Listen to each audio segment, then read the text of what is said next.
Testing 1212.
Testing 1 2 1 2.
Well, good morning everybody in the UK, especially in England, following the England over 50s. We're at Mercantile Cricket Association ground in Colombo 7, round 7 of the IMC over 50s World Cup. England are playing Namibia.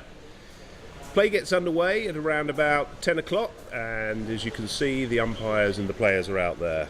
England have won the toss and they've elected to bat. Perhaps no surprise there, as England will be looking to ensure that their players can get as much batting practice as they can. The two umpires today are Saravana Kumar Venkatasan and Ashok De Silva, who used to play for Sri Lanka as an ex-Test and one-day international player. On the media side for England, Chris Mays has done a terrific job, and he's doing all the live streaming via NV Play, and it's on YouTube. And the scorer today for England is Alan Jones. Your commentators for England today, myself and Bob Baxter, who will be joining me. So, play's about to get underway. Opening for England are Charlie Knightley, and he's the left-hander, and Jonathan Wildman, who is the batsman who is facing. Opening the attack for Namibia is Ken Joseph with his right arm medium pace. We'll go through the England team sheet for you shortly, but let's go out to the middle and play gets underway.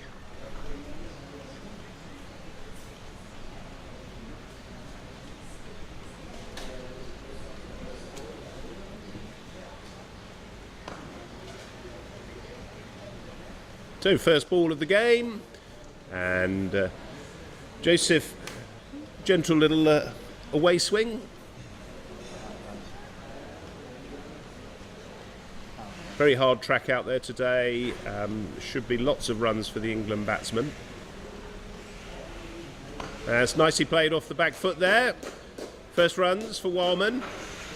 It's racing hard towards the boundary, and it's 4 runs. So quick outfield, and Wildman takes no prisoners there with that shot off the back foot. 4 runs to the total. I think it's going to be one of those days where you're going to have to put your body on the line fielding it and stopping it before it gets past you. Yeah, I think Bob. It looks like once it goes past you, you've basically had it. Yeah. Especially it's slightly downhill that way as well, fractionally, which helps the ball speed over the boundary.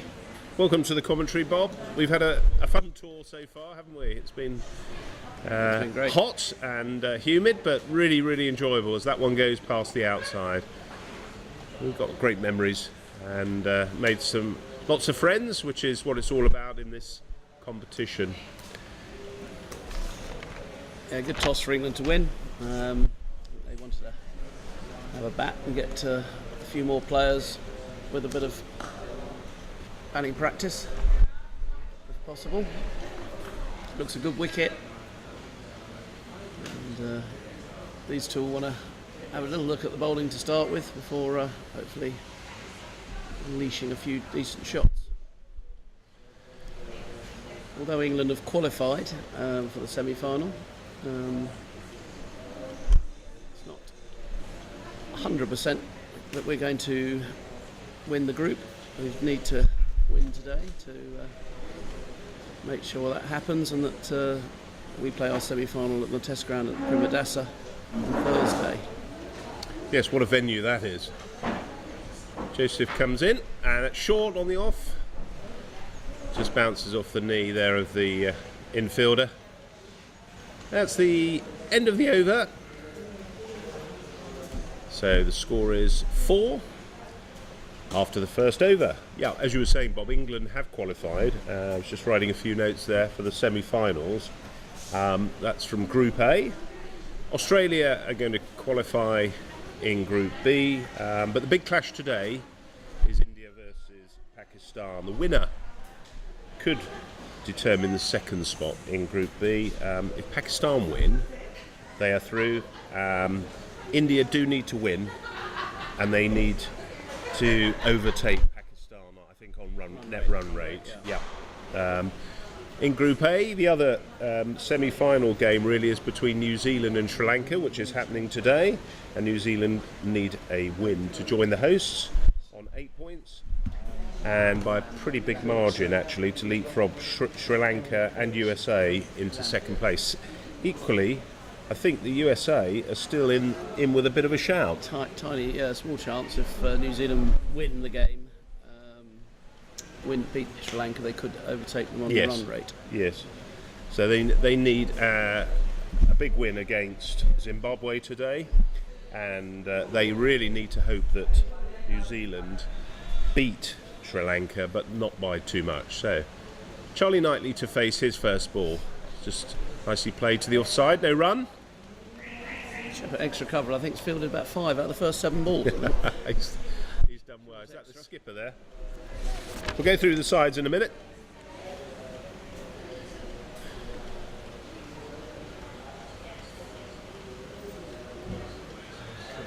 Oh yes, Lamkutsi is the bowler from the far end, and that's wide, but played. Not very convincingly there by Knightley. He's just trying to run that down to third man. Okay, for England, after these two, we've got Richard Trotman, who's captain in today, in place of David Snellgrove.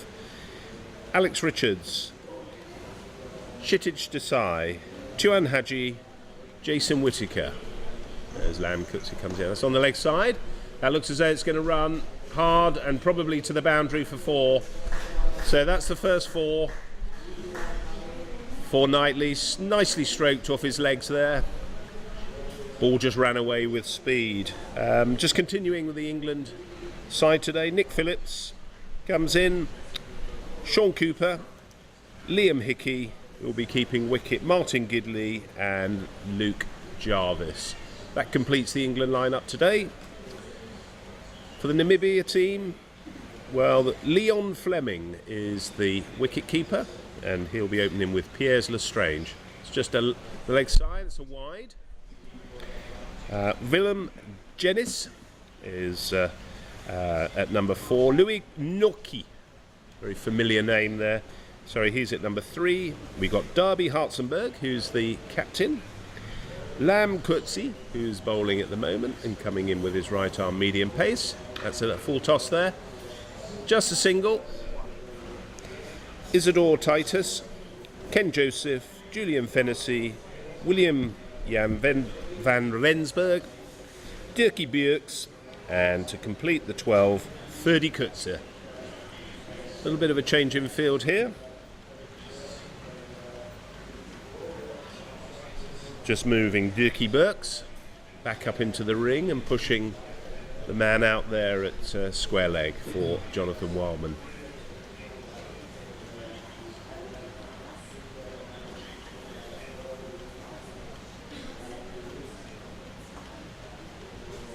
So Wellman facing a little bit shorter and wider there, very wide.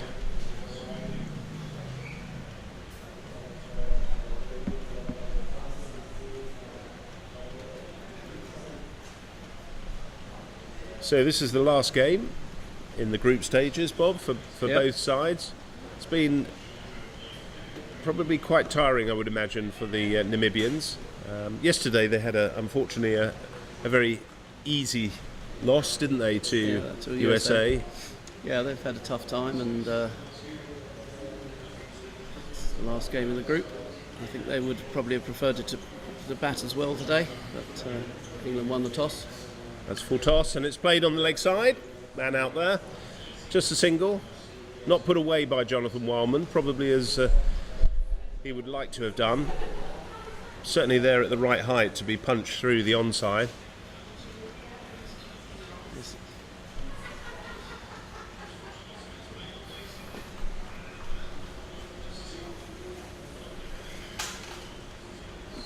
End of the over. The score is 12.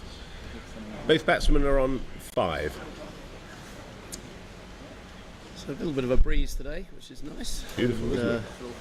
The England tour party is basically here in full. The ladies have all come here today to watch the whole game because we're batting first. So it's good to see them in the in the pavilion next to us.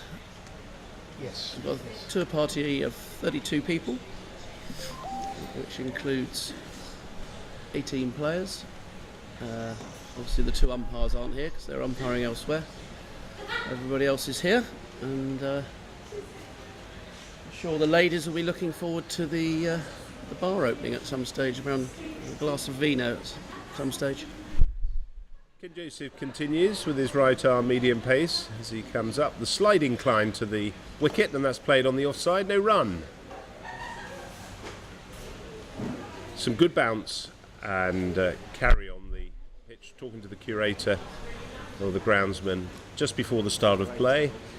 He was certainly saying it's a wicket that should be 275 to 300. Nicely played by Wellman, just single on the offside. It's quite important actually for some of these players, England players, because we have to pick 12 for the semi-final on Thursday out of 18, and there's still places up for grabs. There's obviously people like Giles Eccleston and Roy Smith, Marcus Sharp, and a few others have cemented their places with excellent performances throughout the group, but as I say, there's still lots to play for. So Joseph's going to continue over the wicket to the left-handed Knightley. Just doing a little bit of gardening there. Very hard, the wicket, as I said earlier. Always have these little bits of grass rolled into the track just to keep it all together as he comes in. A little round, it's quite round-armed, Joseph, but it's on the money there. Nice and full. 13 is the score. Very just describing the ground to the viewers who cannot see. We've got a nice little outdoor seating area in front of us. That's full. That's nicely played by Knightley. No dramas there. Just played into the offside. And then to our left, you've got the changing rooms. A very old-style colonial wooden ceiling, as you'll appreciate. Very open, with some nice columns and good viewing gallery to our left. And that's again no run to the sheds where they get changed. That's the end of the over. Score is 13 without loss. And as we move down to our left, you've got the changing rooms, 2-story structure. Plenty of room for the players to get changed. Got some nets, and then we got some big signage boards with the obligatory Singer scoreboard. And as you move round to the right, Budge mentioned it earlier, from Broxbourne, this nice sort of Broxbourne outdoor seating area. Yes. Not sure how they'll have the pizzas going today, but beautiful setting. So very privileged to be here at Mercantile Cricket Association's ground. And it's one of a few grounds in this area, isn't it? We've got the SSC ground behind us, and the DS Disanika ground, isn't it? Yep, the college ground. Just over the fence, basically. Well, England played the UAE. So Wellman to face as Lam Kutsi continues.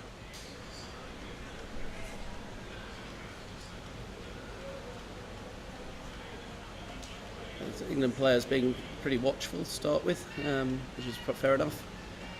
Get used to the pace of the wicket and try and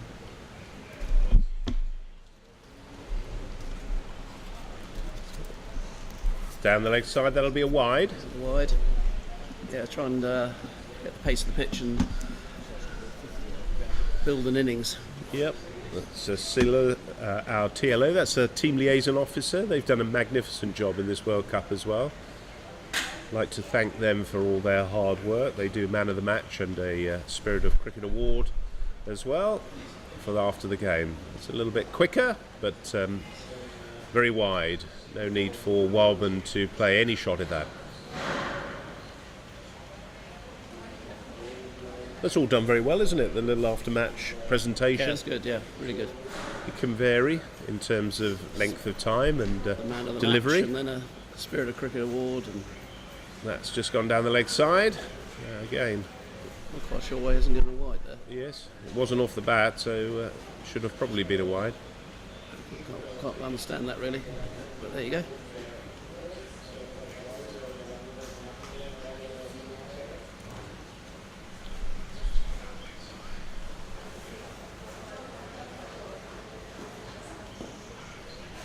One of the challenges for the batsman when the bowling is a bit variable is going to be making sure that you're concentrating every ball, isn't it? Because it's the one ball that can get you out when you're not concentrating. So quite important that Knightley and Wildman here apply themselves, which I'm sure they know they will be doing like that. That's well bowled. Knightley's in his crease, but I don't think Lam Kutsi was getting down to that. Well, what a venue, Bob, to have a semi-final, the R. Premadasa Stadium, where Australia played Sri Lanka in 2 one-day internationals recently. Unfortunately, Australia lost both for them, but looked to be a beautiful track. I went up there for the second one-day, went to the game. Certainly looked a pretty flat track when Sri Lanka were batting. Turned a little bit. And, second part of the game. And the Sri Lankan spinners bowled really well and basically bowled Australia out. So the score is 14 for the loss of no wicket. And it's going to be Charlie Knightley who's facing as Giles. I think it's is it Giles Eccleston who's just come out to give Charlie Knightley one of these white flannels just to absorb some of the sweat. There's plenty of heat out there. Moisture content probably around about 70% today. There's a nice breeze, but it's probably still humid, isn't it? Yep. Sweaty day. England had a good win yesterday against New Zealand. Looked a little bit touch and go at one point when we were 3 wickets down for about 47, I believe.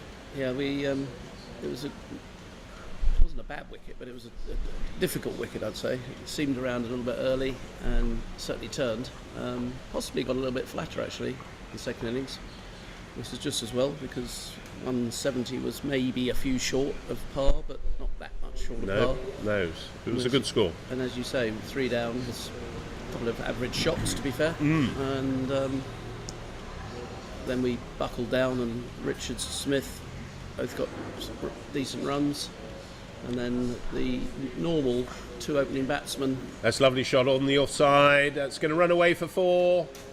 So beautiful shot there from Knightley off the back foot, and 4 more to the total. Yeah, Snellgrove and Eccleston came in at 6 and 7 and saw us home relatively comfortably, but not. It was about an over to spare. So, but yes, it looked a bit dodgy at 40 odd for 3. Yes, and in fairness, New Zealand were also at the same stage, and they had a very good partnership, didn't they, by Robbie Frew, who was the man of the match. Yes, scored a good 70-odd runs. Bowled off a no ball for having not enough men in the circle, which could have been costly.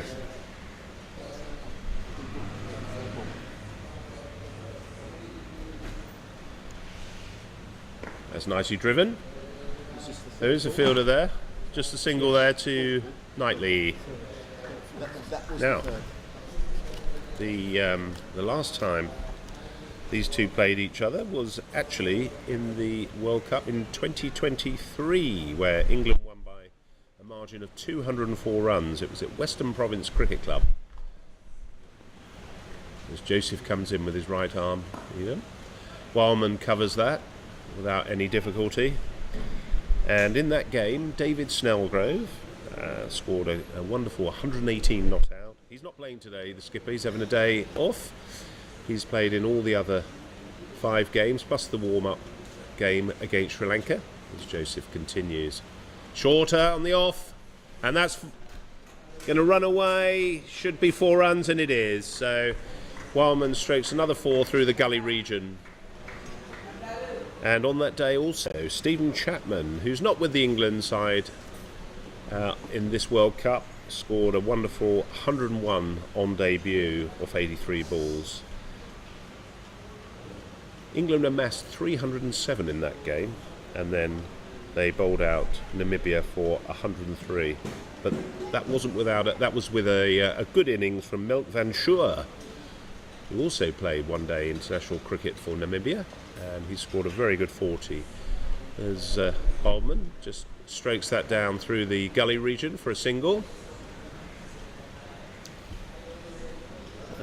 Interestingly, just looking through the side, I can see Piers Lestrange also played in that game. He batted towards the end of the innings, was 16 not out, and is in fact opening as well today for Namibia. So remember that game? That was a very windy day, wasn't it? Yeah, First game of the World Cup, and the beautiful Western Province cricket ground. I think it was the Wally Wilson Oval. And Alan Jones, who's the England scorer today, was also there and sitting to my right.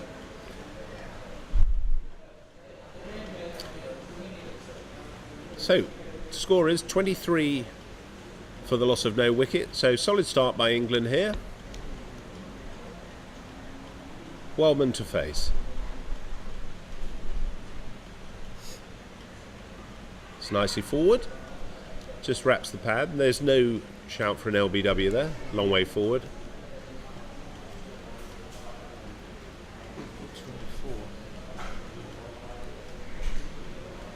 Little adjustment to the scoreboard required there. It is actually 24, and Jonathan Wildman's on 11. Charlie Knightley's on 10 with the rest extras. Above waist full toss, which Wellman's slotted, pushed before, but it's also a no ball, so a free hit next ball. Little indiscipline there from the Namibian.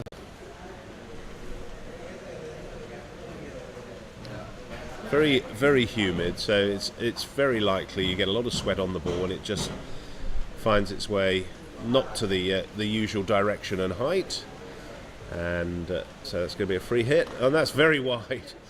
They almost could have left that. Left it for another free hit. For another free hit, but so 1 run. So in the other big games today, Pakistan are playing India. I think Woody's mentioned already, and Pakistan are batting and are 15 for none in that game, which will almost certainly depend on who we play in the semi-final, the winners of that game. So Charlie Knightley to face. Other games are Australia, West Indies, Zimbabwe, USA,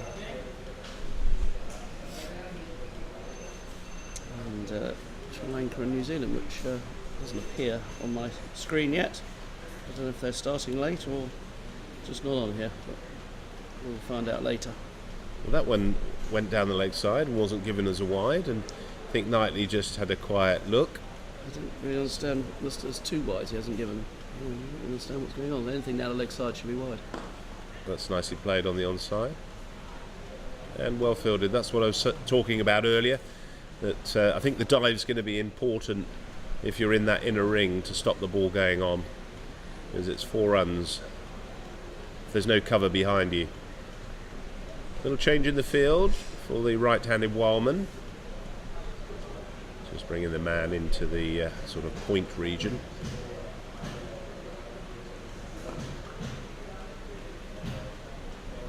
Jonathan Wildman just getting his back caught a little bit behind his back leg on the pad there.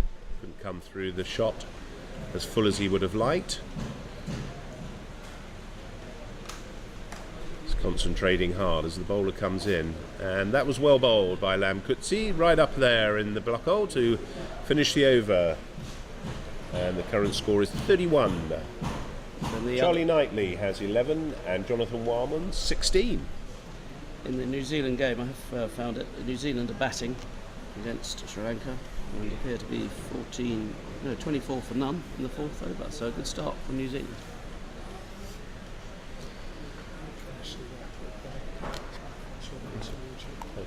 That's perfect, thank you, Alan. Just a few little adjustments there, just to allow me to see Alan's screen whilst he's doing the scoring. So, still Joseph to continue. expect he'll be doing sort of spells of about 5 or 6 overs and then looking to rotate the bowling. Good start from Namibia, a few loose balls, but solid start otherwise.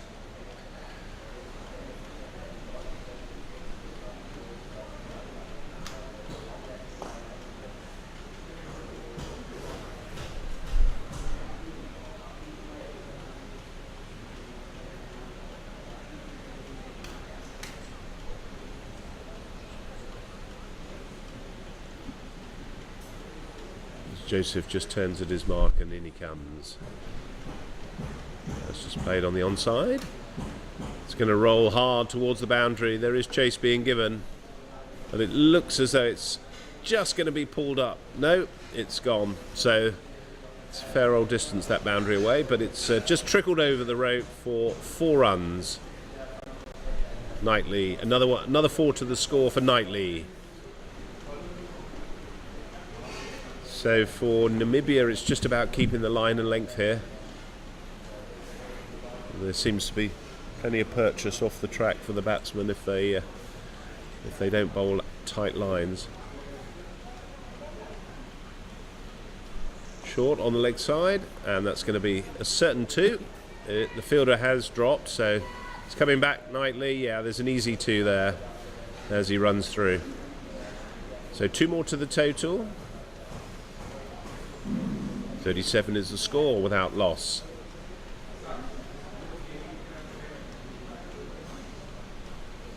As we were saying earlier, Roy Smith and Giles Eccleston, they're not playing today, along with David Snellgrove, the captain.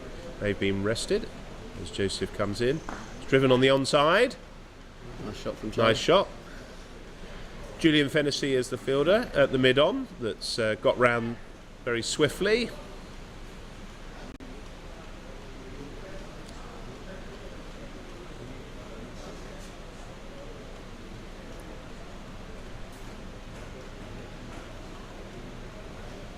Was talking. The other people not playing are Marcus Sharp, Nasser Ahmed, and Zulfi Butt.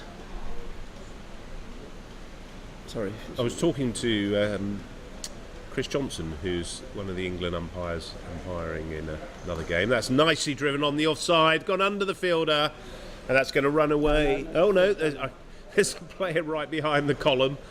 It's nicely picked up, but good effort there from the Namibian fielder there in on the short.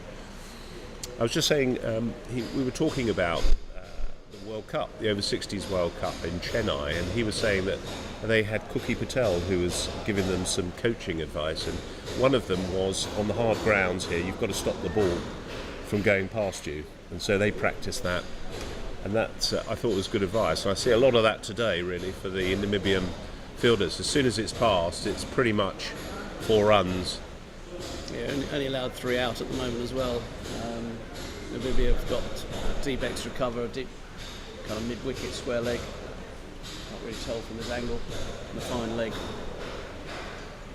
End of the over, 39 is the score without loss. Jonathan Warman is on 17, not out, and Charlie Knightley is 18, not out. So good spell from Ken Joseph so far. The lads must be getting, must be feeling quite tired now after 6 games. This is the last game for both teams in this group stage. On to the semi-finals, I think on Thursday. Correct. And the playoffs. Yes, everybody plays again on Thursday, and then Finals on Saturday. the playoff final, except for the 2 finalists who play Sunday, the rest all play Correct. on Saturday. Nicely driven on the offside. Players giving chase, but that's a beautiful shot there from Jonathan Wildman. It's just pierced the inner ring there for 4 runs. Yes, as you were saying, Bob, Saturday they have the finals for the losers and winners of the various matches.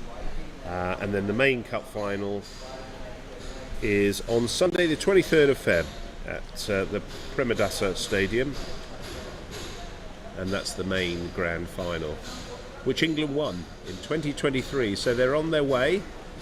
as are Australia and the other teams that are competing for the semi-final places.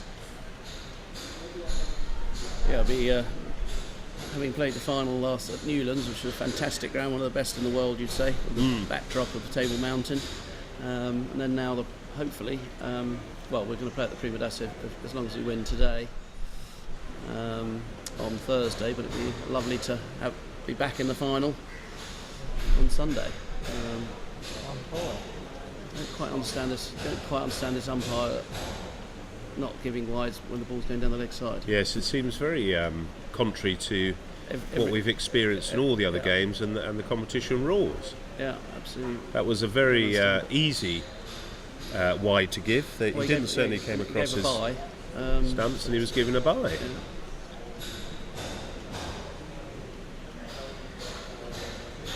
As long as he does it in both innings, I suppose it's Well, okay. But he should. I'm not sure I understand the interpretation. As he's swept that one at sort of mid-height. Charlie Knightley is facing. Didn't get hold of that. He's missed out on 4 there. He'll be kicking himself there, but plenty of time for these two to build an innings together. Nice setup Knightley has. Plays his cricket at Essex, and that's going to go. No, and it's again gone to the same man, but they'll come through for a single. Hit that a little bit harder, but still to the same man. So no 4 runs there for Knightley as England approach the 50 mark.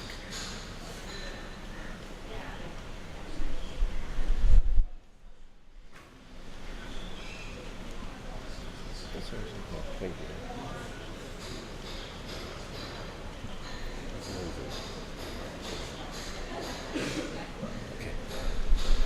One more to the total for England. Jonathan Warman just takes an easy single off the legs. There's 1 ball left in the over. Takes Warman on to 22. Knightley's on 19. As he pops his gloves back on. It's getting very sweaty there, so it's a little bit wider there. And that may well run away for 4. Which it does. So an easy 4 more to the total there. Wides. And He's given wides down the offside, not down the leg side. A bit weird. There you go. maybe doesn't appreciate the leg side rule. It's a 6th game, so very odd. So that's 50 runs for England. And there's 7.5 over. So 1 legal delivery left in this over. And that's gone down, and that is given us a wide. Bit random. So it's quite a long trip this for a 3-week trip for people. Everybody pays their own way, so it's kind of a little bit of a holiday as well as the cricket. That's 4 runs to the total there.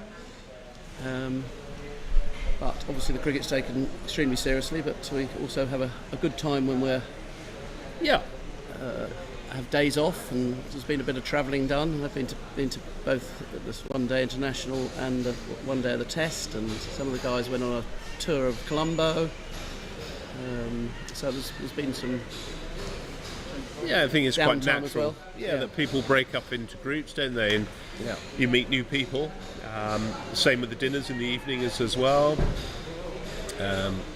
There's some nice restaurants as well in our hotel. We're very fortunate; it's a lovely hotel and reasonably priced. As the drinks come out, Giles Eccleston is doing the drinks, and Marcus Sharp, both men who've had a pivotal part of England's success in the group game so far. Yeah, the food's been beautiful as well, hasn't it? Yeah, very good. Although I gather Michelle didn't get on too well with her red snapper last night. Oh dear. It was fighting back, was it? So England's 50 came up in 7.5 overs. It took 30 minutes, and in that score there were 10 extras. So, looks as though we've got a new bowler. Piers Lestrange. I think there's a little bit of a French connection there. He's coming in with his right arm medium pace.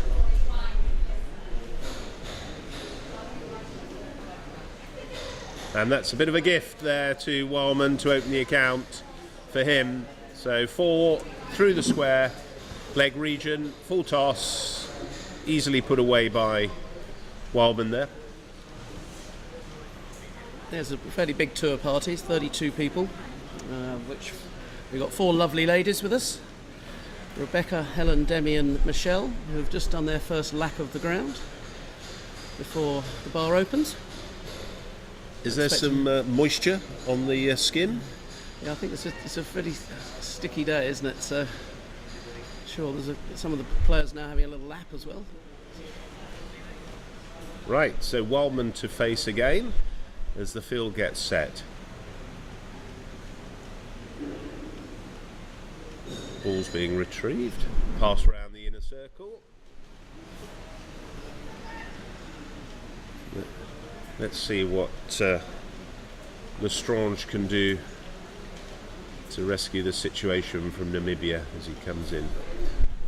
Smaller steps, and that's a better ball. Just played on the offside there by Wildman, who might be looking for 2. Turns quickly, and there is 2.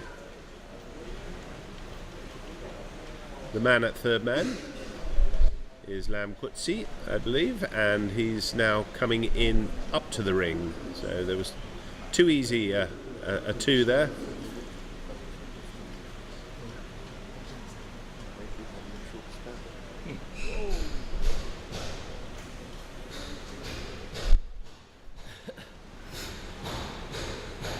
That's on the leg side. Nicely just played into the vacant area there as mid-wicket comes round. 1 more to the total for Jonathan Wildman, his personal total, and 1 more for the score. 63 for no wicket. Current run rate is around about 5.04.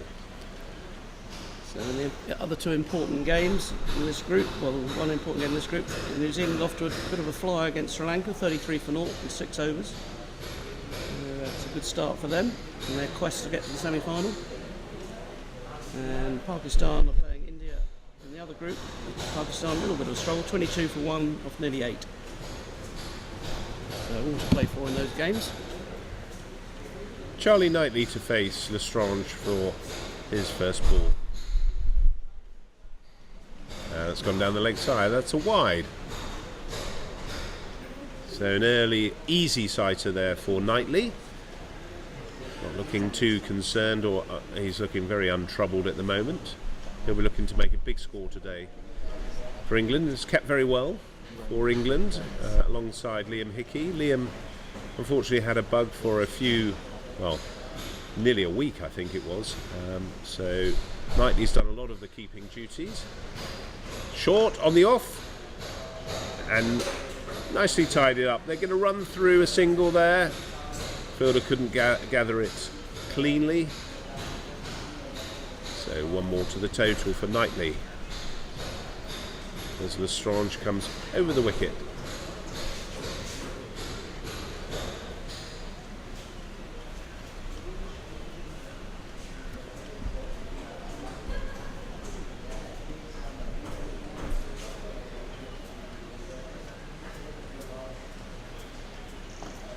Played nicely onto the offside. Again, it'll just be a single. See Ferdy Kurtz is doing a lot of running from sort of extra cover, and he's off again. He's getting some steps in there as he comes to the extra cover region.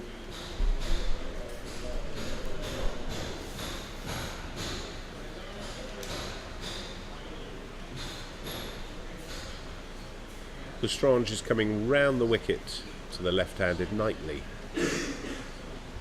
Sets himself Knightley. And that's full on the leg side. Good fielding there from the Namibian fielder. England looking for a second. Knightley turned back.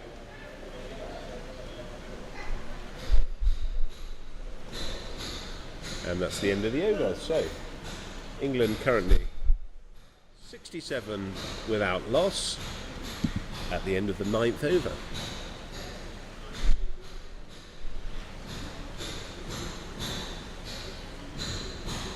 Drinks break will be at 11 overs, but I think there are some drinks coming on at intermittent times.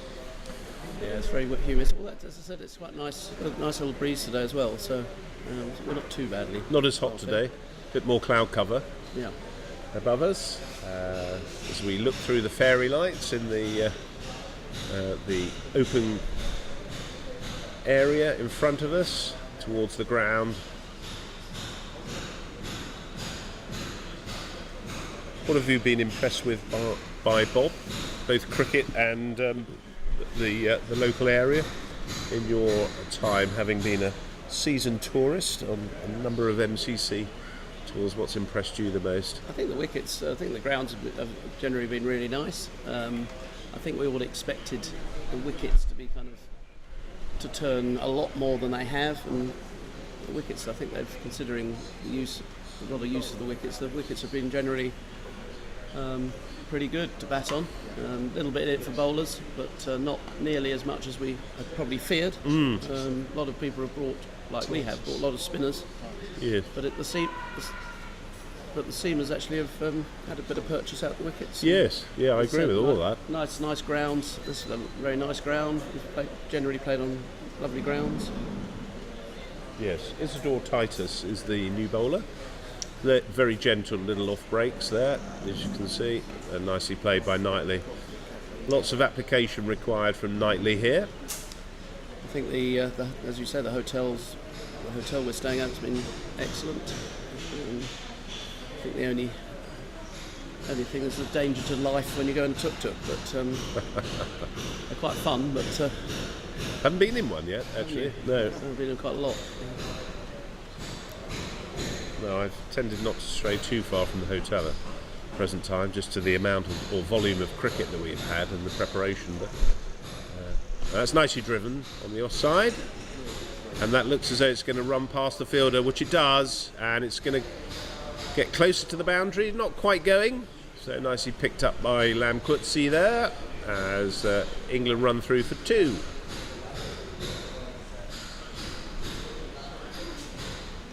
Just keeping the ball on the ground there, which is a good move from Knightley here.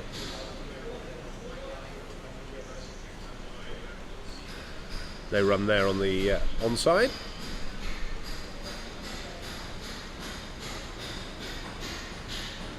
These two building a nice partnership. Currently the score is 71 for the loss of no wicket.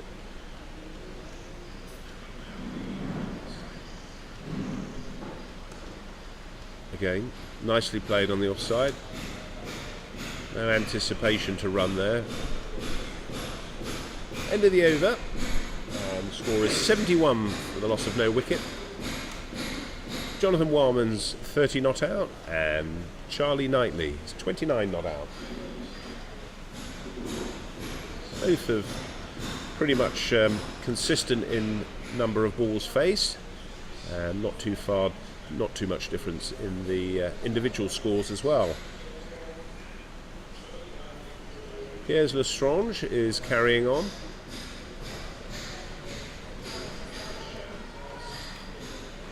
I think from my side, I've noticed that some of the sides have got better.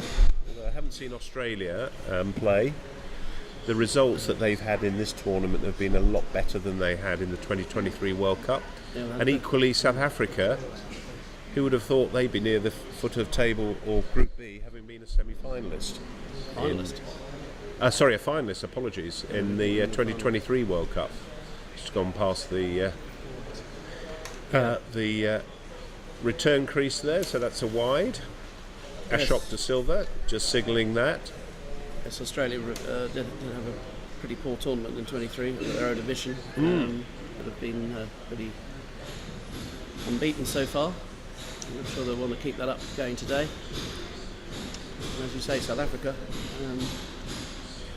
not the powerhouse they were last time. Just played on the offside there by Wildman.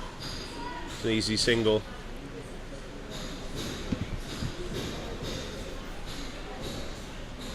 Just not forcing it through yet, through the gaps there. England just content Wildman and Knightley here to play the ball into the gaps, take the single, take the twos, and hit the bad ball for 4.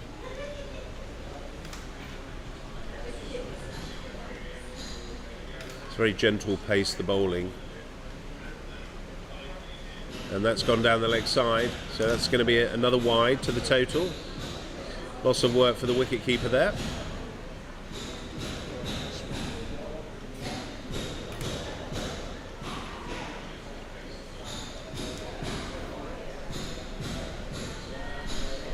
Score is 75 without loss of wicket.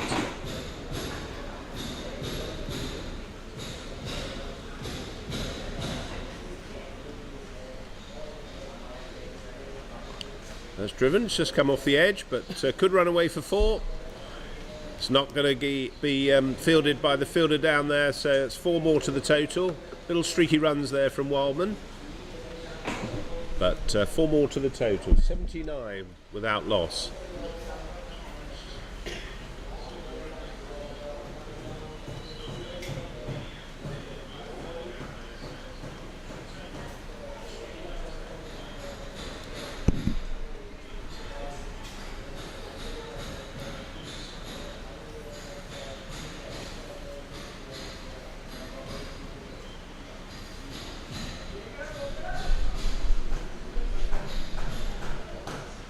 Played to the offside, sorry, no run, man down there.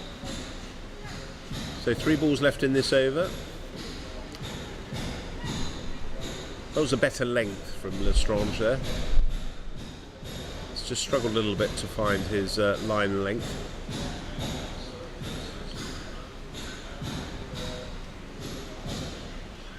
That's full, and that's going to be 4 runs. So Wildman scores another 4. Takes him on to 39 off 37 balls. Fairly easy 4 there. Some rich pickings for Wildman here.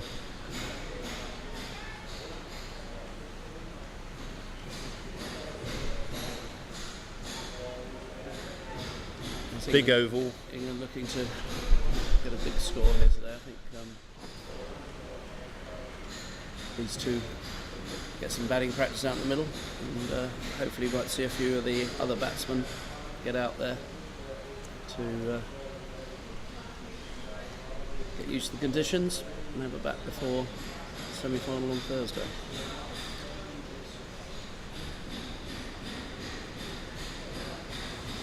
That's short. Jonathan Wildman has done a rollover, I think. I don't know quite what was going on there, but looks like it's 5 wides. So it's gone down the leg side, and he's taken a tumble trying to play the shot. I think his momentum is just taking him through that sort of pull shot. 5 more easy runs to the total there. This is a fairly eventful over from Lestrange here. 2 more balls to come, as that's gone, looks like a wide as well. So, yeah, struggled to find his line length here. Long over. And it will feel like a long over there, won't it? I think he'll be pleased to get through this over and have a drinks break after this over. Reminds me of a story that Giles was saying, Giles Eccleston, just before the game kicked off, which I'll tell you about in a minute. So he comes in hoping to complete his over, and that's gone down the leg side, so that's another wide. So he's not quite there, and as you can see, he's got his hands on his knees there. It's very, very hot. And Giles was saying that Essex play Cornwall, down in Cornwall, in one of their, I think it might have been the national competition semi-final, was it, or quarter-final? Yeah. And both the opening bowlers, unfortunately, broke down or were unable to bowl, and so Giles took the first over in fairly windy conditions. As Lestrange comes in, that's better. Played nicely forward by Wildman there. It's a very gentle forward defensive, and anyway, he after about 11 wides, Giles decided to take himself off, so fair play to him for actually opening the bowling. for Essex.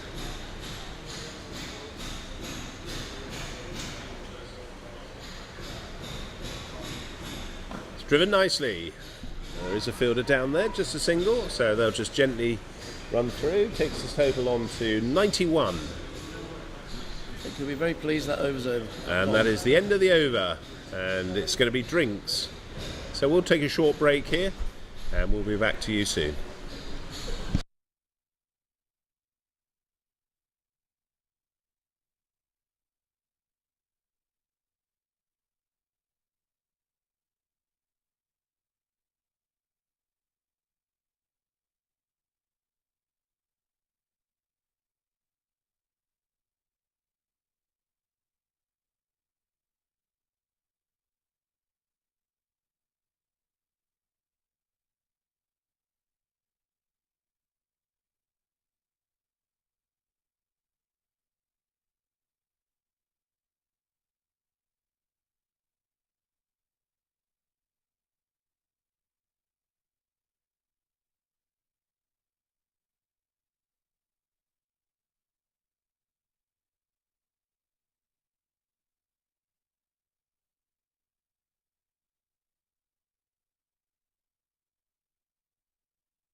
Welcome back as play is about to resume. Jonathan Wildman is facing. Charlie Knightley is the non-striker. The score is 91 without loss. And Jonathan Wildman is on 40, 10 away from 50. And Charlie Knightley is on 29. I think it's fair to say for Jonathan it's not been probably his hardest 40 runs that he's hit, but he's got to concentrate hard, as has Charlie Knightley at the other end.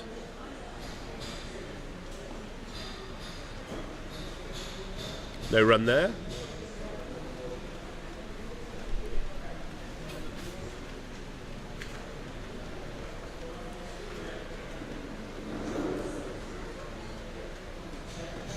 Just played on the offside. There is a fielder out there. Just be the single.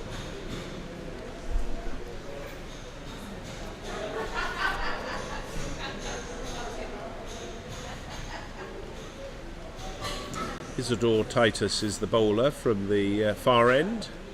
He's going to be bowling to the left-handed Charlie Knightley. Got some scores from the other games, Bob? Yeah, Pakistan 48 for 1, basically at drinks, 11.1 overs. Australia, who we presumed are going to win the group, are 46 for 4 against the West Indies. So ooh, that's going to be a tight one then. Pakistan won and Australia lost. Pakistan would end up top of the group. We would probably be playing Australia in the semi, which wasn't quite in the plan. So, shout for LBW there. A little bit of a lone voice there. Titus just went down the leg side there. Didn't look in any degree of difficulty there, Knightley. And in the other game, New Zealand, 53 for none at drinks. So a very good start for them.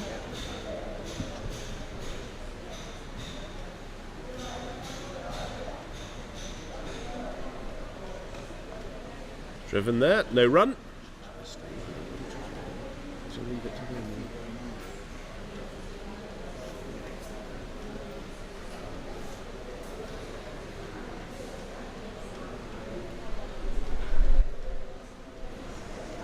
And that's just played to the onside, and that's going to be 4 runs to Knightley. Easily pulled round the corner. And that's 4 more to the total, takes the score on to 96.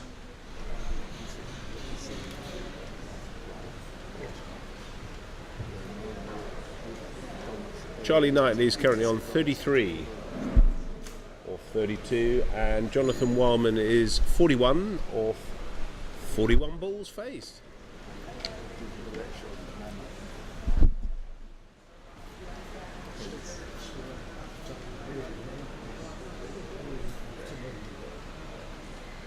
So a change of bowler, not surprisingly, after that very long over before drinks. Quite sapping for Lestrange that was.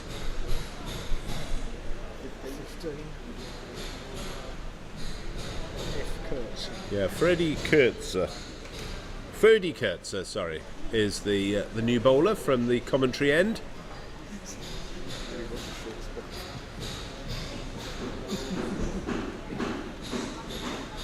Medium pace.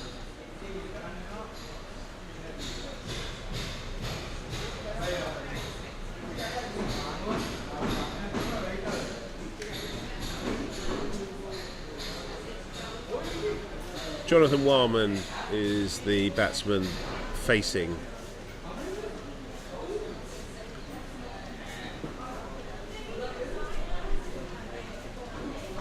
Down the leg side, that'll be a wide to start with. I think England are allowed to retire batsmen, aren't they? If Retired out. but they're retired out, that's correct, yes. That's all I wanted to just be aware of. Yeah, it's not something we generally obviously think about, but with the semi-final coming up, it is imperative that 1 or 2 people who haven't had a bat, literally haven't had a bat almost on tour. Nicely played on the offside, just a single there. So it must be in their thoughts of doing something like that. Julian Fennessy is the fielder there at the mid-off region on the 30-yard circle, or disc markers. Slight change in the field here for the left-handed Knightley as the man comes across into that extra cover region.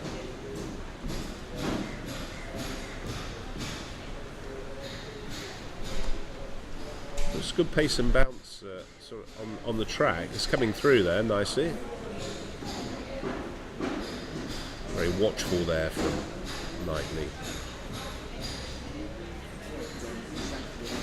At 15 overs, we've got another guest slot from our two Broxbourne players, Steve, known as Diz, and Budge, who's the chairman of Broxbourne. And that's gone down the leg side. That's a wide. Another one to the total. Takes the score on to 99. So one away from the 100.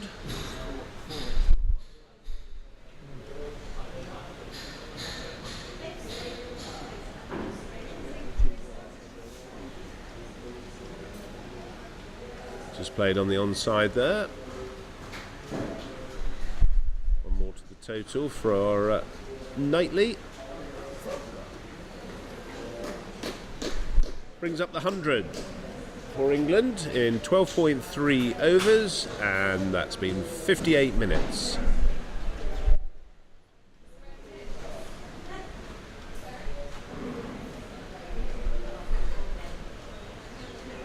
So Warman getting himself set.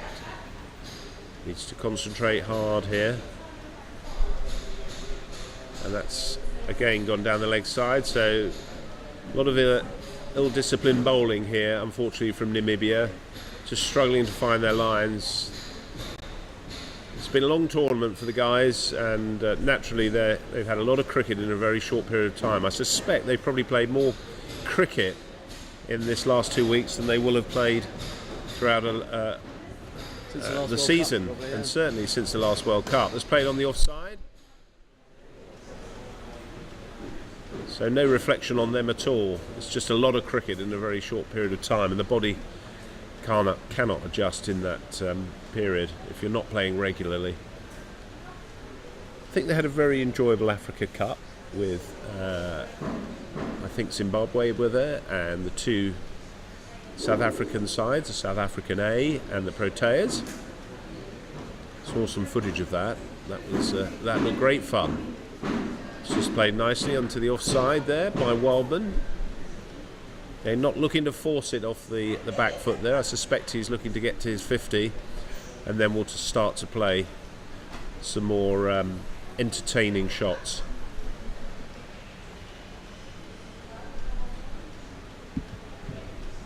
Knightley facing 30 Kutza as he comes in round the wicket. And that's nicely driven there by Knightley, a man out there, just a single. Lovely timing there from Knightley. He'll normally bat probably around about 7 for England in their usual lineup. End of the over. The score moves on to 103 without loss. 13 overs gone. Current run rate is 7.9, which on a predicted run rate, the score would be 356, which I fully expect England to be in the 300s. In fact, I will be absolutely gobsmacked if they are not in the 300s.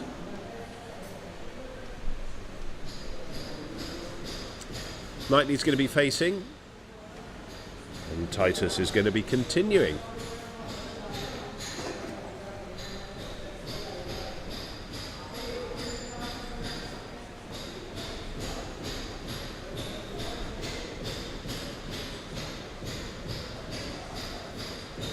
It's played on the offside, just a single down to a short third man.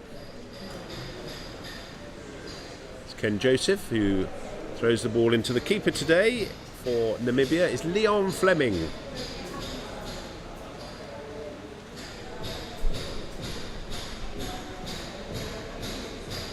So unfortunately, Namibia had a very quick loss yesterday, the other day against the USA. They were all out for 49, batting first. That's a better ball. And the USA were past that total in about 5 overs, which massively improved their net run rate. A little bit wider, and it's just short of the inner ring.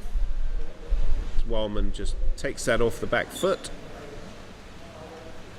No run to the total. And he sweeps. Looks as though he's bowling a little way swingers here, Titus.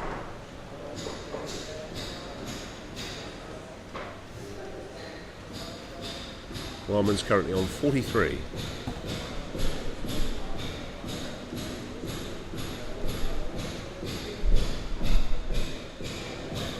Can't get that past the inner ring there.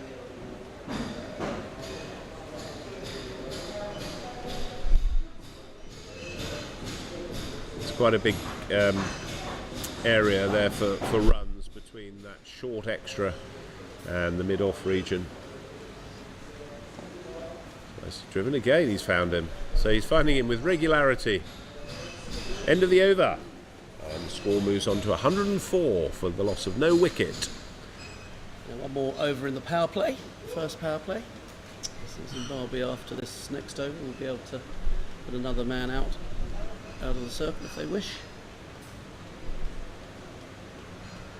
What's the mood music in the changing room, Bob? Do you know? Have you been over there just to see what the chat is? A few of the senior England management, the Brains Trust, going round the ground. Snellgrove, Ryder, and are you taking on a new role as part of the Brains Trust? No, not really. I'm going to the there's an IMC I've got your commentary water as well. meeting. That's a nice shot over the top, and that's 4 runs tonight, Lee. I'm going to the IMC meeting tonight, which I think is mainly to discuss 50s cricket going forward and where the next World Cup might be. I think I'm not quite sure what the agenda is, but You're the perfect man for another committee. I think I've got too many really. But, You can never have too many committees, Bob. As I said, after this over, we're going to have the Are you going to have a break as well? the Broxbourne duo of Dizzy and Budge, who are going to take you through the second power play, give you a few little stories about the Bosey ball, but I'll leave Budge to expand on that. And they'll be giving you a little bit of an account of their time in Sri Lanka with England over 50s in this IMC over 50s World Cup. Last game for England in their group stage, and whilst it's obviously a must-win, they're all must-win games. It's a lot more gentle paced game than previous rounds. If you had to pick out a game of the group so far, putting you on the spot, Bob, what would it be? I think, what, for England as England? For England, I think, in the group. I think, well, either Sri Lanka or New Zealand. Yesterday was a very hard game because the wicket wasn't really as good as some of the others, and well, tricky to bat on anyway. Yep. 170 was a good score, but I think probably Sri Lanka, we played so well against a very good side with a couple of internationals playing. Good spin bowling. I think it was a really excellent performance. So probably just go with the Sri Lanka game, I think, because I think they did have a really good side out, and we basically trounced them in the end by 9 wickets. Some great batting from Giles and Roy. Absolutely, yeah, couldn't agree more. I think that was my standout performance from the England team in the group stages so far, and I think as far as the intensity of the game goes, that was also They've got too many men out. There's a no ball, so it'll be a free hit. They've got 3 out on the leg side, the offside, and I think, yes, 3 out the offside, 1 out the leg, so they've erred. A little controversy here is unfolding in front of our eyes. The third man was on the boundary, which he should really have been in the circle, but he's been the one called up anyway. Okay, so it's a free hit. Free hit. And that slammed right in his wheelhouse there. 6 runs. And it takes Wildman onto 49, 1 shy of his 50 for this tournament. So a very costly error from the bowler there. Probably from the captain, really. So he'll be looking to complete his 50, and there it is. So well played, Jonathan Wildman. As he comes through for his 50 runs or 52 balls. 7 fours and 1 6. Just to quickly take you through some of the other games which are important. New Zealand 71 for 1 or 14 against Sri Lanka, so they're going quite well. But Pakistan are 52 for 4 against India, so in a bit of trouble against the Indians.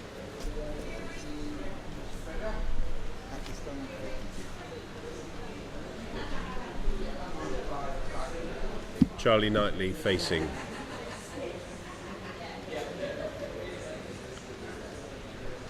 That's gone down the leg side, and that's going to be another wide to the total.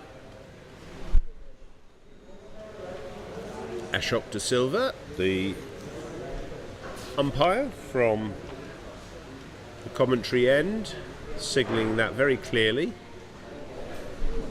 I think he's very keen to get onto the IMC umpires panel, and he's having a good game here today to advance his cause. Looks as though that might be a no. England not taking that run for the overthrows there. It's the end of the 15th over in the first power play. Score is 118 for the loss of no wicket. Right, we're going to hand you over, and I hope you enjoy the next 15 overs with Diz and Budge.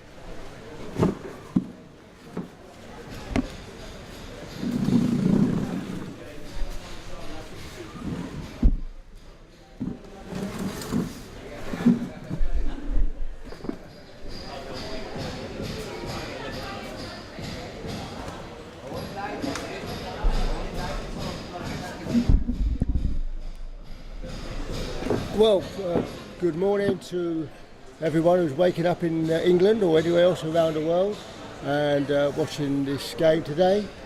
Let's say England have made a very good start, moved on to 118 for naught after 15 overs. Wildman on just reached his 50 and Charlie Knightley on 40.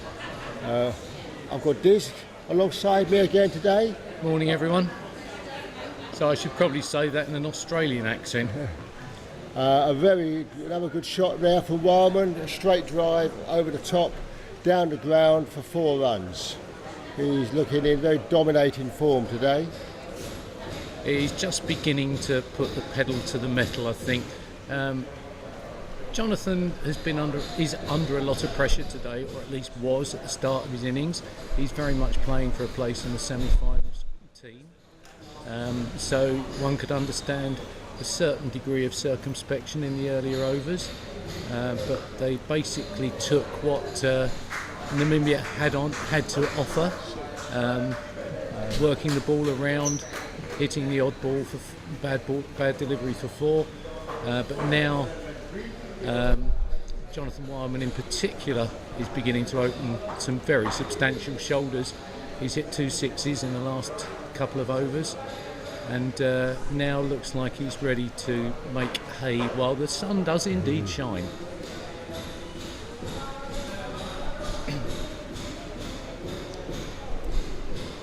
And again he's used his feet to go down the pitch, and I think that was heading out the ground if he'd had his way, but not quite timed, down to mid-off. Just the 1 run.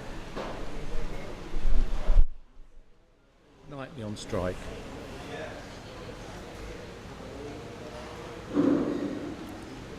Field just adjusting, making sure they don't make another mistake of having too many outside the ring in the second power play.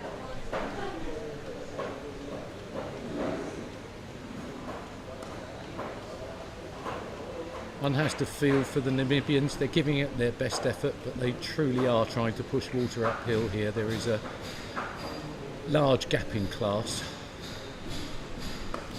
And now Knightley swings the ball away over mid-wicket. The slog sweep, or I think a slog sweep, I think we call it there, Diz, really. Yeah, yes, I think a slog sweep, but it definitely ended up in cow corner. and has disappeared. The fielder there having to run across the all-weather courts outside the ground to recover the ball. Plenty of advertising hoardings there to stop the ball going too far, but unfortunately it went underneath them. Beautiful cricket ground this, surrounded by trees, a few low-rise blocks, some high-rise blocks in the distance, lots of palm trees. It's well fielded there by the Namibian fielder at fine leg, stopped what looked like going to be a 4, and it's another single to Charlie Knightley, bringing Wildman, I'll say backward strike, but that was the end of the over. So after 16 overs, the score is 134 for naught, Wildman on 61 and Knightley on 45. I'm going to have to leave the score updates to Budge because I have one of these restricted view seats with a very large concrete pillar directly between me and the scoreboard. How many, by the way, I've got Alan, our scorer, next to me here. How many balls did Jonathan Wildman take to reach his 50, Alan? 52. 52 balls, Wildman's 50. One suspects should he get a second 50, will take a good deal fewer. As a little pause in play, I'd just like to thank obviously Woody and Bob for doing the first 15 overs. They're taking a very well-deserved rest at this stage, but we'll be back for the end of the innings. A delicate little late cut glide there from Knightley. Doesn't quite reach the boundary. Another 2 runs though goes to the England score. Takes him on to 47. Within reach of his 50 with 1 blow.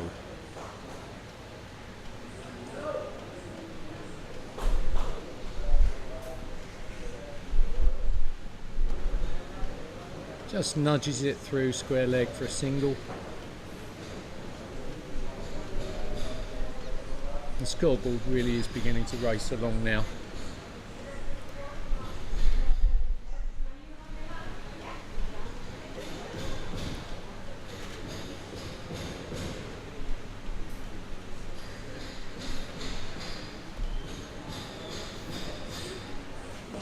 Down the wicket,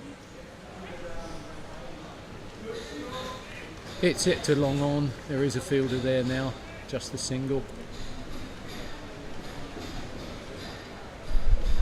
Jonathan Wildman really beginning to show intent.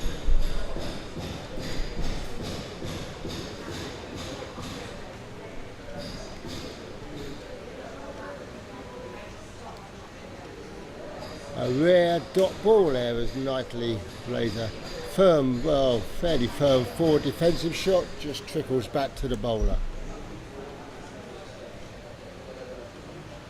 Obviously just waiting for the right ball when he could hopefully move on to a very well made 50.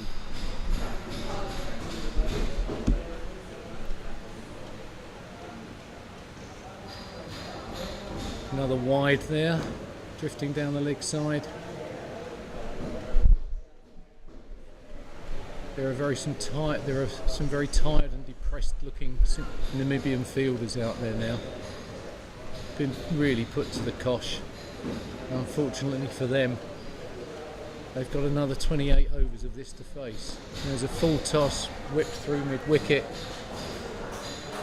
4 more runs. And that takes Charlie Knightley to his 50, which is reached off 47 balls. With 8 4s and no 6s.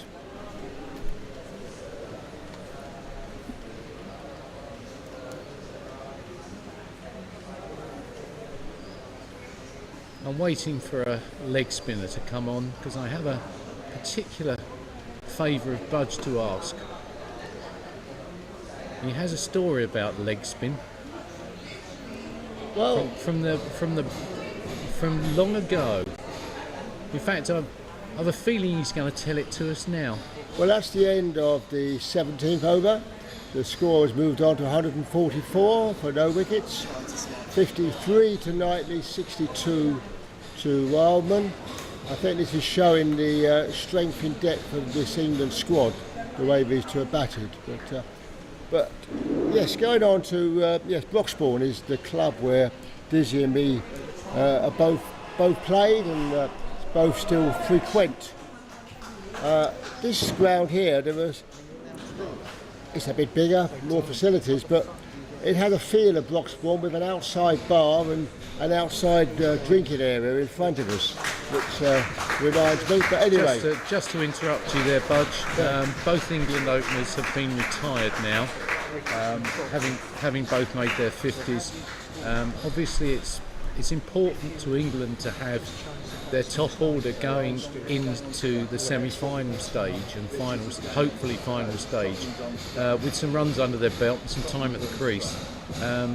This is one of the reasons why Knightley and Wildman opened the batting. They've now carried out their role of getting the game underway, and they've now been replaced by retired. They've both been retired out, and they've been replaced by Richard Trotman and Alex Richards have come into bat.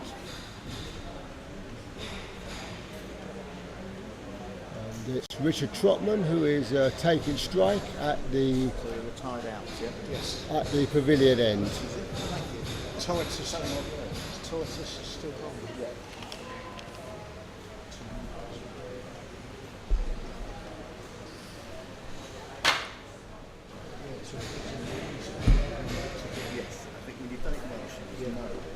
A firm forward defensive shot there for Trotman. Ball rolls back to the bowler. Obviously going to take him a few deliveries to get a feel of the pitch and get his eye in.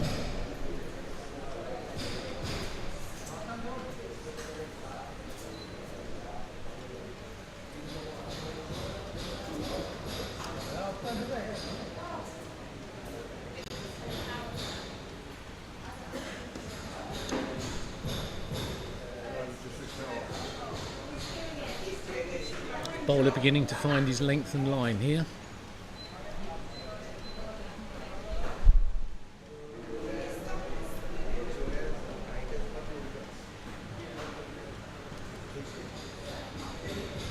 It's 4 dot balls in succession. That hasn't happened for a while.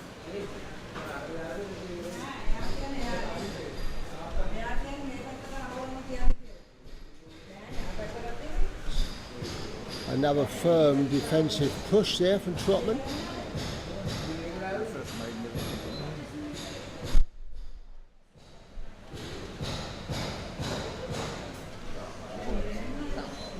And a maiden is completed. Yes, I think is that. It could well be the first maiden. It is the first maiden of England's innings. Just now going back, as we were briefly mentioning Broxbourne Cricket Club, where Diz and myself have both played and still enjoy the facilities. Our club now is 177 years old. For almost most of that time, we have played on the current ground, which was originally leased to the club by a local family, the Bosanquet family. Later on, we actually acquired for a very, very reasonable sum the ground, so we now own our ground. The Bosanquet family lived in a local mansion. 2 famous Bosanquet names, though, are Reginald Bosanquet, whose English viewers will know him as a newscaster in the 60s and 70s. His father was Bernard Bosanquet. I'll just wait a moment there as Richard's facing his first ball, a forward defensive prod. Bernard Bosanquet played for Middlesex and 7 test matches for England at the end of the 19th century. Ooh, a loose delivery there. Richards missed the boat, I think there. He wanders down to fine leg for 2 wides. Bernard Bosanquet was a leg spinner, but most famously he was known for actually inventing the googly delivery. He was the first exponent of this delivery, and as anyone in Australia knows, it is still called there the Bosie, in memory of dear Bernard Bosanquet. Whether he actually ever played at Broxbourne or bowled at Broxbourne, I don't know. But I'd like to think that maybe sometime in the late 19th century he may well have turned his arm over on our ground as Richards hits it firmly out to deep extra cover. Good stop there, but he gets off the mark with that shot. So the Broxbourne Bosey was born. Yes. We are impressed with that story. Can't be many clubs in England that have got a claim to fame such as that. Probably not. It's certainly something not actually many people really aware of, but it's Well, there's a few hundred more aware of it now, Budge. hopefully they are.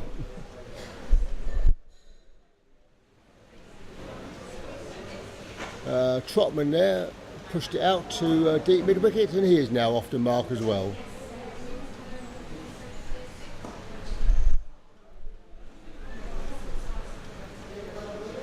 Firm push there from Richards up to deep mid off. Actually using his feet there to get to the pitch of the ball. I think we might see a little bit more of that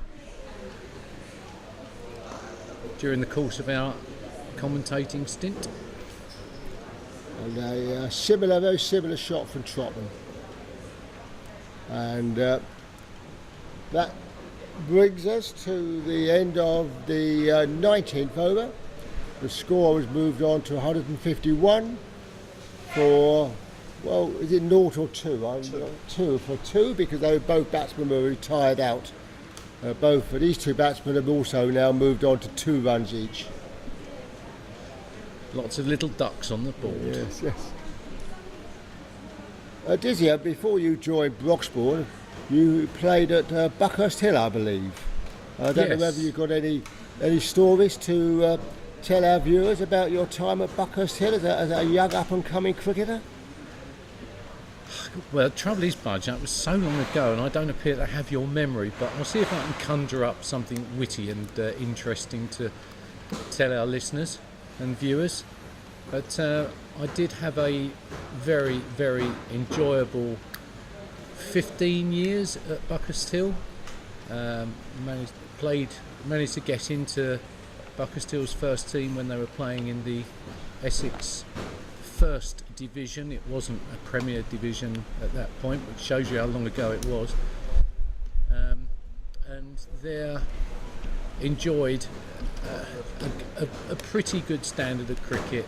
In those days, the division was the feed into the Essex Twos and then onward into the Essex team itself. And at the start of my career with the first team, there was such a thing called the Whitbread Scholarship, whereby certain young up-and-coming cricketers from Australia would be sponsored to come to the UK to improve their game and get used to different conditions, or English conditions, and reciprocally English players to go to Australia for the same thing.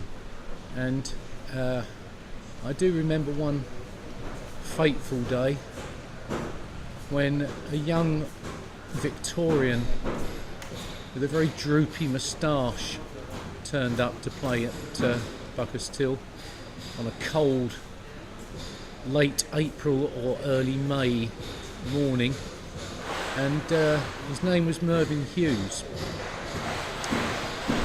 Fortunately, back in those days, I was batting at 6.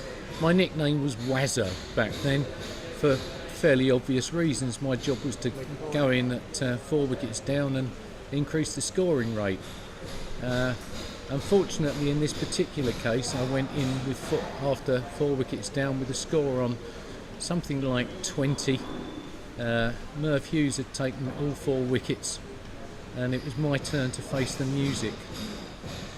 It was my proudest moment when I can say that I saw him off. I faced 2 deliveries from him. The first one hit the bat before I'd moved it. The second one I managed to squeeze down between third slip and gully for a single. And that was it, they took him off. Just before you finish any more Buckhurst Hill stories, just to say a very firm back foot drive there from Richards, going through extra cover for 4 runs. And at the end of the now 20th over, the score has moved on to 159 for the loss of the 2 wickets. Did Merv have any words of comfort, congratulations, or anything, or any greetings to you? And Well, I didn't really do him any harm, did I? I think a thick edge between those slip and gullies, not the sort of thing that's going to get you the glare. But at least you wouldn't have thought so. There was really no chance of me knocking him back over his head for 4 or anything remotely like that. But as I say, they took him off. We then managed to put on a bit of a score, and then they brought him back and he cleared up. He played. There were 17 league matches in those days. Don't know how many of Woodford Wells's games were called off through rain, but there was certainly 1 or 2. He still managed to take 85 league wickets in a season. Quite astonishing, probably averaging best part of 6 wickets per game. Needless to say, Woodford Wells won the league that year. Unfortunately, he didn't come back. Graduated to the test side instead. another couple of dot balls at the start of the next over.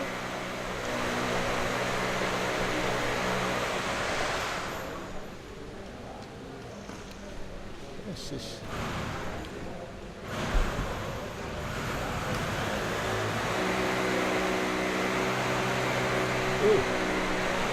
An appeal goes up there for leg before wicket, but the umpire is unmoved. In fact, he's actually he's given us a run, so there's obviously at least one good reason there why that was not given out LBW. It always helps when the batsman hits the ball, especially with what appeared to be a very thick outside edge.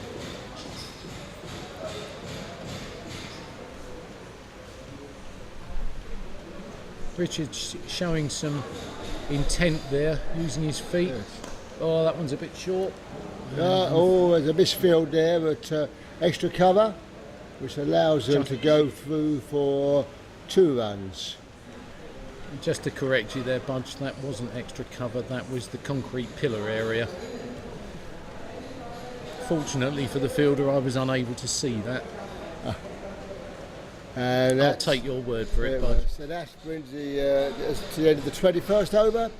Score is 162. Richards is on 9, and Trotman is on 4. So I assume Hughes was probably the quickest bowler you faced in your career, or is there anybody else of a similar pace you happened to come up against? With my level of talent, Budge, and it didn't really make much difference whether it was 75 miles an hour, 85 miles an hour or 95 miles an hour, it was still too quick for me. I think he'd been very modest there, because he probably was the quickest bowler I faced. I did have the pleasure of facing a very young Neil Foster on a very bouncy Colchester wicket, and quite a lively Piggy Malone at Hadley and Thundersley. But I don't think any of them were noticeably quicker than Hughes. But as I said, I didn't have the talent really to tell.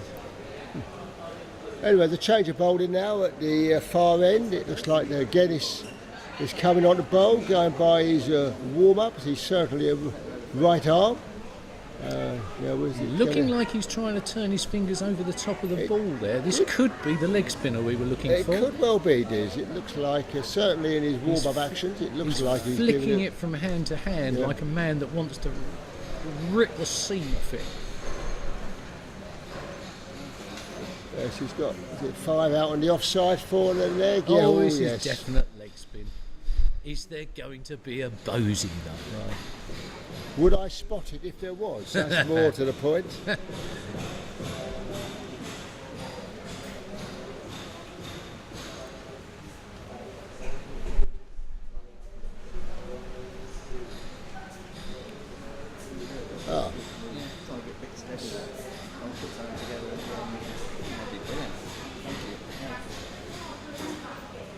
Or gives it very playing plenty of flight there. It looks like he's trying to give it a good rip as Richards knocks it down to fine leg. The fielder there just on the edge of the circle, and they run through for another single. Better length delivery there. Firm defensive prod by Trotman, runs out to wide mid-on.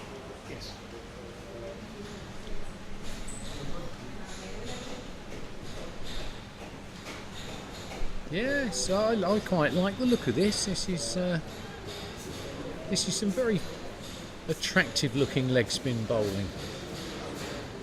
It's pitched them all so far, always a good sign. It is. That was something in my career I often failed to do, unfortunately.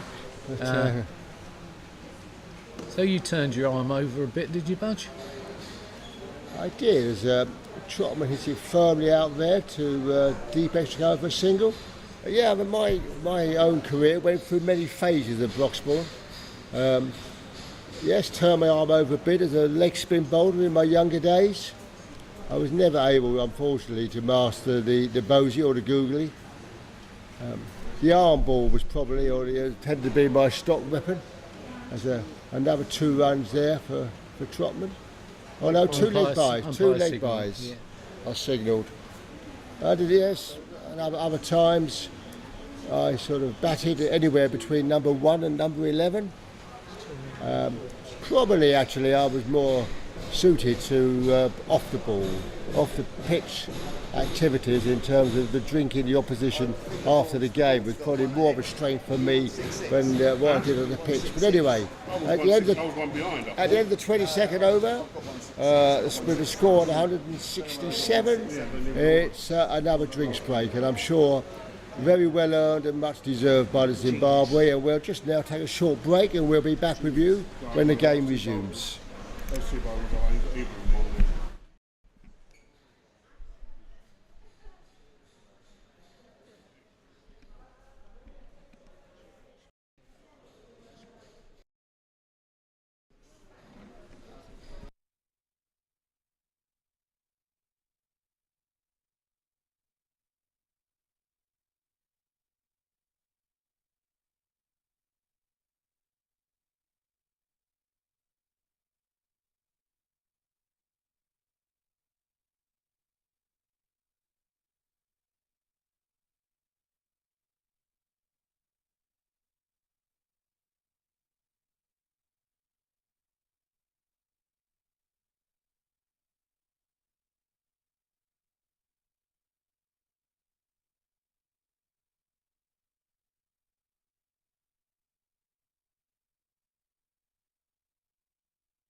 Welcome back as the play is about to resume with Dirkie Beeks still bowling in front of the pavilion end. We have a slight confusion behind us here in terms of the correct score, whether it's 167 as on the score box or 166.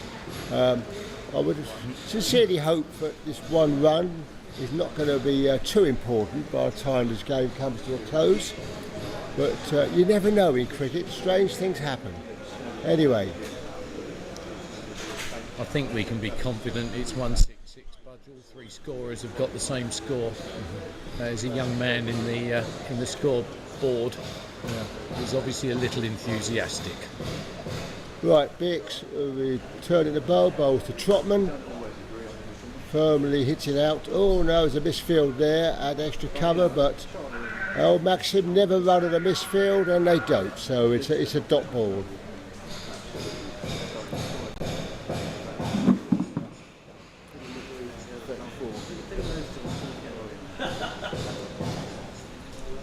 Pushed out there to deep mid wicket. Builder runs in and they take a single to Trotman. Bukes to Trotman. Dizzy, as we were chatting off air during that drinks break, you were mentioning that you've toured a few times in the past, and Richards there lost his balance.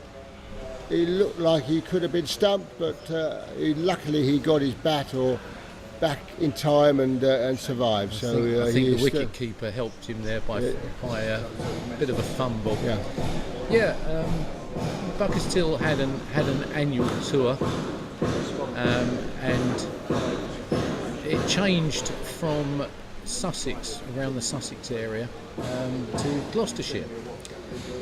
And on my the club's first tour of Gloucestershire, fine long drive over Long On there. Yeah, very firm strike by Richards for 4 runs. Used his feet again and danced down the pitch and launched into it. Yes, and our first tour of Gloucestershire started in Oxford on the way down there to play a game at a lovely Oxford University ground. Unfortunately, as we were driving up the M40, or it might have been the A40 back then, I don't really recall. Oh, beautiful shot there by Alex. Straight drive, over the top, 6 runs. Have that. Obviously he's decided now after drinks break to start to open his shoulders, and he moves on to 20 with that excellent strike. So it began to rain as we were driving up to Oxford. We arrived at the ground, it continued raining. We took tea, it continued raining. And we left the ground at about 5 o'clock while it was still raining. So no play that day. We drove on down to Cheltenham. It continued to rain on Monday and on Tuesday. It did stop halfway through Wednesday, and we decided we would take a drive down to the ground in the unlikely event that they'd had slightly different weather to what we'd had. No phones in those days to tell us what the weather had been like in other areas. Nobody had been in a fit state to watch a television because the only thing to do was drink. So there we were at Wednesday lunchtime. We got to the Shipston on Stour Cricket Club, and it was Shipston under Stour. So we had a few drinks with the odd straggler that turned up to play for their team or support their team, and went back to our hotel in Cheltenham.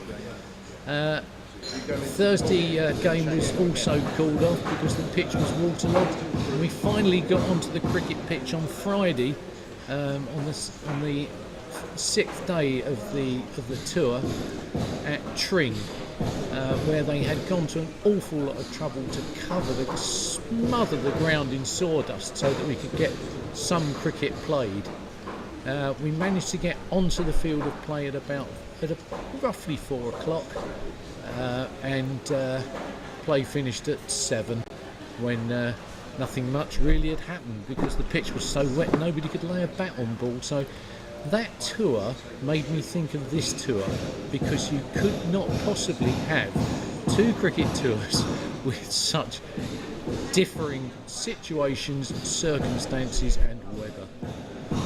Yes, you're right there. Certainly, weather has not been an issue on this tour. Well, not rain anyway. I think the heat and the humidity has perhaps been more the issue than any other climatic issues and problems. But I mean, by the way, just to let people know back home, after that shot from Richards, the ball disappeared out of our sight and probably out of the ground as well. So there has been a slight delay in proceedings whilst a new cricket ball emerges from the pavilion, is in the hands of the umpire at the far end, and play. The umpire, who looks remarkably like Kumar Dharmasena. Yeah. So anyway, we've got Portugal. Anyway, But it isn't. I think we've now agreed on everywhere on the score. It's 177 after 23 overs, and Jedis, I'm not quite sure if I pronounced his name wrong, I apologise, is going to resume at the far end with his very attractive and leg break bowling, with Trotman on strike. With figures of 1 over and 1 maiden so far. Now that one, he gave Trotman a little bit too much room outside off stump, a little bit short. And he hits it off the back foot out to extra cover for 1 run. The field is well spread now. The full toss has been dispatched for 6 by Alex Richards over mid-wicket. Wide long on to be kind, but it did ask for it. It did, and 184. Same as the ball. yes, Obviously our good... hopefully this new ball, which has just emerged only 2 balls ago, has now disappeared. Oh no, it's been thrown by somebody outside the ground back to a couple of the Namibian fielders, so luckily play can swiftly resume again.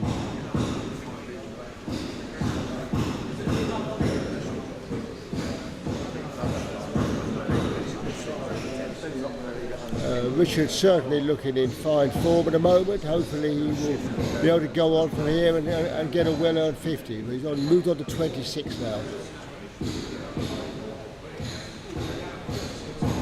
Oh, another full toss. That, Dispatched over square leg this time. again, that has disappeared, just missing the pavilion and a green hut next to the pavilion, and quite a few of the England players are emerging from the shade of the pavilion to try and retrieve the ball. Yes, here it comes. It's back now. Obviously the England team more motivated to get the ball back.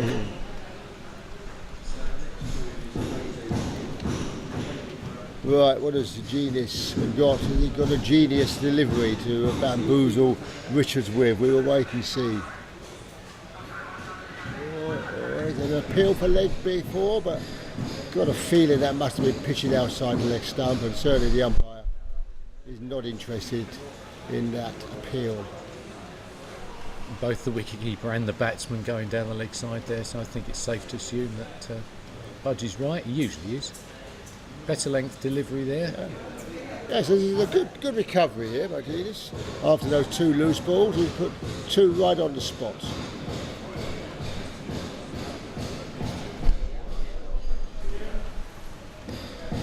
It's a bit shorter, and Richards takes advantage and pummels it through. Between mid-off and extra cover, and picks up 2 runs. And that brings us to the end of the 24th over. The score has moved on to 192. Richards, who's had most of the strike recently, on 34, and Trotman on 7.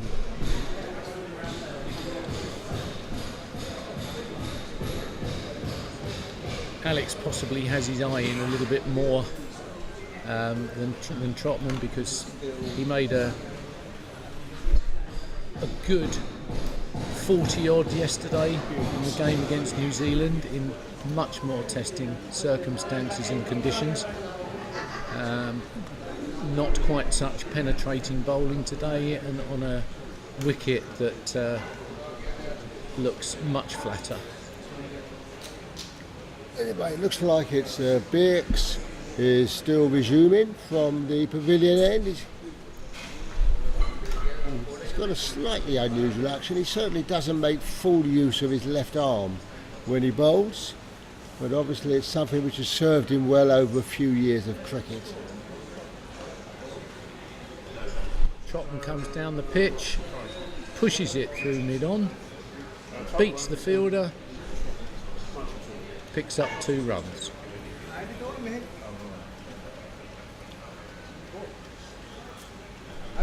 So, Bunch, what's been your overriding impression of Colombo? It's a fascinating city. So just there as Trotman pulls a short ball through deep mid-wicket for 4 runs. It's a complete kaleidoscope. It's probably everything I expected coming to Asia for the first time. I mean, it's got some wonderful cricket grounds, I have to say. We've been to 4 or 5 different grounds now, and they are all beautiful, well appointed, great facilities. This area here, there's some lovely new flats around looking over the ground. The city centre is a real mixture of everything. Modern office developments, a very modern 21st century city, and then other backstreet areas where you almost dip back into the 19th century. The biggest impression here, though, is... And the two are shoulder to shoulder as well, aren't they? Yeah, the people, the friendliness of the people is fascinating. It couldn't make you more welcome. They love their cricket here.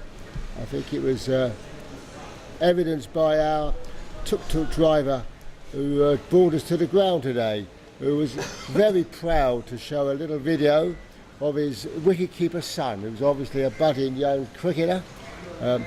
Whether he should have been showing is on his mobile phone a video of his son while driving through the Colombo traffic in a tuk-tuk is another matter altogether. But we got here safely, and then as we got off, he wanted to take a selfie of himself with Dizzy and myself as well. Obviously, you heard us yesterday, Budge. Yes.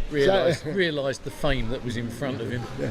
And that's England have moved on to 200 there, and 200 has been reached off 25 overs. Trotman moved on to 15 now, and Alex Richards on 36. And it looks like Jedis is still to resume his leg breaks at the far end with Richards on strike.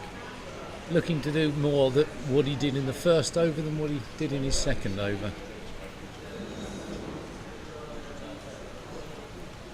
In he comes, floats a leg.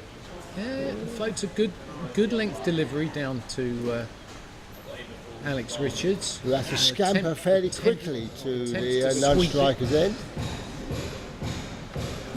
Which brings Trotman back onto strike. Richards not looking too happy at missing out on that one. But as with tuk-tuks in this country, there's always another one along shortly. And a bit of a firm outside edge down to short third man there, brings Trotman another single.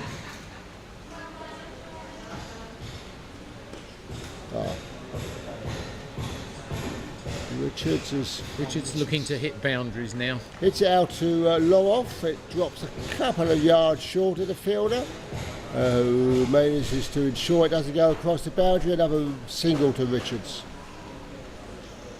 Swept down to fine leg. Nicely controlled shot. Just a single.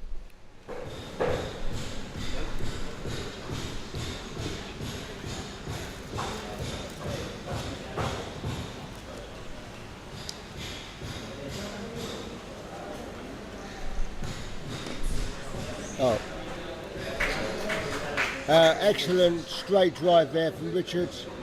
Straight back down the ground brings him another boundary. He moves on to 41.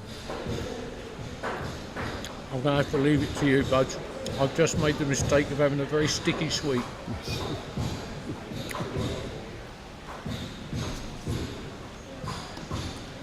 A bit of bounce there, but Richard, no, he doesn't take a single. Well, you know, maybe our viewers, if they won't hear your dulcet tones for a couple of minutes, Diz, you know, hopefully they won't be too disappointed, as that brings us to the end of the 26 over. I think I've just pulled the filling out. And the score has moved on to 207.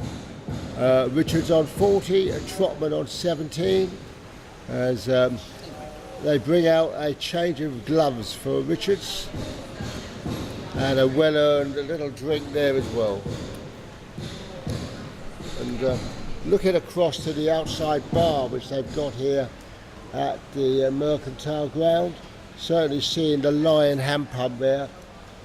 Maybe it won't be too long before we ourselves were able to have a little cooling drink. It's beginning to look quite attractive, isn't it? Yeah. Right. As you say, Budge, memories of the outdoor bar at Broxbourne. Yes. As Bix continues from the pavilion end, a very firm hit from Trotman out to deep point, and they amble back for very comfortable 2 runs. Excellent throw in there from the Namibian fielder. Carried all the way from the boundary straight over the top of the stumps. Obviously the reason he's out there. A shortish delivery. Chopped away to square point. Another single. Not such a good throw in this time. Pitched right in front of the wicket keeper and nearly took his teeth out. Who looks a little bit angrily at the fielder in terms of that throw coming in. Anyway, brings Richards back on the strike. Not sure I'd want to be upsetting their wicket keeper. He looks a fairly well built chap. Down the wicket. To long on. Whips it over long on where he picks up a very nice boundary. Yes, there's a little bit of the ground which from our excellent commentary spot we can't actually see because the aforementioned bar, yes.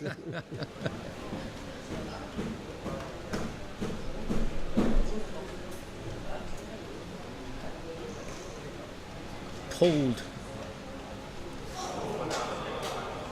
again to the part of the ground that we can't see, but judging by the umpire's swish of an arm, it's another boundary. But looking at the bowler's reaction, I've got a feeling that could well have been a misfield. He's certainly given a bit of a glare down in that direction. Yes. Anyway, that moves Richards on to 48. And a full toss. Again hit to the part of the ground that we can't see, but this time clears the boundary. And that brings Richards his 50, moves on to 54. So he's brought that up after 27 balls with 5 fours and 4 sixes. An excellent innings by Richards, and that would certainly do his confidence the world of good moving forward in this competition. Just a little aside, Budge. Alex Richards' company, which is his company. Is that a catch, I wonder? Again, he's hit it to the area of the ground we can't see. And it's gone right to the boundary, but they've not run, so it's obviously plus one of the firmest hit dot balls I've seen for quite some time. But 27 overs have now come and gone. 225 for the loss of those 2 retired hurt wickets. Richards on 54 not out, Trotman on 20 not out. So 18 overs to go in this innings. It'll be interesting to see what sort of target England will be setting Namibia to have to, I use the word chase loosely after lunch. Anyway. Yes, so I saw the the slogan on one of the England T-shirts, D.F. Richards Veneers, and it took me back to the 80s when a certain Dave Richards sponsored the Essex League for 1 year. I think it was 81 or 82. Alex told me, and then obviously discovered that Dave Richards was a chap that I had played cricket against all those years ago. Small world. It is indeed. Yes. Dave Richards being Alex's father, obviously. Yes. And Alex, who I think had many, still plays at Wanstead, which has been his family club for many years. A ground on which I think you and me have both played in the past. One of the senior Essex League grounds, always been a very strong club of Wanstead. Always had a number of very good cricketers. I've certainly always enjoyed playing on that ground. I don't know if you've got any memories particular playing at Wanstead? And anyway, just before you do, a very good flighted left leg spinner there from Genius. Trotman danced down the wicket, didn't get to the pitch of the ball, and the wicketkeeper has completed a stumping. So a very well earned wicket there for Namibia, and in particular for the leg spinner, is Trotman, who's made 20, KD. 33 balls. 20. 1-4. 33 balls and 1-4 as he returns to the shade of the changing room, and KD comes out to bat now at number 5 for England. So Richards walks over to him just to give him a little bit of advice in terms of what the ball may be doing, and anyway, returning to Wanstead Cricket Club, Diz, anything you wish to, memories of playing there? Well, one memory of a game that I saw but didn't play in was a very young Graham Gooch playing for Ilford against Wanstead at the Wanstead ground. I happened to be there because I had played golf at Wanstead that day. The golf course and the cricket ground border one another, and while it was during my round of golf, I noticed that there was a good game of cricket going on there, and so I wandered over at the end of the round to watch Graham Gooch score 173 in what in those days was a violent display of batting. These days we'd take it in our stride and think, oh yeah, 173 in a 48 over game or whatever it was. Nothing too amazing, but in those days, if you made 100, it was considered a very good knock to get your side over 200. Yes, the game has moved on a lot, hasn't it? It has moved on considerably. As the chance down there, has he taken that? Taken it? He has, I think. No, he hasn't. He's waving. He's not caught it. I don't know whether the ball has. Has he caught it? Long on there? No, he's waving his arms across themselves to say, no, I've put that down. Long way away from us here. I've still got the concrete pillar in the way as well. But seems the England batsmen are intent on hitting it to areas of the ground that I can't see. There goes another one. Straight through the concrete post again. Yes, and KD moves on to off to mark with that, or has he moved on now? He's moved on to 2 with that. Push out there, Richards on strike. A very firm off the back foot, superb shot over. No, long down towards long off, where it's fielded again, and then come through for another single. Richards had tried that shot off the back foot over extra cover on a couple of occasions. He hasn't quite timed it yet. I think he's looking to hit 6s over there, but it's proved beyond him so far, and it will, I think, prove beyond him because he is now being retired out.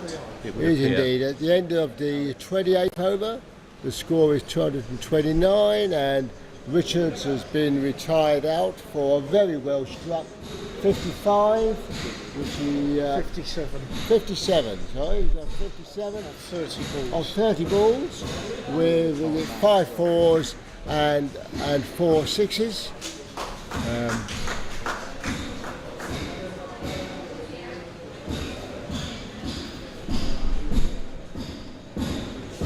And that, Yeah. I say, I was looking down here for number 5 on Woody's very well prepared notes of all the players, and there's one player down here doesn't have a number by his name, which is Martin Gidley, who was It's number 3. It's a it's a 3. You were right first. 3 is Desire, 5 is Gidley. You were right first time, but it is KD.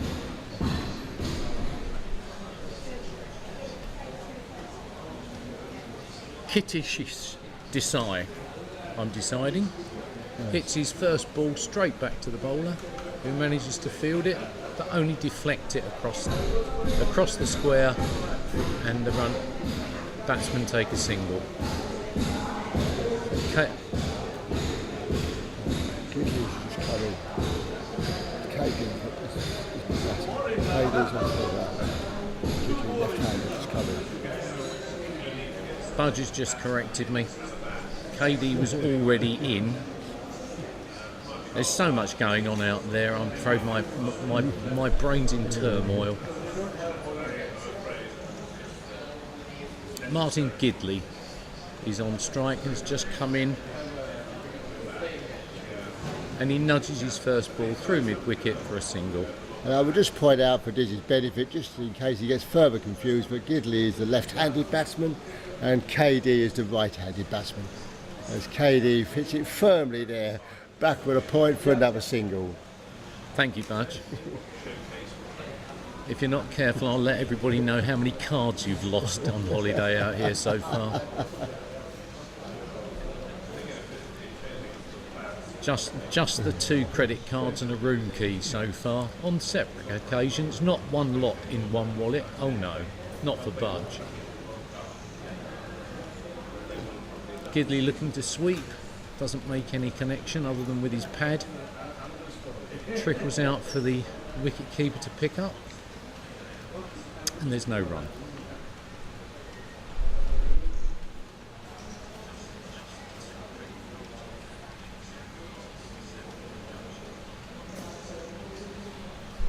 All tossed up there, well timed, just gently nudged out to mid-off for a single. Long, deep mid-off, I should say.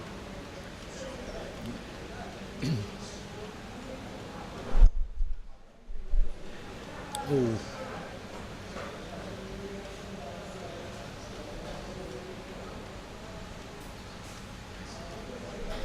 And that brings us to the end of the 29th over, and the score has moved on to 235 for really officially now have a loss of 4 wickets. KD is on 6 not out, and Gidley is on 1 not out. And it's still Jennings to continue twirling his little leg breaks at the far end there, with KD on strike.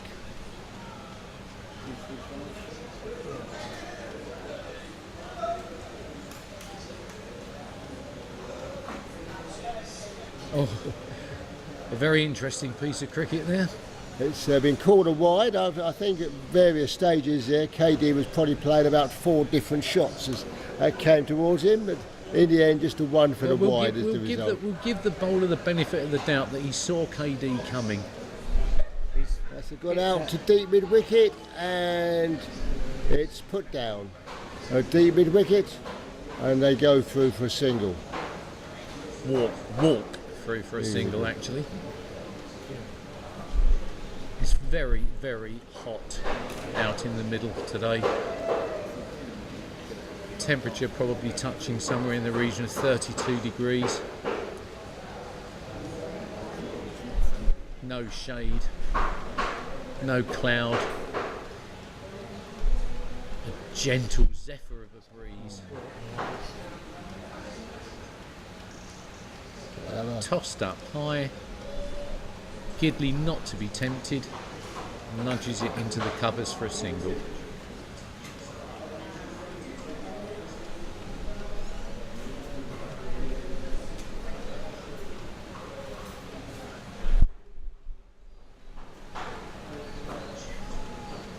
firmly struck there by KD out to deep point. Safely fielded, and they amble through for another single. KD looking that he would like to inflict all manner of violence on the bowling attacker from a very early stage in his knock. Bit of a loose delivery, a short one down the leg side, which Gidley happily takes full advantage of, turns it back with a square for 4 runs.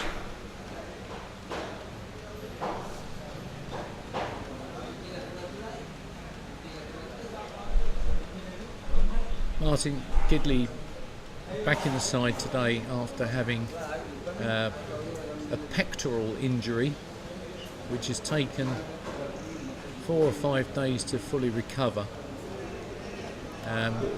And as one of England's frontline spinners, important to have him back in the side in the hope that he will be fully fit for the semi-final, if selected, obviously.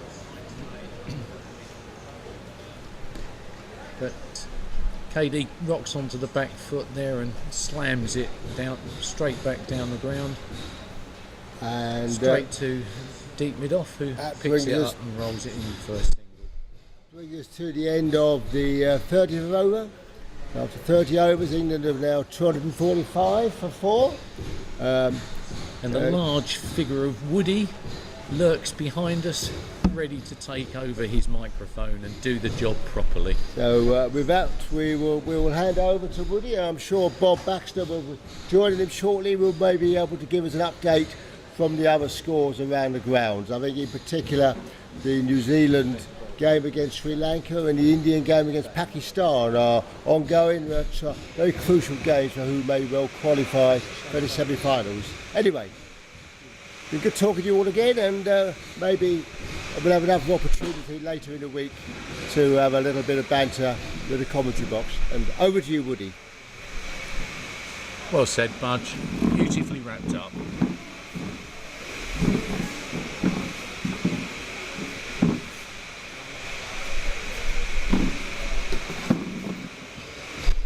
Thank you, Diz, and thank you, Budge.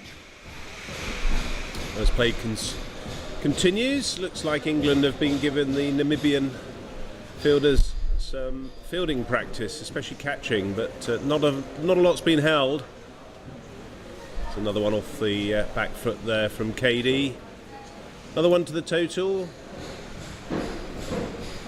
246 for 4. So England working towards a pretty big total here. It's probably unassailable by the Namibian batsman, but they'll be looking to get plenty of time in the middle as he plays it on the offside there to the fielder. Martin Gidley, great to see him having his first knock in the World Cup.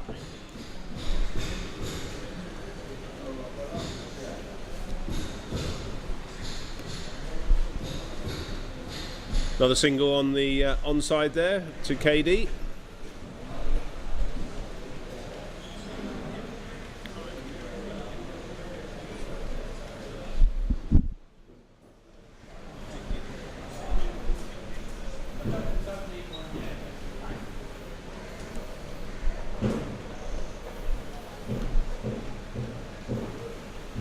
Some easy singles here for the England batsman off the Dookie Burks. The bowler, who's been throwing himself around there. Bowled very well actually. Little loopy right arm, slow bowling there, but causing some problems for the England batsman.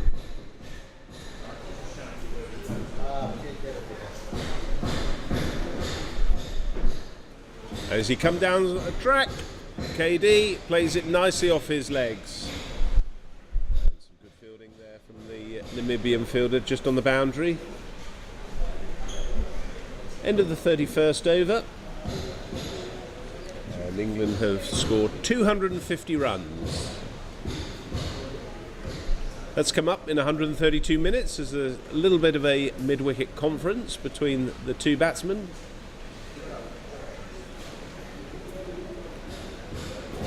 Namibian fielders and bowlers looking very tired, but working hard to get through their 45 overs. We're in the third power play.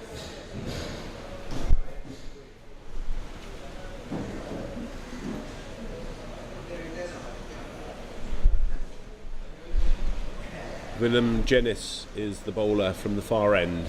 Hope you enjoyed the commentary from Diz and Budge in the second power play. Two very funny men who've been on tour and enjoying their cricket. As he comes down the track, KD, and he places that beautifully for 6 runs towards the left-hand side of the scoreboard. So 6 more to the total. That would look very, very nonchalant from KD.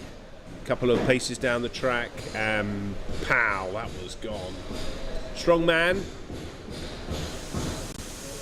Didn't have much of a hit yesterday against New Zealand, got out very cheaply, so he'll be looking to make amends today. Just talking to the England manager as I had a wander around the outfield, and it's very much about making sure that the England... And that's another big hit, and it's going to be over the boundary for 6 more. So that's gone over deep square, and KD just advancing down the track, going back and getting himself set. So right in the old wheelhouse there for KD.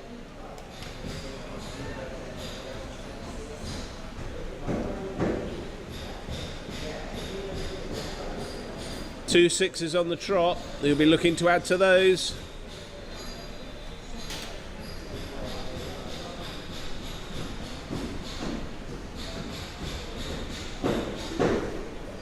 Comes down the track and he's played on the offside, so should be 2. It's going to be cut off, and it's a nice throw in from the fielder out in the deep.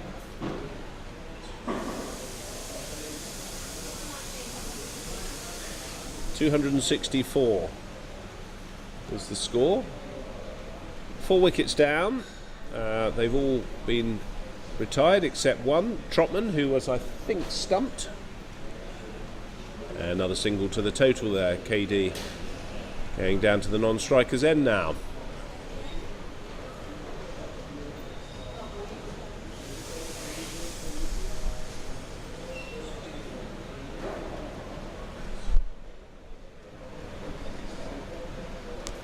Richard Trotman was stumped for 20.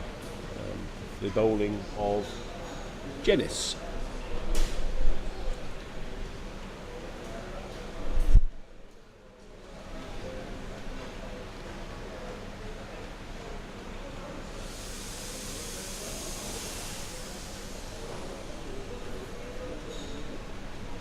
A leg spin, and that's just tickled down the leg side. Got a little bit big there on Gidley.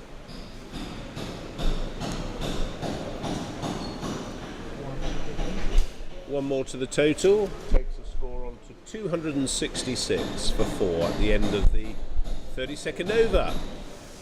Yeah, so I was talking to Peter Ryder about a couple of things really, quite interesting. And very interestingly, I saw on Facebook today, which is obviously social media, this global franchise being put out by the Spirit of Cricket. Not quite sure what to read into that, whether that's a bit of an attack on the IMC system of all these countries apparently that they're going to have different teams playing in as a worldwide competition. So very interesting to hear what that's all about. Anyway, there's a run to the offside there for Gidley. Talking to Peter Ryder, we were talking about next venues for the World Cup potential, as he's on the IMC over 50s panel, so I believe there's quite a lot of interest as to where that's going to go. And I think it's quite usual for the next venue to be named at the end of the current World Cup. 4 more to KD there. Just came back, ball was very short, and he pulled that over to the leg side boundary. So that'll be very interesting. Lots of pros and cons.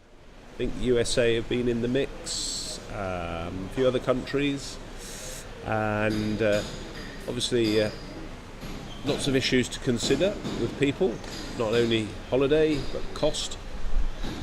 As KD just puts that down the ground, just a single there as they walk through. And also obviously today England have retired out 3 batsmen in this run scoring opportunity for them. Really just gives them time at the wicket. They've got a big semi-final game coming up on Thursday against either, could well be the second place team in Group B. Skidley just plays that easily into the leg side for one more run. So nice opportunity for the guys to get some time in the middle. 273 for 4 as he rocks back Cady on the back foot, straight to the fielder. He's also got some cover on the boundary as well, that fielder. Fudi Kutzer is at long off, and he may well be asking for some help there, which is, it's a poor piece of fielding sadly. He just got under his hand as he dived to his right. Willem Jennis, who's been bowling from the far end, couldn't stop that for going for 4, so 4 more to the total. Takes a score on to 277 for 4.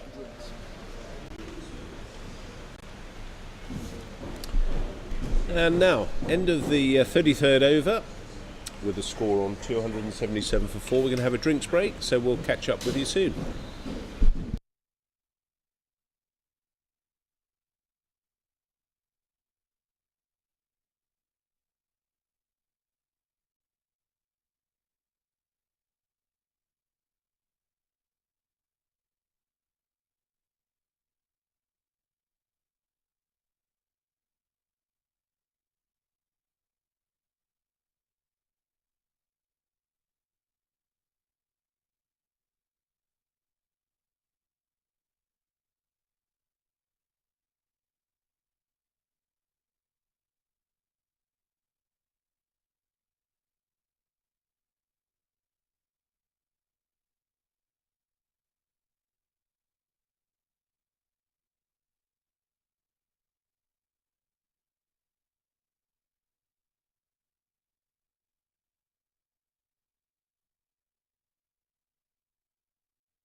Right, back to the play. Just let's have a quick look at some of the other games being played in this group and also in the other group. Importantly, in Group B, Pakistan currently 130 for 6 against India.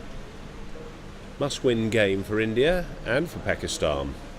So the Indian team, who've been a much better team than the 2023 World Cup team, having a strong game there against Pakistan. That's after 29.2 overs, as the players are still having a drinks break. Let's have a quick look at the other big game there. Australia in Group B, playing the West Indies. Australia 179 for 5 in 36.2 against the West Indies, who've obviously yet to bat. And the other game in Group B, Canada 163 for 8 after 34 overs against South Africa. Vian Schmidt there has taken 3 for 39 of his 9 for South Africa. So not a bad innings there from Canada.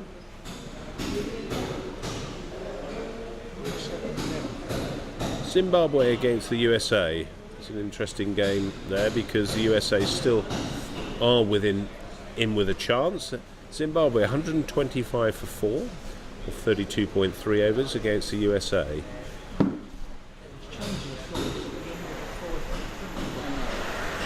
And the big game in Group A, along with England's game here, is New Zealand versus Sri Lanka. New Zealand 156 for 5 against the hosts Sri Lanka, 34.2. A quick look at the whilst the players are getting themselves settled there. Andrew Hall scored 39. Mason Robinson, the wicket-keeper, 23. Robbie Frew, who got 78 yesterday against England, has managed 7. Craig Foster, 25. John Gary's not out, 49 or 52, so he's going well. Simon Murphy's out for 1, and Adil Samani, their captain, is not out for 1. So an interesting game that's going to unfold there in that New Zealand game against Sri Lanka. Now, back to the action, as we have the left-handed Martin Gidley facing 277 is the score.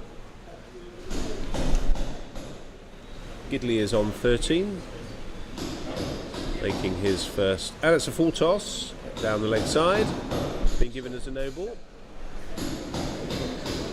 So that's going to be a free hit.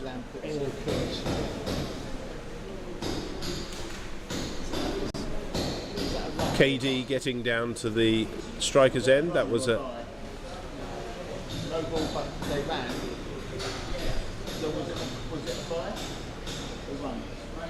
run.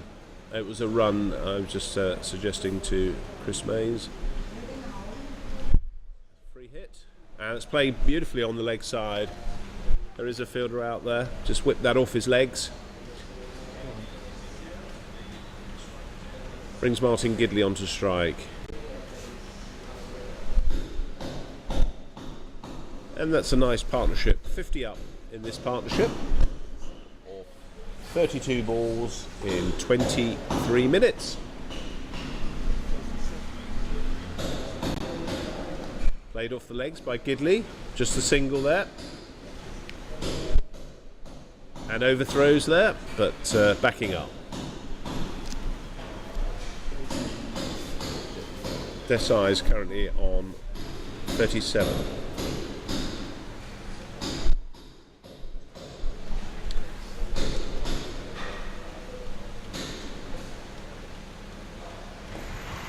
That's nicely struck on the onside by KD. Just a single, not running too hard there. Long way to go yet. So England batsmen getting a good run out here today. They'll be looking to set a target of around about 350, 360 to Namibia.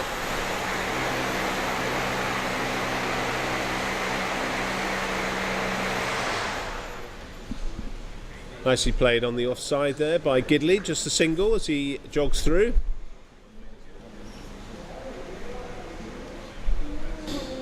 A little bit of background noise here today. They're doing building work at the Mercantile Cricket Association ground, so there's lots of banging in the background. Hope you can hear what we're saying and it will make some relative sense. That's wide and that's driven. Full toss there. Should have been put away by KD there. He's a little bit angry with himself there. Just plays the second shot again.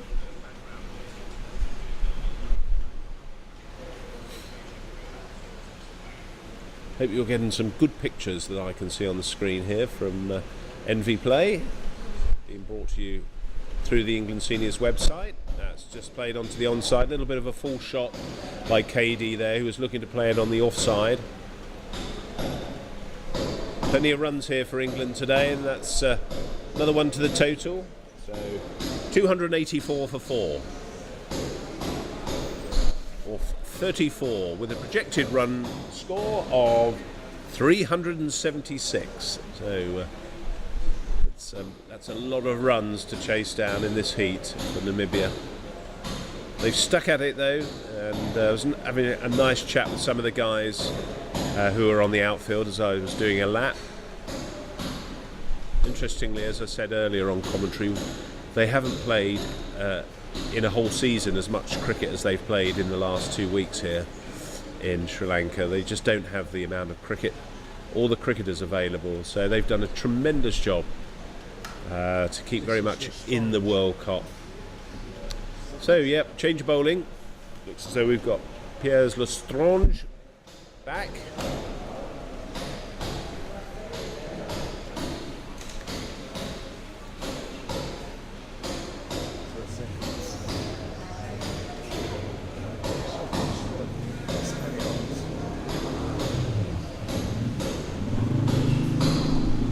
As he paces out his run-up in literal feet.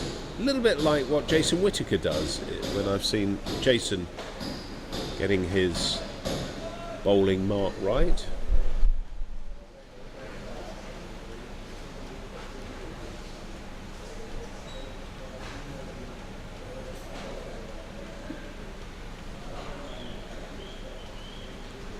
In comes Lestrange to the KD, the right-handed bat.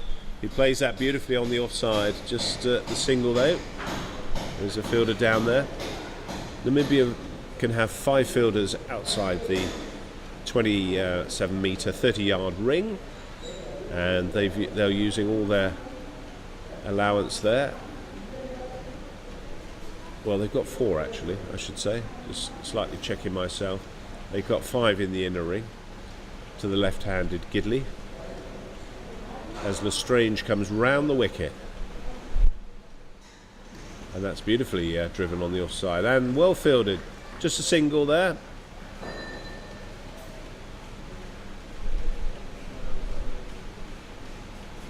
Looking like he was trying Jonty Road style to throw the stumps down.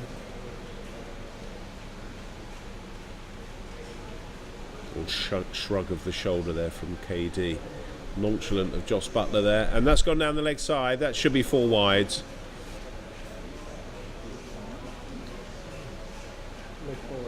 Oh, leg byes being given. It's amazing how you can't see those little nuances. So more runs to the total there. 290 for 4.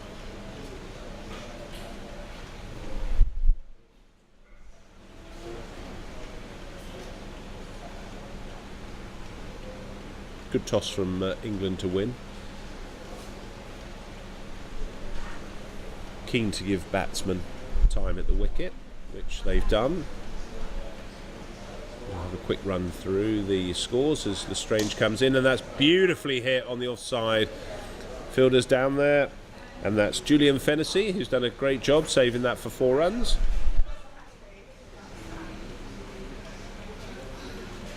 It's about a 55, 60 metre boundary, so it's not small, the ground. Namibian fielders getting round quickly. Johnny Wildman started with Charlie Knightley. Johnny Wildman's 62 or 56.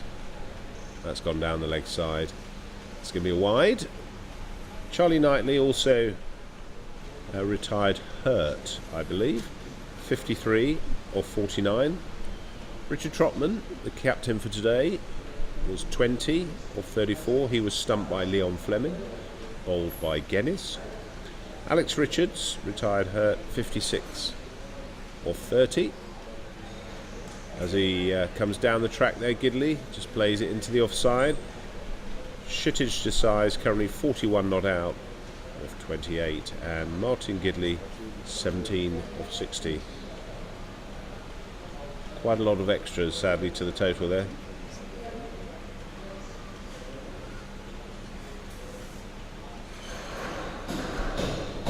That's beautifully driven on the offside there by Gidley.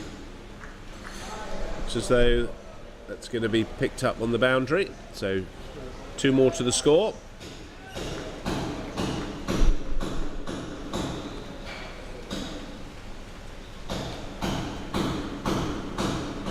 End of the over, 294 for 4, of which 3 have effectively been retired batsmen. So a really, really good performance from England with the bat today. KD is on 41 not out, and Gidley is 19. Now, Bob, Just having a look at some of the scores Yes. in Interesting. the other groups. Yeah, the Pakistan team are 126 for 6. So I'm sure you'll give us an update on that. 146 for 6. 146 for 6, so that's 13 overs a left. bit more. Yeah, they should get 200 there. New Zealand are playing Sri Lanka in the other important game. 168 for 5. New Zealand with about eight overs left. So they'll hope to get to around 210, somewhere around there. Rocked on the back foot there, KD, and just played that down to the deep point region for 1 run. Australia recovered from 40 for 4 to 197 for 5.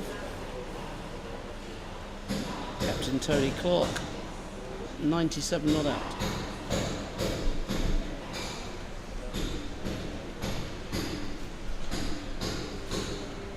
Zimbabwe are playing USA. Zimbabwe 134 for 5. A little bit short there, that's going to be 4 runs. So Gidley just taking advantage of that as the umpire signals that to the scorebox. So 4 more to the total for Gidley, and for England that takes them on to 299 for 4. So 1 away from the 300 mark, which will be England's biggest score in this World Cup so far. Well, I think this is anyway, but they got over 300 in the 2023 World Cup against Namibia in the first game. So they're going to go a long way past that today.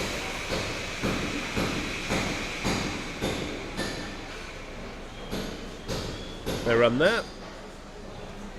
Just saying that obviously Gidley's had a slight problem with his shoulder. Good to see him playing today. Doesn't seem to have any problems with the bat so far. So hopefully he puts himself in contention when he has a bowl later on.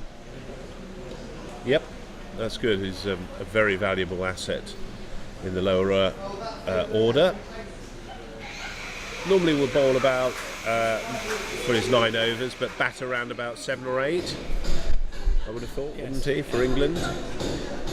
Played that quite remarkable innings against South Africa, in Groot Drakenstein. In the group games, England needed to win that, and that's 4 runs. That's a very loose ball from the bowler. KD right onto it very quickly, swivelling and pulling that to the boundary. Takes him on to 46. 1 blow away from 50.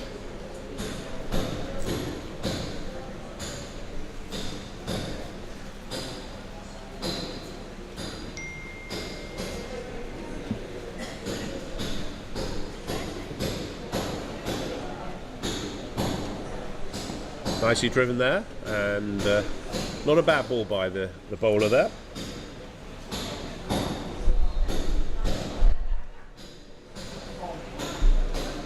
So not a bad bowler from Lam Kutsi there.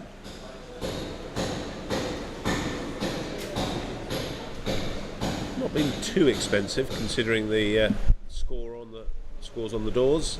6 overs, 0 for 50. The strange may well continue. Bobby will be pleased to know that looking at the bar, it looks as though it's opening up down in front of us, and it's 285 Sri Lankan rupees for a can. I think that works out about 80p. Obviously, as I'm working, I won't be able to have a drink, but Oh, right, okay. And how was your little stint with the Papare news media outlet here? fine. That's a beautiful shot from KD, and he's just launched that over extra. So 2 bounces to the boundary for another 4. And it's 50. And yes, that takes him on to 50 runs or 32 balls, sorry. 51 4 runs. 4s and 2 6s. So a great 50 there from KD. I expect probably he will continue to play some shots and either get out or do what the others done to get somebody else a bat, I guess. Maybe retire. Played on the onside. That's going to run away. There is a fielder that's out there. And 4 more. It's just got past the fielder there. Slightly obscured in our view here by the lion tent. Plenty of lions around here. So 4 more to the total. I think this is going to be a big over for KD. As you said, he's probably going to be retired after this. So we've got still plenty of batting to come for England. It's the other channel. I've got. I'll have to tell them who's coming in. So they've got Snellgrove and. Oh, that's a great shot. Snellgrove and Sharp down as the batters next. Just a single there. Didn't quite get under the ball. Looking to launch that right over the top of long off. Martin Gidley to face. Just the one there to KD.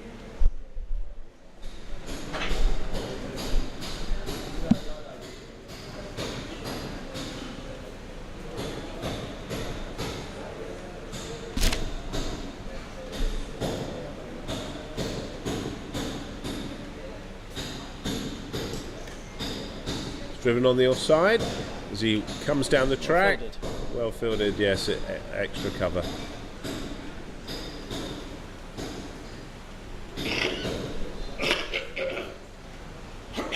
Quite so many of the MCC Gibraltar party online, I don't think, this morning, but good morning to James and Roger. If you're James had a bit of signal problems, but if you're listening in, good morning to you guys. And hope Short. to hear a few more. Hope a few more of you will come on for the semi-final on Thursday. 4 more runs there to KD as he puts that just behind square with ease. Just rock back there and played that very nicely through the vacant point area. So another 4 to the total. And the run rate on the the projected score on the current run rate has gone up to 390. So that would be a record, I think, in IMC cricket if they got up to that level of score.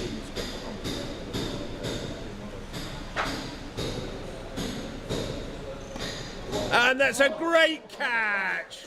What a catch by Piers Lestrange. He just signals to KD. I managed to hold on to that. Well done, Piers Lestrange. That was a smart piece of fielding. KD hit it hard back at him, and it stuck.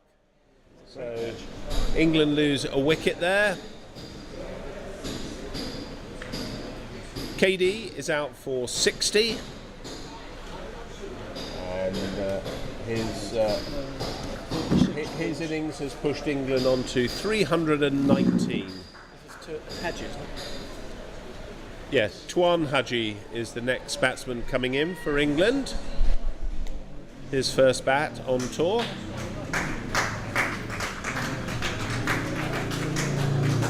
Very nice slow left arm bowler for England.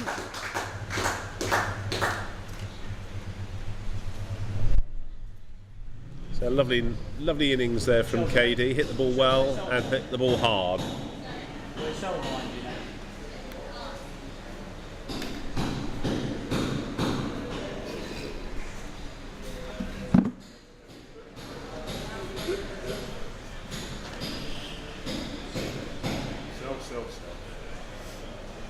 So KD hit a very well struck 60 or 36 balls. He had 6 fours and 2 sixes. Big striker of the ball. KD. This is his cricket at Richmond Cricket Club. As we'll give you a little bit of an update on some of the other scores that are coming in.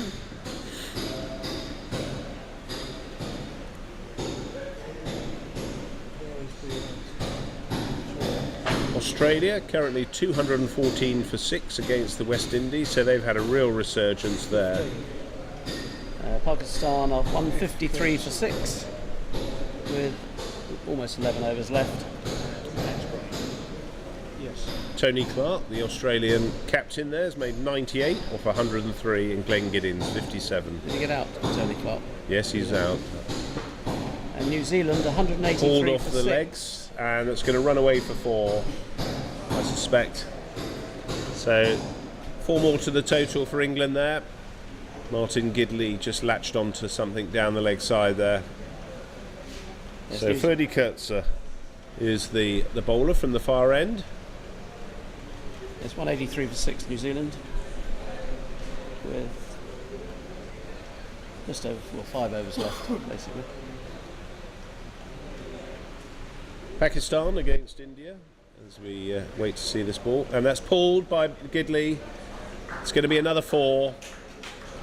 Very easily pulled there. Seems to be a bit of a compulsive puller there.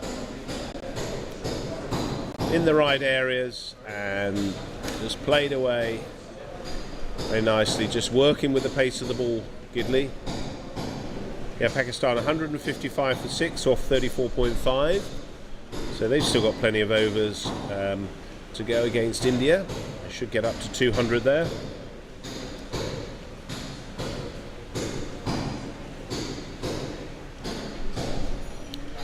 And that's gone through the legs of the keeper. Fleming, not going to go for 4, but should be 2. So that will be byes. Just waiting for the signal from the umpire, which it is. Just the 1 bye.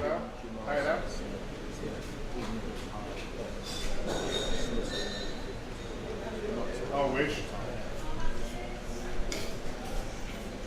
Just add a straw, please.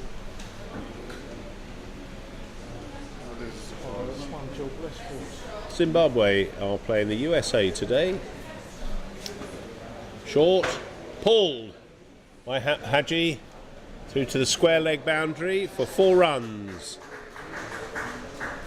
Zimbabwe 145 for 5 or 37.4 playing the USA. Brian Goodwin is on 64. Great to see him in the runs. He's had 101 balls. Not been that well on the tour when I caught up with him, but brilliant to see Brian getting some runs there for Zimbabwe as Haji is facing. And it's short again, and it's gone down the leg side. It's been signalled as a wide. It may well run. The fielder's just pulled that in with his feet, so save 4.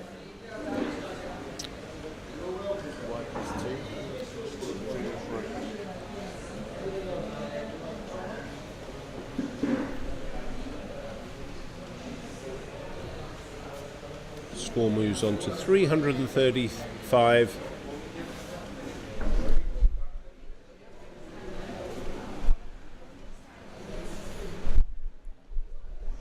This is Hadji's first bat of the tour.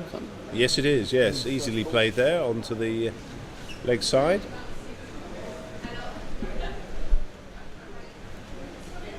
One ball to come at the, and that will be the end of this 38th over.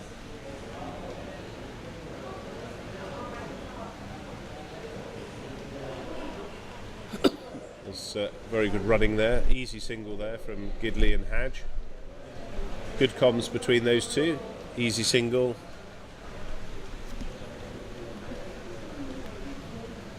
And that's the end of the over. So the score, 337 for 5. And the current projected score, the current run rate is 399.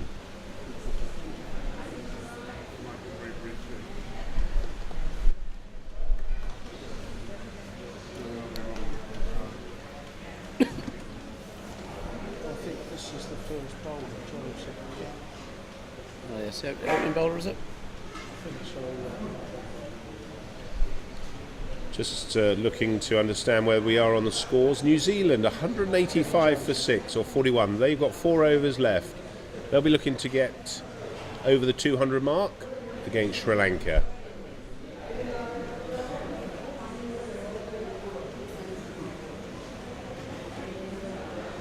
And John Garry, who was not out when I last looked, he was out for 51. So well done, John, for a good 50 there. Adil Samani is not out, 25 off 24, and Damien Grant, 2 not out off 11.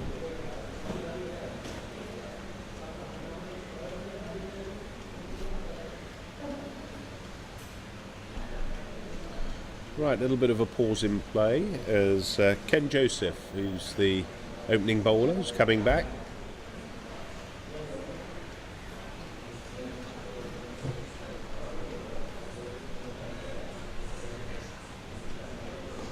As Gidley comes down the wicket, keeps the ball on the ground and just plays it out to the long on for a single.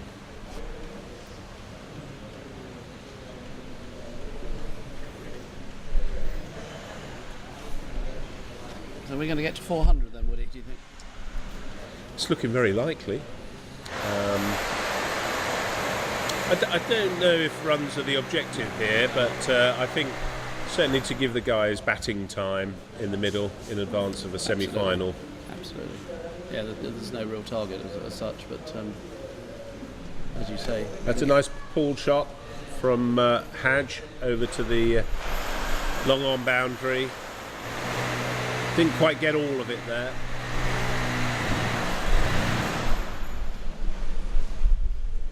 Brings Gidley onto face. There's still a lot of cricket actually for the England team, isn't there, in a shortish period of... That's a super shot, but equal to it is the fielder who picks up and throws. Because they're also playing Australia in a one-day game as well, aren't they? Next week as well. Yeah, on Tuesday, day before we go back.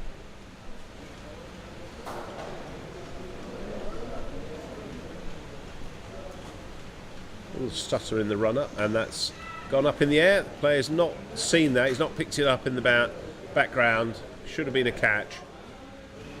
But that split-second decision not to go forward with the ball. It is very difficult to pick up the pink ball within the green background, and you've got the advertising boards as well. So lots of concentration required from the fielders, and of course the commentary team. Definitely. Short, just a single there. Takes a score onto 341 for 5.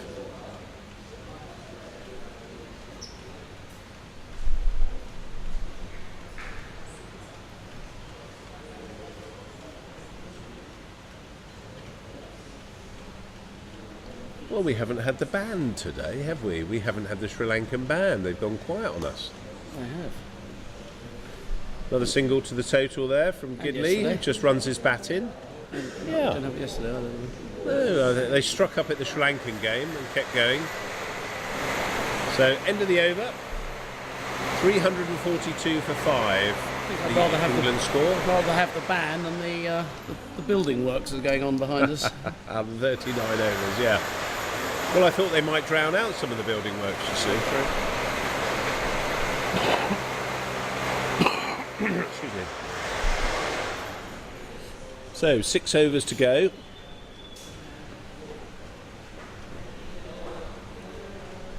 Isidore Titus looks as though he may be coming on to bowl.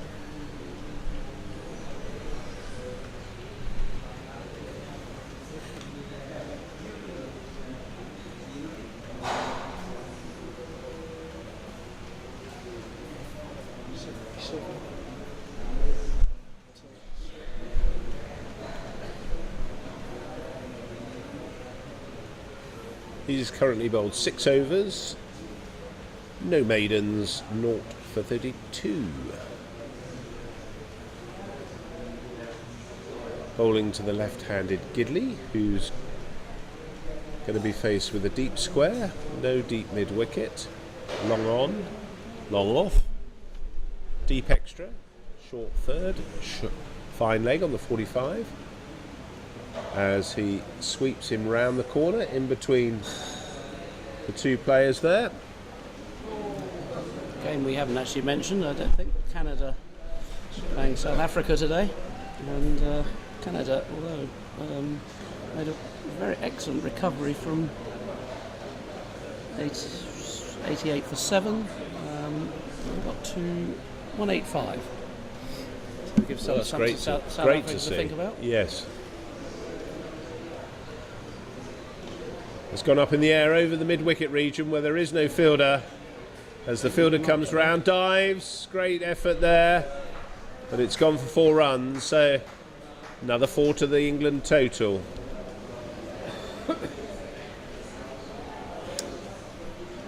Yes, as I was walking around, I was talking to a couple of the guys who are doing the drinks, the Namibian players, and we were talking about cricket, and I had a good Africa Cup. They enjoyed that.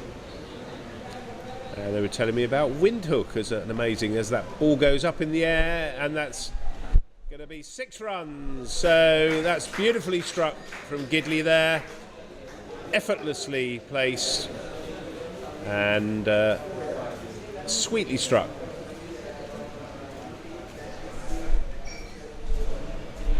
Got all of that, Bob. That was a nice shot, wasn't it? Yeah. A couple of steps down the track and boom.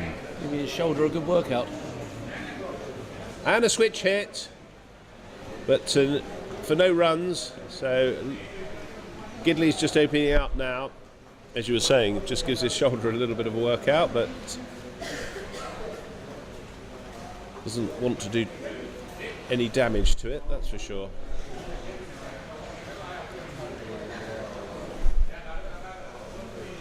$354 for 5, the England score.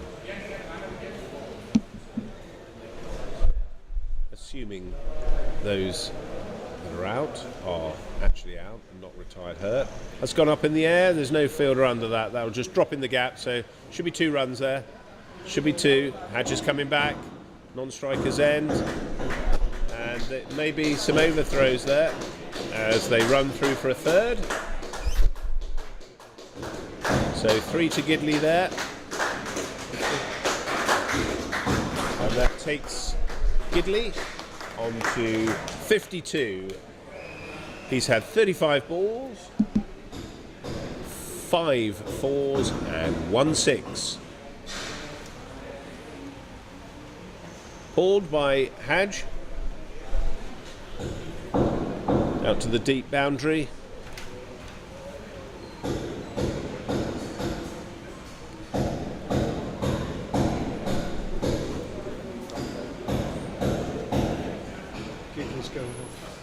Okay, that's the end of the over. 358 for 5 as Martin Gidley leads the field of play.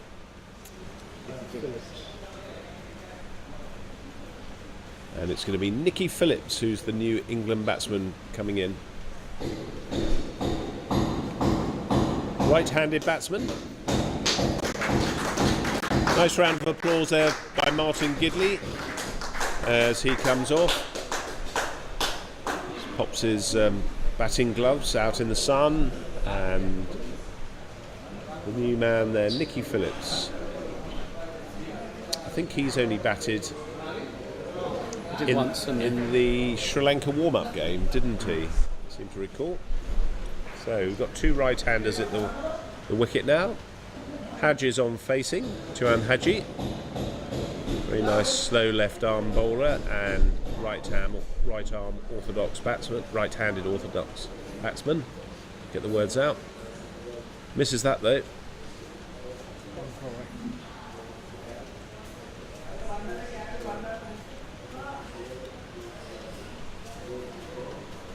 Kept a little bit low, but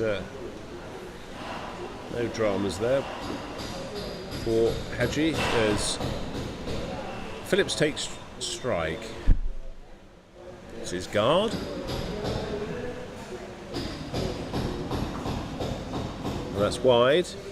Looks as though that's going to run at least away for a single and maybe a little bit more. So 4 runs there. Fielder couldn't keep up with the ball. Another 4 to the total there. 363 for 6. And for the first time, the projected run rate, the total's gone over 400.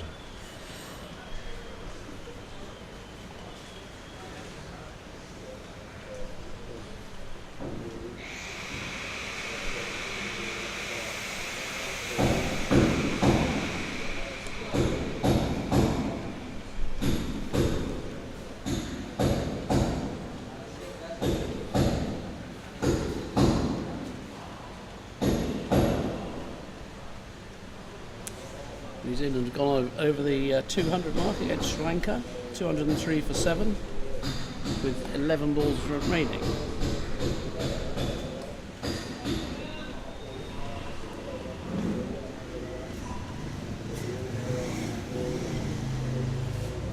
Pakistan 178 for 6, with 6 overs and 2 balls remaining. Short. Not a lot. Cut off the front foot.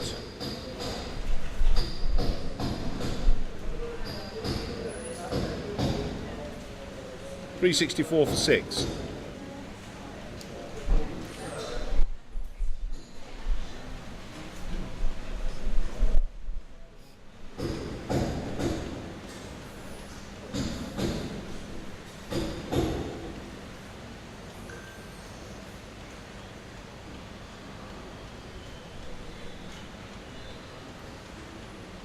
Another single to the total. Okay, that's the end of the overs. 365 for 6.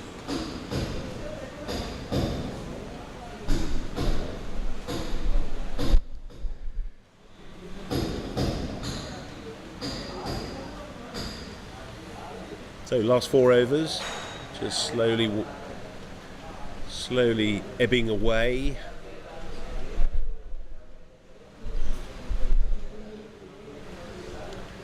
Some tired feet and bodies there, out there I should say, from Namibia. Don't normally play as well 45 over cricket. They'll play 25 and 30 overs max. They have the heat in Namibia, but they Not don't the humidity. not the humidity, and they don't have the amount of cricket that's been going on in such a short period of time. So they've done exceptionally well to stick at it. That have, yeah. That's driven by Haj to the long on region. Just a single.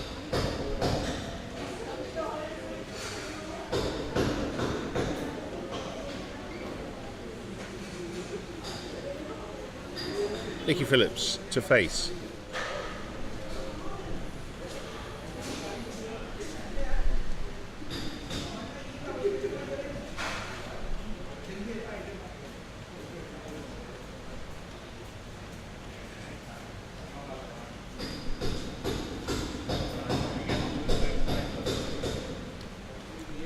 Played on the leg side for a single. Ken Joseph is the fielder there, finally. Just picked that up one-handed, threw it in underarm to the keeper, Leon Fleming.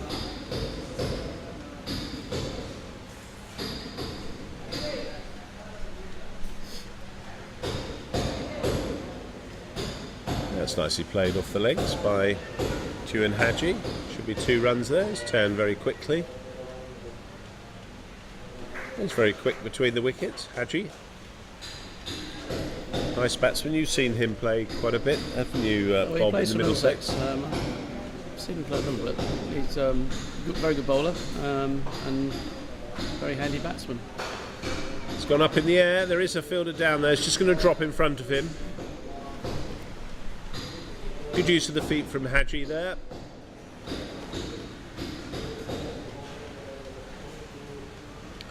Plays very straight, very correct through the line of the ball. As Phillips is on strike. And he sweeps that. That's a great shot. That's a really nice shot. Sweeps and 4 runs. So the fielder there, although sliding, couldn't stop that. It's very hard ground here. That was a very sweet shot there from Phillips for 4 runs. These two forming a really good partnership, running well between the wickets and striking the ball very cleanly. Score moves on to 374 for 6. And again, and gone down the leg side again. Sadly, that's just going to be picked up inside the boundary by Joseph.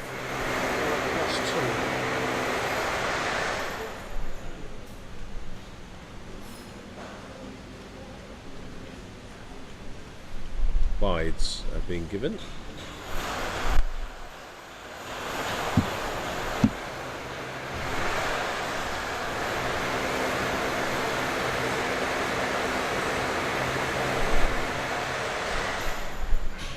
That's a big shout for LBW.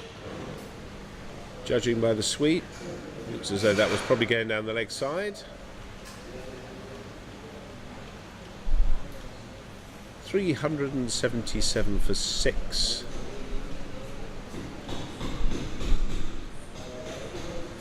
Three overs to go. So I suspect England are going to be looking for as many runs as they can. Yeah, as you said, it's not really about the amount of runs now. It's just getting 8 or so batsmen out in the middle. As you said, Phillips has had a little bat against Sri Lanka in the warm-up game, and Haji is his first knock of the tournament. So it's just important that people get out in the middle. I think the bowling will be similar. I think we played quite a lot of bowlers today in this team. Have short spells, is my guess. One, the heat, and two... That's pulled, and there is a man out there. He's just dropped short, and it's gone past him for 4. They hadn't appreciated the bounce and the spin on the ball, so Hadge is a little bit lucky there, but it was a good shot. He pulled it off his leg side there, and 4 runs is the total. Onto the total. Yes, I think they'll be try and get as many bowlers bowl today as possible. Now we've got this big total, so short spells in the heat and also get everybody in the game. That's nicely played off the legs. He's running through though, Nicky Phillips, as Hadge runs to the non-striker's end and makes it, and looks as though they're going to take an extra on the misfield there. So 2 to Hadge.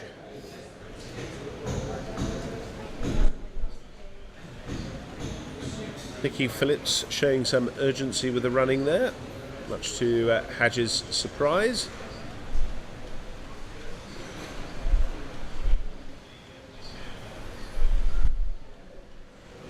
Joseph comes in.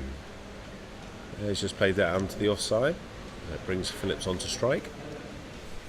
Just an update on these scores. The important games away. Pakistan 189 for 7 with 5 overs left. And New Zealand, Sri Lanka. Well, New Zealand did pretty well at the end. 224 for 7 off their 45. But that's a good effort. So that's a decent effort for them. Well, that's going to be a no ball, I suspect. Chris Johnson, the English umpire, who's on this trip with a part of the party, is doing that game. No, he's not given that as a no ball. I thought that was quite high there, but there was just a single there on the offside there.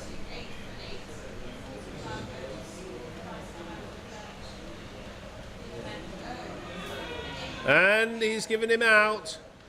So Joseph gets his reward. Haji's out for 20 or 13 balls.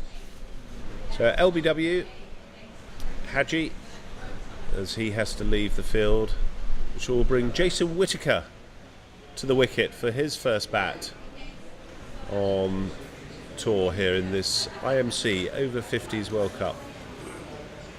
A nice round of applause for Haji, who ran well with Nicky Phillips there and scored some nice shots. I'll give you a little bit of a rundown of his innings.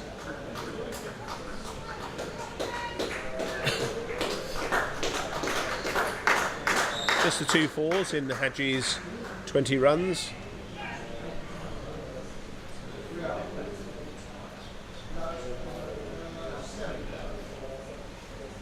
So it brings Jason Whittaker to the wicket, who's going to be facing Joseph.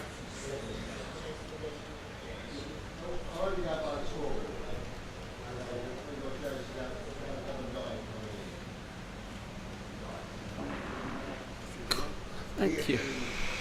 Oh. Feedback on the mic.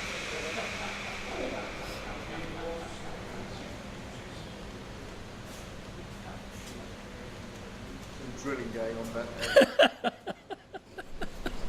there. Sorry. Who's listening in? through. And that's played on the offside. So, first run there for Jason Whittaker. Stage tour, stay brave. 386 for 7. 2 overs left in this England innings.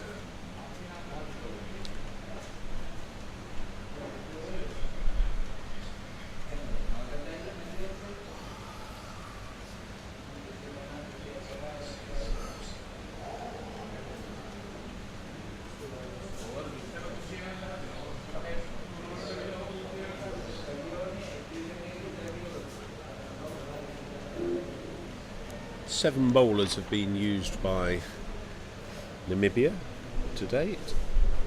Ken Joseph, 5 overs, no maidens, 0 for 28. David Coetzee, 6 overs, no maidens, 0 for 50. Piers Lestrange, 4 overs, a bit expensive there, no maidens, 1 for 51. Isidore Titus, 99.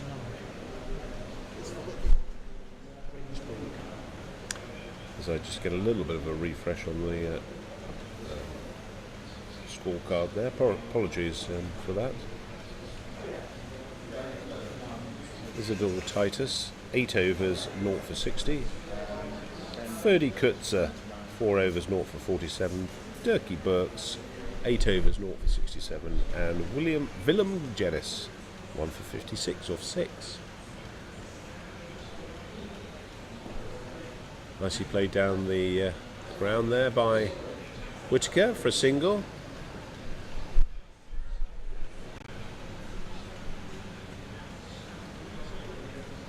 Willem Rensburg is the new bowler, bowling some leg spin there. It's gone past the bat and everything.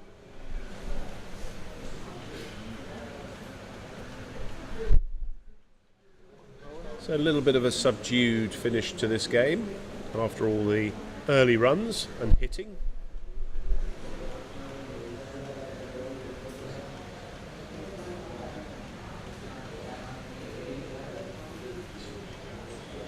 Nicely swept there by Whittaker, just off his legs.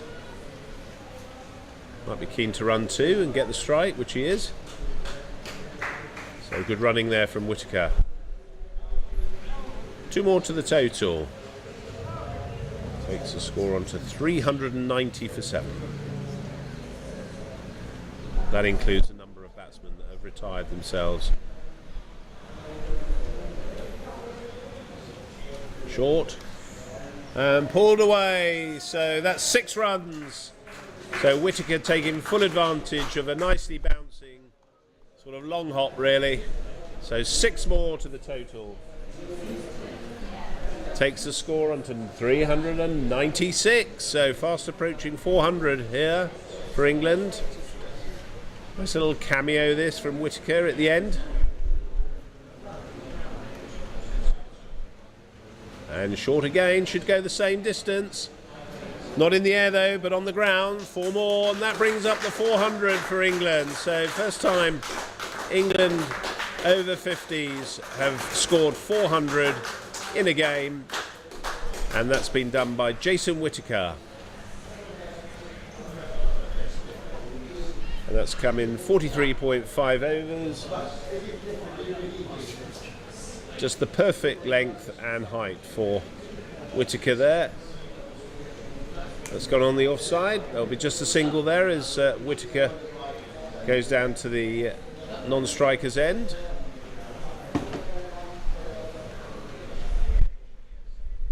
And that's the end of the over. So 401 for 7.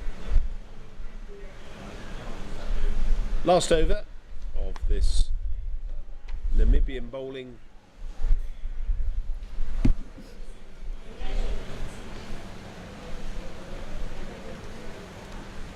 Whilst they're getting set up, we'll give you a little bit of a run through on the England card. Jonathan Wildman, 62 or 56 balls with Charlie Knightley. He opened. He was 53 or 49, both retired.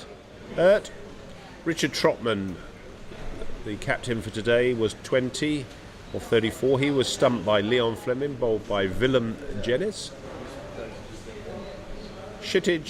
Alex Richards was retired 56 of 30.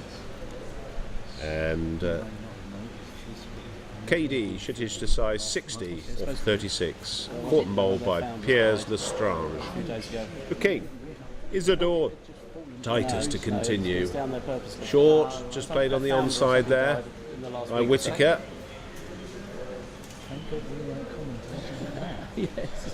Martin Gidley scored a nice 50 there. 52 or 35. Tuan Haji, 20 or 14. Nicky Phillips is not out. 11 off 9 and facing. And it's a reverse hit. Oh, he's going to get stranded. And the keeper's missed it. So he would have been run out by a mile there. For all that activity, that was a dot ball. So he's still not out. 11 off 10, and Jason Whittaker is 16 not out. It's gone up in the air, it's gone behind the keeper. So a little bit of fortune there for Phillips, who's turned and gone back, and the ball's gone again over the keeper's head. So they don't seem to want to find the keeper.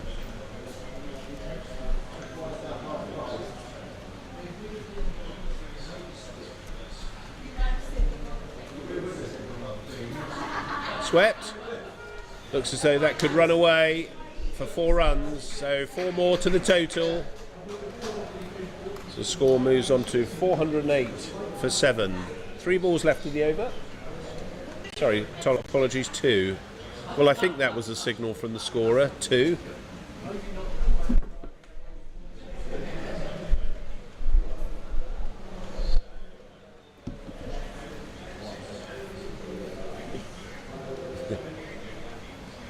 I won't ask him when there's only 1 ball left. Current run rate is 9.1, which is not excessive, but we're almost getting to the end of the innings and a bit of lunch, and hopefully the ladies will be getting my drinks ready for me for lunch. There's 2 runs there to the right-handed Nicky Phillips. A little bit of a relay throw there from the Namibian fielders. So last ball of this innings from Namibia. They missed that. As Phillips comes down the track and he hits that on the leg side for 4 runs. So good way for Nicky Phillips to finish. Look very, very assured there with his batting. And moves the score on to 414 for 7. So England finish on 414 for 7 off their 45 overs. Currently finishing time here is at 1:15 local time. So we'll be back after a short break of 45 minutes around about 2 o'clock local time. Until then, we'll have a quick break and look forward to commentating for you the second part of this game.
Welcome back after lunch.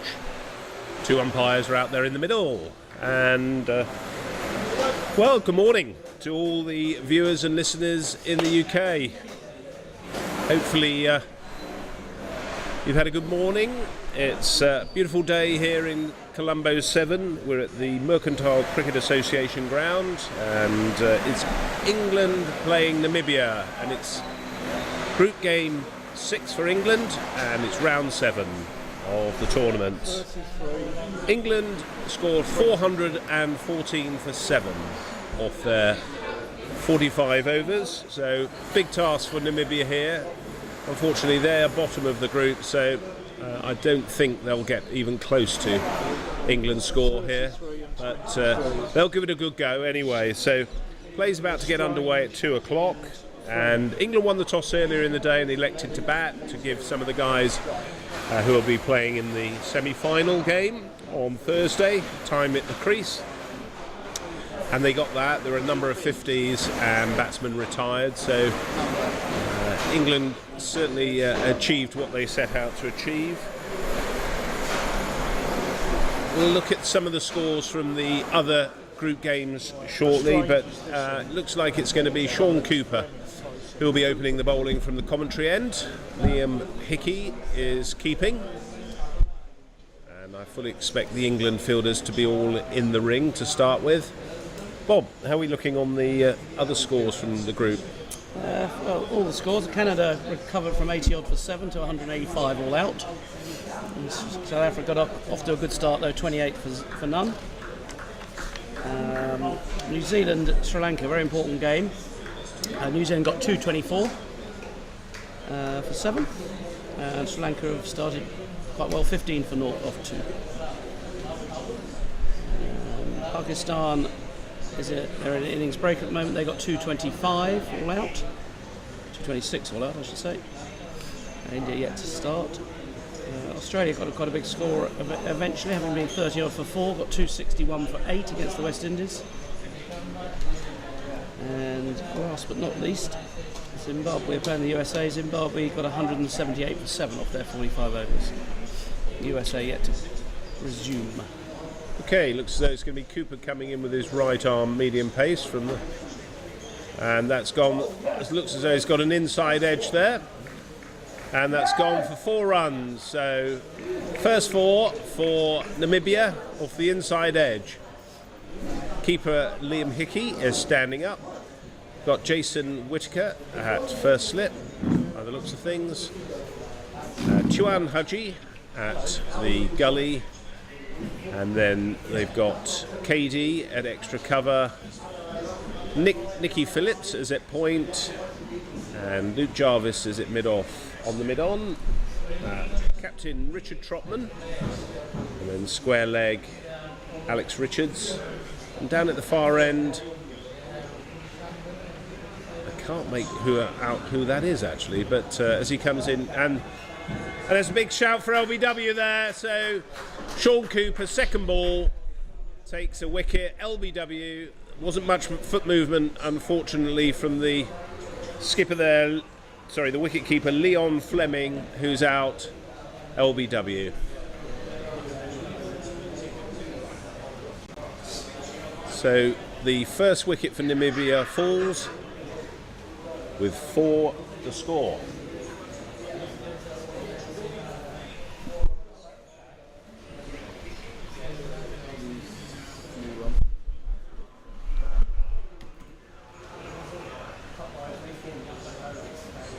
New incoming batsman is going to be Louis Norkie.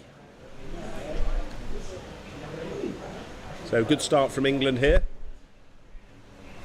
All the batsmen that got in had a good knock.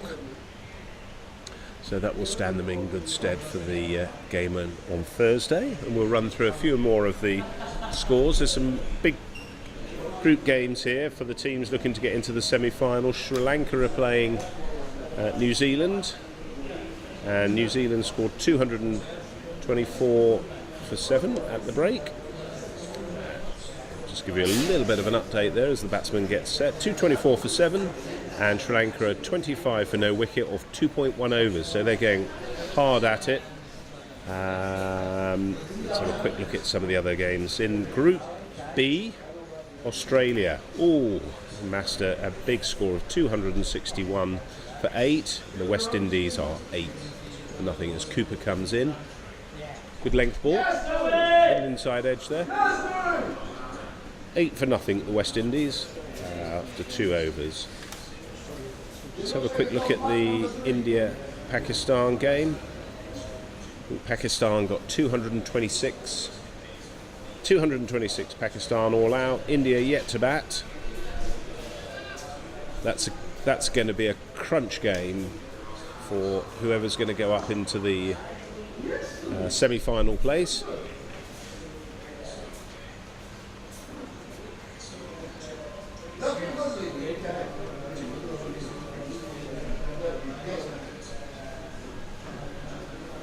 Zimbabwe playing the USA today.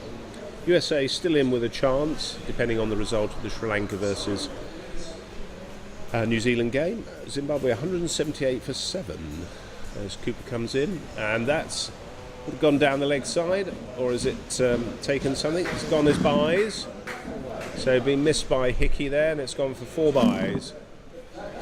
178 for 7 Zimbabwe. USA 6 without loss. The USA require 173 runs to win that game, so interestingly that may come down to net run rate depending on the result between New Zealand and Sri Lanka.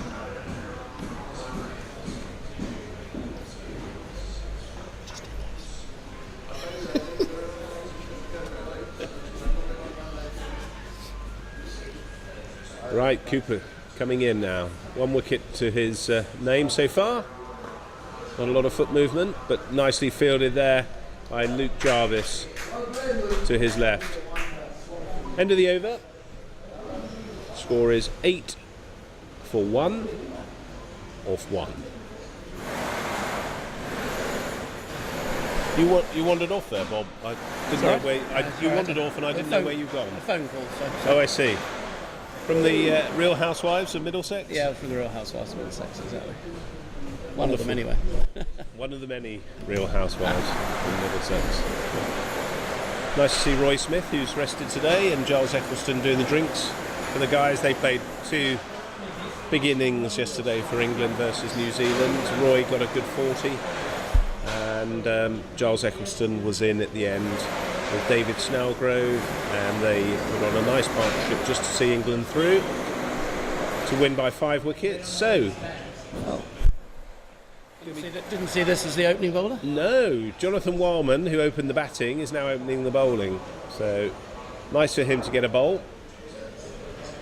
Holds his right arm medium pace. And the first ball is just on the back foot, a little bit short. England have got Richard Trotman, who also bowls medium pace. Kshitij Desai, who also bowls medium pace. And then the spin. Trio of Phillips, Hadji, and that's gone wide. Phillips, Hadji, and Jarvis today. So I expect them all, and Gidley, sorry, them all to get a run out today. 3 or 4 overs, probably, or more, depending on how deep the game goes.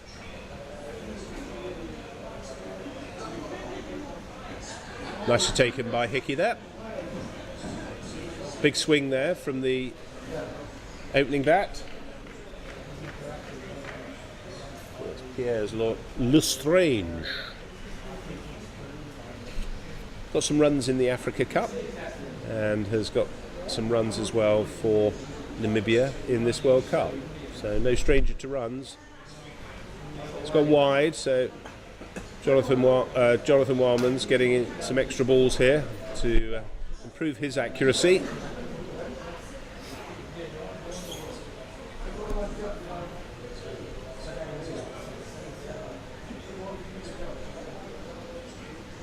A little bit fuller there, and that's not gone past the infield. Should have been dispatched.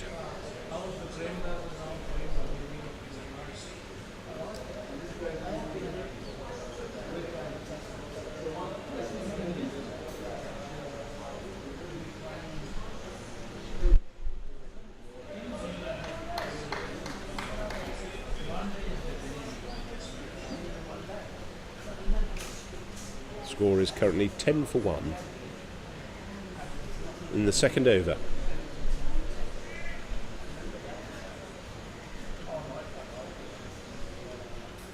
A little bit fuller there.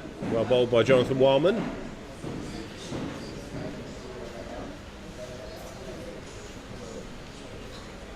Should be good bowling practice as well for the England bowlers, just to get some confidence, whether they're slow bowlers or medium pace bowlers, just getting their run up right. It's well bowled. A big shout for LBW there. A nod of the head by the umpire there, side to side, so suggests that's not out. Oh, he has been given out. No, he's just changing his. Oh, it's not out, so he's just changing his headgear. I thought that was a bit odd to walk. End of the over. The score is 10 for 1 as Piers Lestrange puts a cap on. Very wise actually in this heat. Don't think he wants a helmet on if he can avoid it. Interesting actually who wears a helmet and who doesn't. I know Giles Eccleston doesn't like wearing a helmet when he's playing in the World Cup, but others do.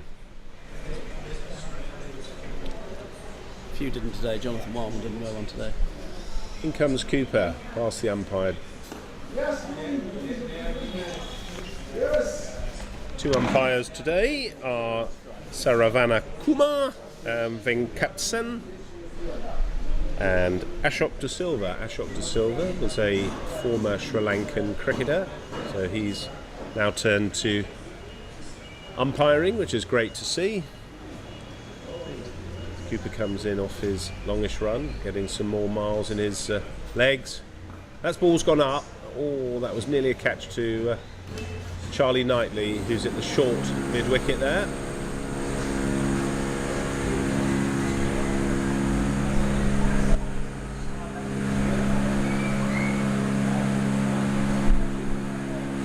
As the drilling continues behind us at the Mercantile Cricket Association Club, looks as though they're doing some work to their new restaurant facility. Cooper's quite a full ball, and that's nicely driven, 4 runs. So, very well timed off drive. So 4 runs there. Cooper tried to save that diving to his left, but went past him very quickly.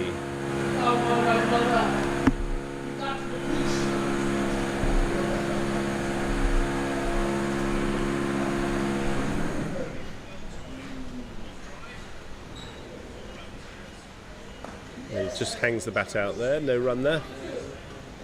Nicky Phillips is the fielder, England fielder there at the gully.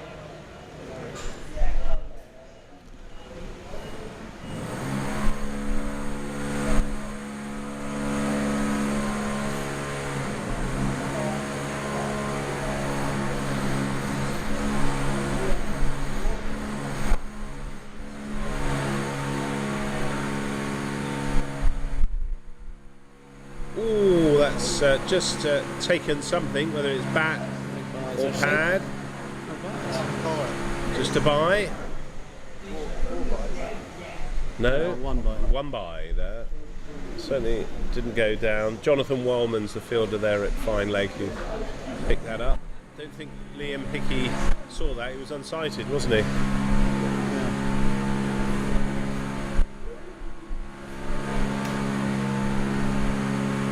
So Piers Lestrange is the batsman facing.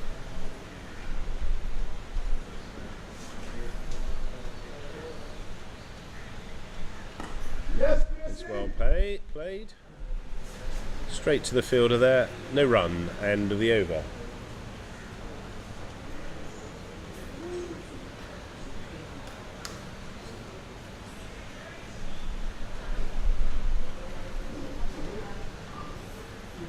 So, currently 15 for 1. Namibia showing a little bit of fight here at the top of the innings. Lovely 4 there from Piers Lestrange.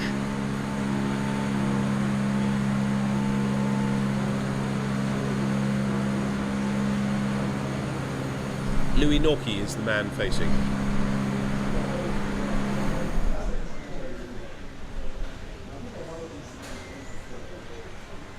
Comes Wildman. Nicely taken there by Hickey. Looks very comfortable behind the stumps there, Hickey. There's been a couple of eyes, but on the whole they've probably been in between pad and bat, so not a lot he could do about that, but looks very comfortable on the offside. Good hands. There we are, just as I say that.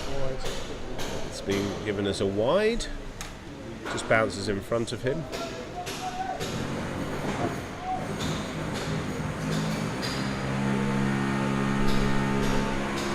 Smashing day here today. It's nice to see people walking around the boundary, taking in this beautiful ground. A little bit wider there. It's gone over the top. Should run away. It's being chased by Nicky Phillips, but he's going to pull that up just inside the boundary. 2 more to the total there for Namibia. They've got off to a good start here.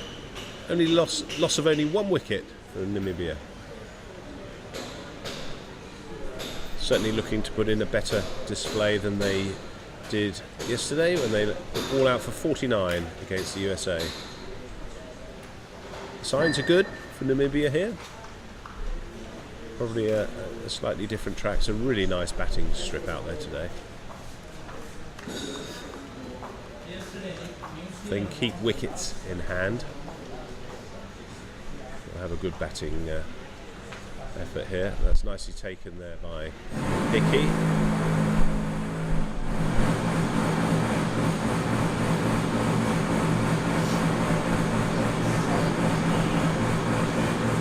Some very erratic drilling going on in the background here.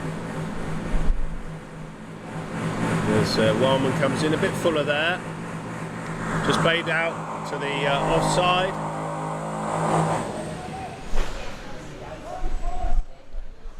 Someone telling to shut up. Oh, it's just so much noise. And that's gone up in the air, that's gone over the mid-on, and that's going to run away for 4 runs. So another 4 to the total. And Namibia, Luinoki is the man who's dispatched that. So end of the over. 22 for 1.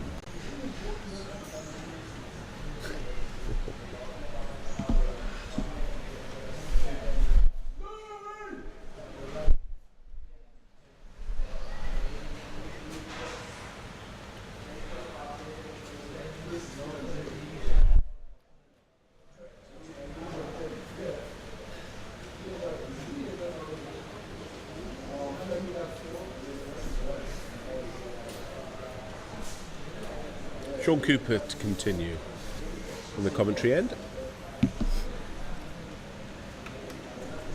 He's bowling to Piers Lestrange. There's that nice straight back.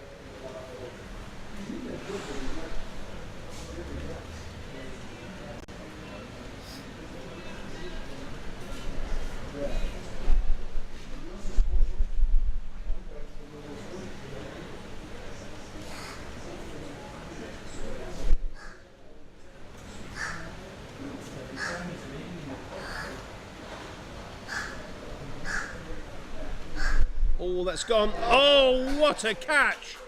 My goodness, diving to his left. Jason Whittaker, wonderful catch. Is there no end to his talents with bat and ball, and now catching? So that's seen the end of Piers Lestrange. That's a beautiful diving catch off the bowling of Sean Cooper.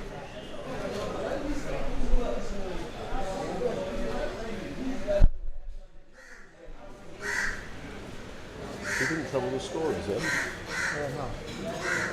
So Piers Lestrange didn't trouble the scorers there. 9 balls, no runs, and he was out to a fabulous catch by Whittaker there.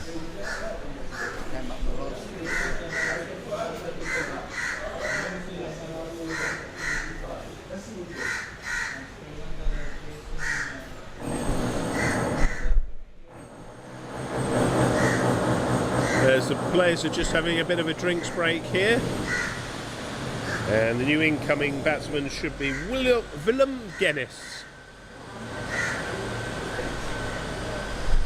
So you can see the excitement there and joy on the face of Sean Cooper, although he had his back to us, he gave a big hug to Jason Whittaker there.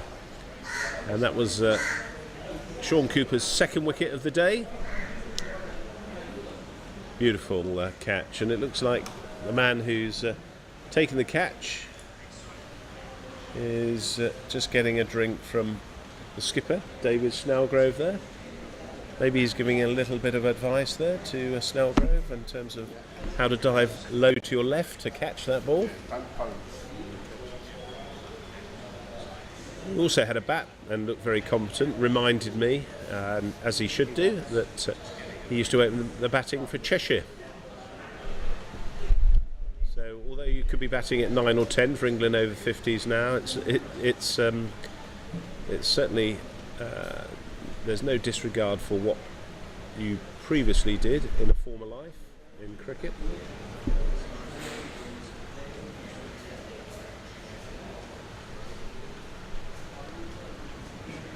Right, let's see the end of Lestrange. And it's Louis Norkie and Willem Guinness who's facing now. 2 down are Namibia for 22.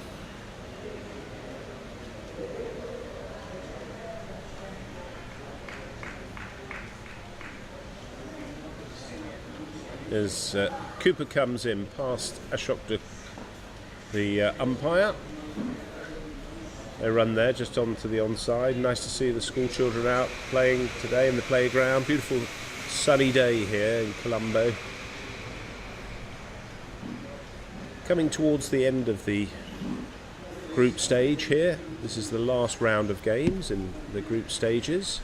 And then on Thursday there's the semi-finals. And that will be followed up on Saturday with the finals, and then the cup final is on Sunday the 23rd. Whichever 2 teams get to the final, that will be held at the Premedasa Stadium, which is where they play the international cricket, home of Sri Lankan cricket. Should be a wonderful occasion to go and watch whoever gets to the final there. Number of teams vying and jockeying for position there. Cooper comes in. Oh, he's just tried to dab that down to the third man, but no purchase there. We've got a first slip as we've seen in action. A point, short extra, which is where KD is, and Luke Jarvis is at mid-off. Looks like England are going to put another slip in there, Charlie Knightley.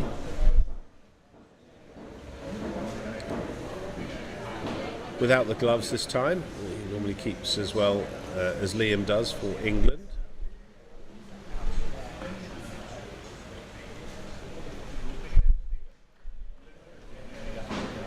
Okay, that's the end of the over. Nice maiden there from Cooper, 22 for 2. In the important game in this group, New Zealand 224. Frank after a flying start, 61 for none, of 6 overs. Salman Jayanatha, 46 not out of 27 balls. Yes, that's how they like to play, isn't it? Yeah. Can strike fear into the bowling side, but that's a hell of a start. 10 and over, isn't it? New Zealand did have a couple of injuries yesterday to their bowlers. Yes. So it hasn't done them any favours, I guess. Yes, I wonder how the bowler is that bowled the slow left arm bowler, Andrew Nuttall. He's got a nasty Wildman there comes in. No dramas for the batsman outside the off stump there, just leaves that. Louis Norkie, who's the batsman there. Yeah, we hope his finger is. It was a break, wasn't it, that he had to his finger? Hope he's in no great discomfort. It's nicely played to the offside. No run there.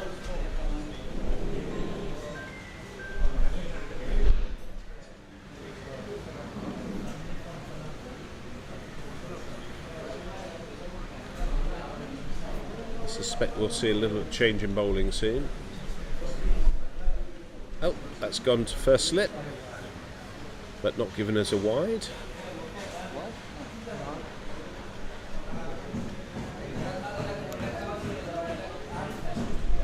must have done a little bit off the wicket there, but smartly left there by Hickey. Oh, that's very well taken.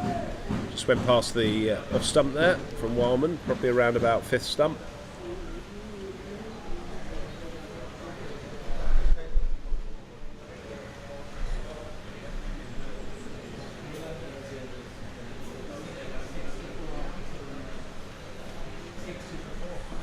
Gone up in the air, just fallen short of mid-on.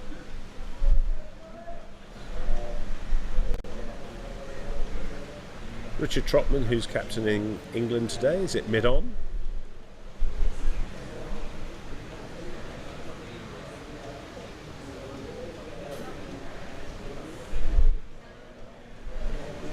Little waft there from Norkie without making any contact, so that's a maiden.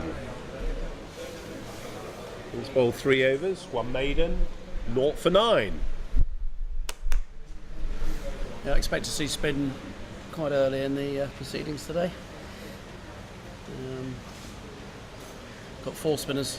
I'm sure he'd like to give them all a little bowl. Expect Whittaker would like a few overs.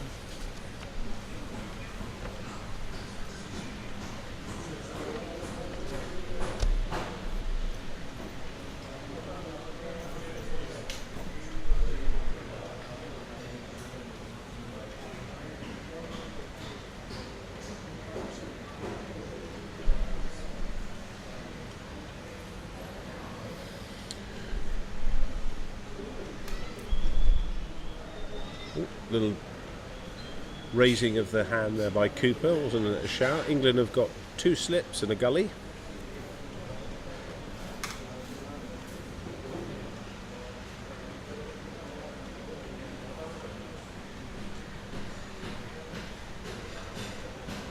Nice to get a little bit of background in on Ashoka de Silva, I should say. Apologies.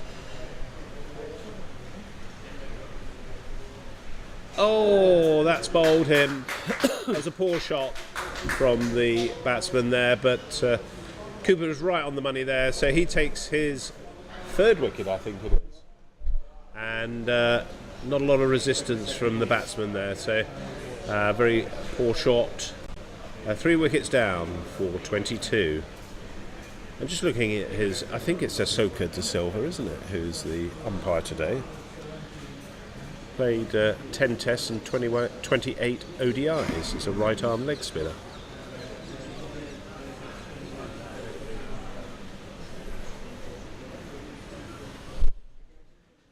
Nice to see him taking part in this over 50s cricket. It's the 3rd wicket comes down.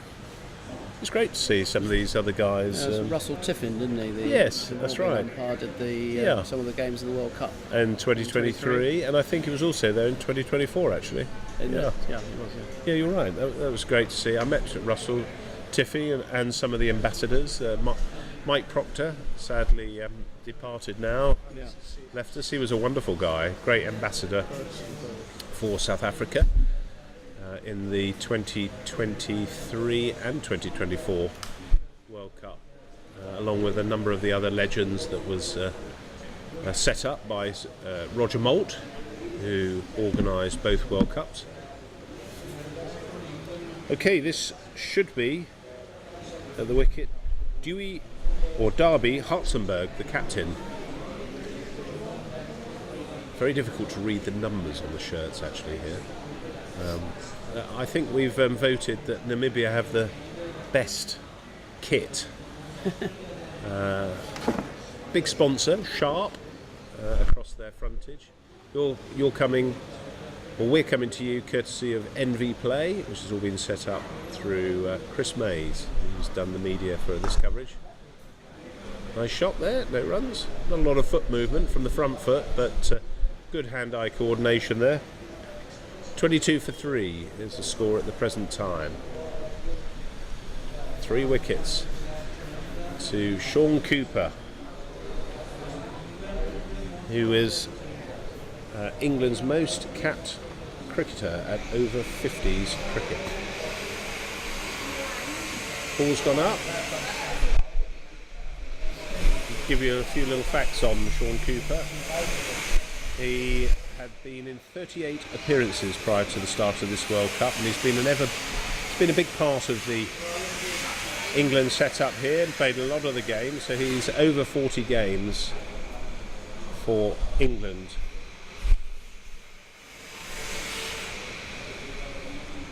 Next after that was David Snellgrove. He was on 33. And then the great Stephen Foster on 28. That's gone up in the air through the gully region, and it's going to be 4 runs. So that's a nice shot, just angled the bat. A little round of applause from his playing partner there. A little bit wider there from Cooper. Not sure whether he's getting much in-swing at the moment. Hasn't been moving a lot, I don't think, today.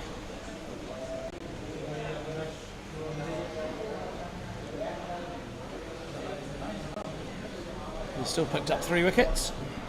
Should be happy about. Lovely book this. The 50/50s journal that's been done through Hugh Henry and Peter Ryder. Takes you through England's journey and the first 50 one-day internationals that England have played in. Straight back there. So that's the end of the over, and the score is 26 for 3.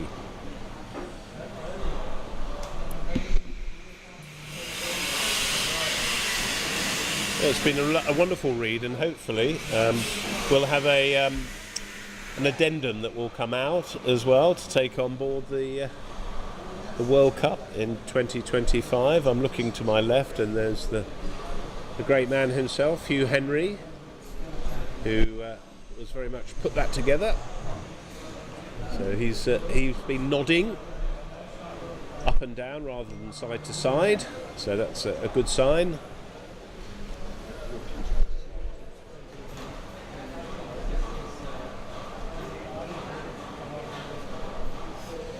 Right, looks as though we're going to have a change of bowling, and it's going to be Martin Gidley with his right arm off spin, who's coming in from the far end. So Wildman finishes. Good 3 overs from him. But it's been Sean Cooper who's taken the 3 Namibian wickets so far. Pretty obvious field, really, for the right arm off spin of Gidley. Just the one slip, point, 45, mid wicket, mid on, mid off, short mid wicket, extra cover, and a man down on the deep. That's Sean Cooper. Is it deep square? So important few overs this for England, actually. See if Gidley, one of our main bowlers. It's up in the air, and that's just got past the evading dive of Chuan Haji. So 4 runs to the Namibian batsman. Gidley played hardly played in this tournament, really. Got injured early on and hurt his shoulder, so it's interesting to see how he gets on today. Whether he can come through a few overs. Yeah, picked that up very well. Norkie punched that through the onside. That's right on the money there. That was more like the Martin Gidley we know.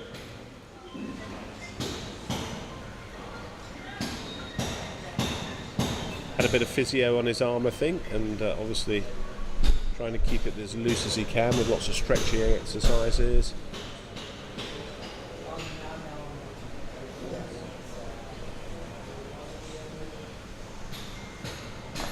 It's gone up in the air, and it's gone in between mid-on and mid-wicket for 4 more runs to the total. Norkie just chancing his arm here, and rightly so. Nothing to lose there. So 4 more to the total. 34 for 3 is the score.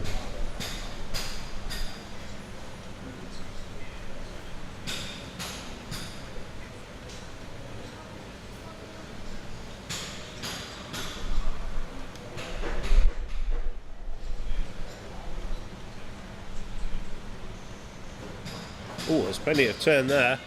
plenty of turn. That might run away for certainly two. It's been chased by KD. Just pick it up inside the boundary. Sean Cooper just providing some encouragement for him. Good throw in by KD. Wides.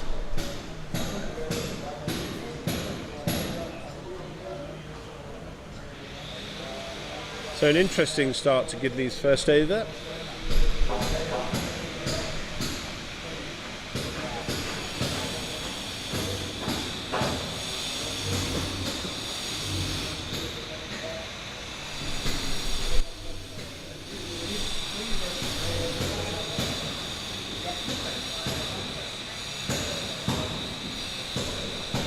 A little bit full there, and he's bowled him. So he played round that. And Gidley takes a wicket, so he's bowled, I think it's Norkie.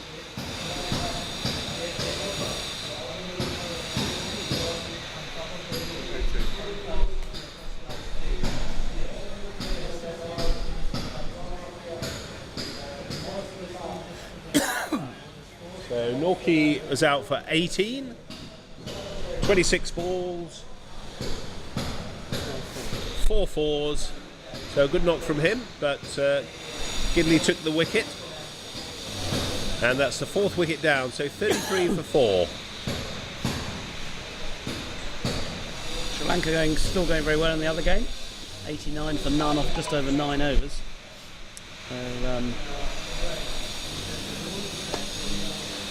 That'll do their run rate, the world of good, won't it? If they win, they finish second. Yeah, that's right, yeah. So in comes Lam Gutsi, right hand bat. And India 24 for none, 4 overs. Against Pakistan, chasing 227 to win. Solid start there then, Bob. Yep.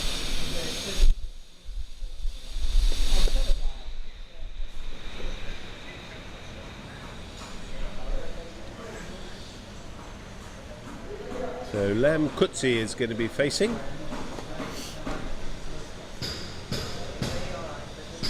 Big man, solid build. Will probably hit the ball a long way if he connects.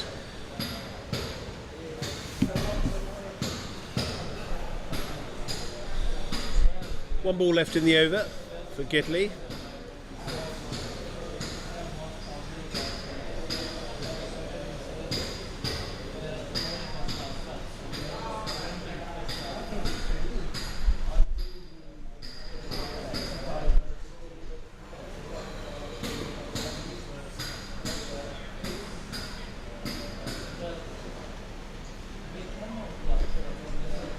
End of the over, 33 for 4.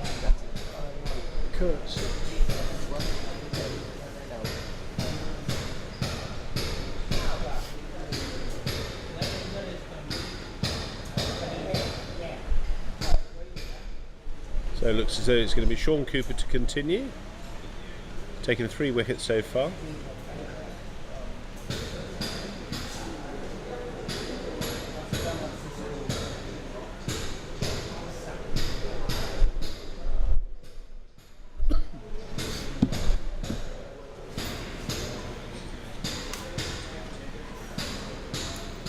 Just organising his field here a little bit on the offside. KD coming into extra cover. Martin Gidley to mid-off.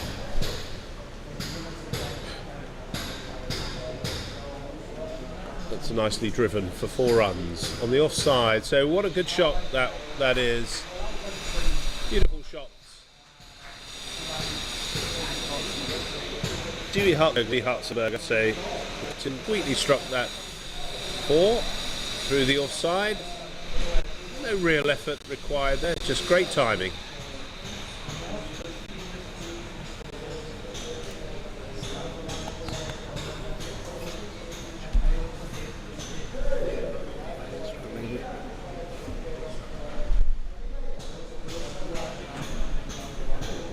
Nicely taken there by Hickey, standing up. Good pace on the ball and good bounce and carry through to the keeper there, who is standing up but took it nicely around his sort of middle area, mid-waist area. I think I must admit, Gidley's body language doesn't bode too well. I think his shoulder is still giving him a bit of grip. I think It doesn't look good, does it, for him? I'm sure he'll try Still- another over, but I saw him holding his area in front of his shoulder, and that's well bowled by Sean Cooper. Got good lift and carry, and a super take as well from Hickey there.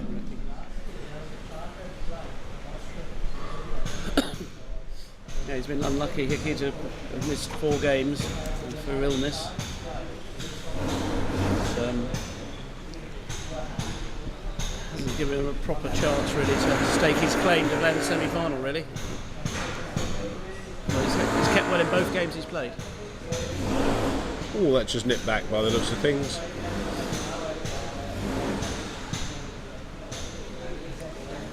Namibia 4 wickets down at the moment for 41 runs.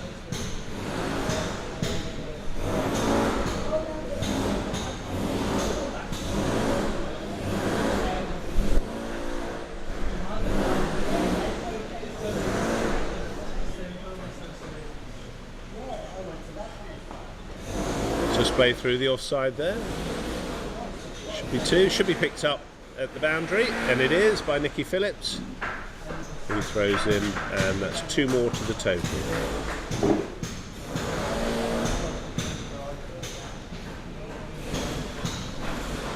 So a little bit of a subdued mood in the ground at the moment.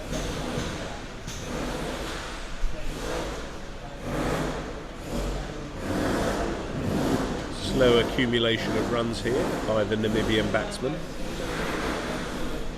It's just gone down slightly down the leg side, hit the pads. No, it's been given as a wide by the umpire. So it must have come off Hickey's pads as he's standing up. See Richard Trotman's just warming up out of screen.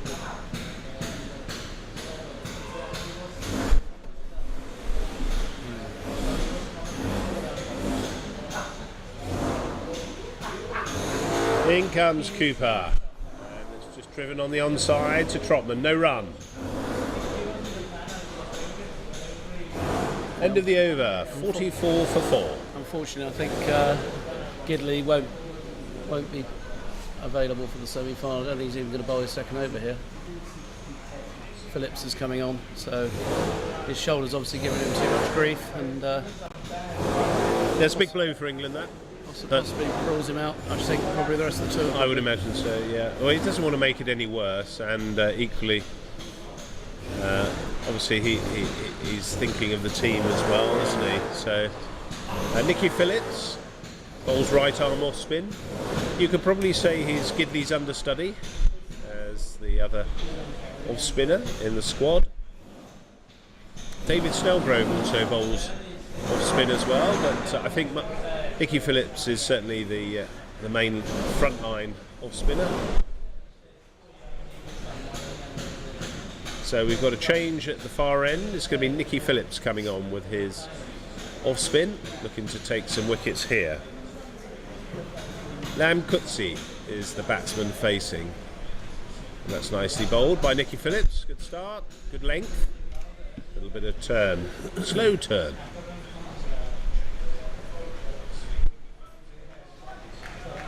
Nice to see Sean Cooper there on the boundary, just rousing the troops.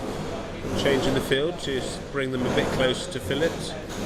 Trying to get him to drive in the air. And that goes back, he goes back. Sorry, that kept low.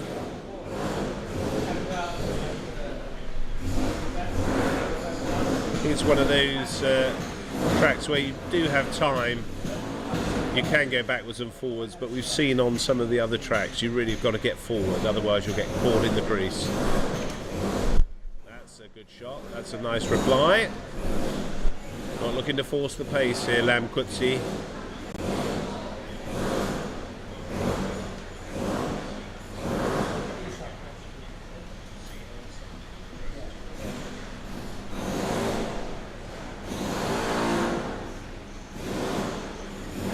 Played on the onside, just a single. Tuan Haji's the man who's coming in, and the underarms are into Gidley.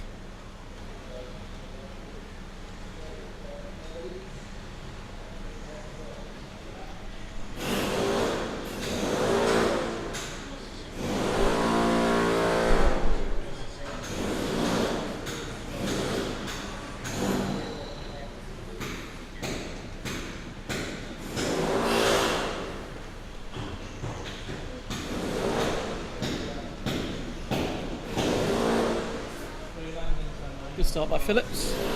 Really on the money. Got an important role to play now. On the tour.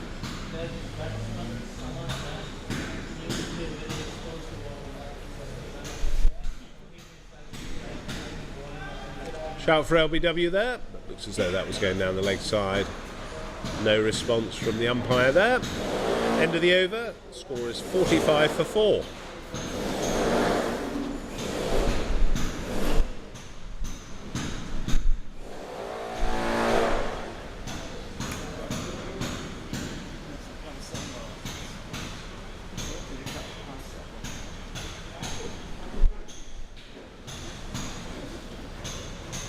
So the captain's going to have a bowl.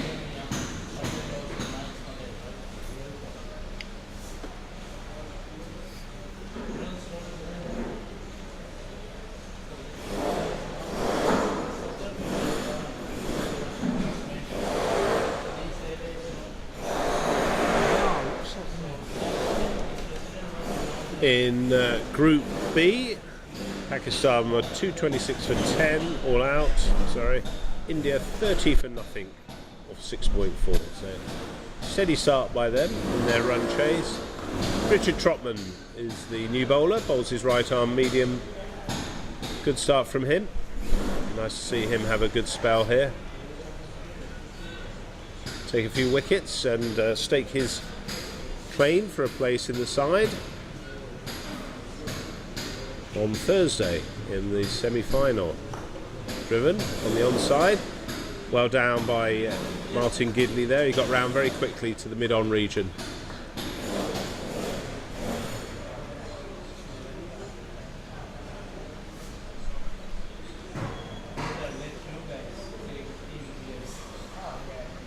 That's lovely bowling from Trotman there.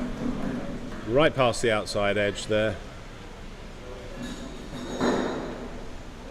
Got some good pace there. Yeah, short run. Yeah. Ball in the arm. Hopefully he can get some overs in today.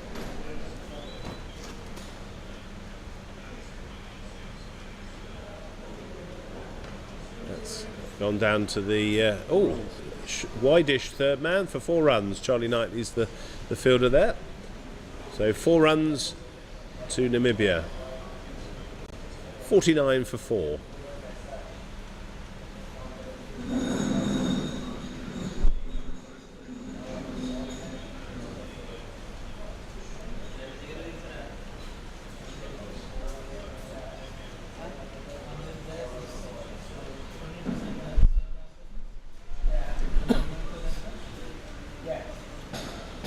The other game, Australia 261 for 8. In Group B, West Indies 62 for 2. It's played nicely into the offside, no run there. A little bit of resistance being put up by the West Indies there. Let's have a look at Zimbabwe versus the USA. It's interesting to see where these games are. It's nicely, a little bit wide there from Trotman. USA in their chase, 91 for nothing off 10 overs, so they're getting great guns at it. Fazal Alam is 36 off 22 balls, and Naveen Perez 47 off 39. So Trotman's injured as well. So we've got an injury there to Trotman. So KD's going to finish the over off, so that might be another injury blow for England. That'll be a shame to see that. It's just doing a little bit of stretching. So Kshitij Desai is going to finish off the bowling. He also bowls right arm medium pace, so he would have been coming on anyway as well. A full ball that's just gone down to the third man region. And drinks. And that's the end as Namibia bring up their, after the 11th over, 51 for 4. So we'll have drinks and a short break.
So first ball from Phillips there, no run.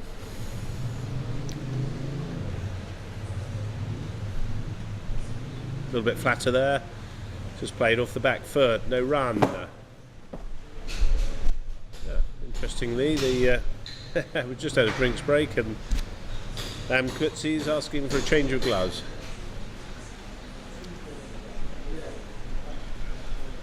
Oh, it's a big shout for LBW.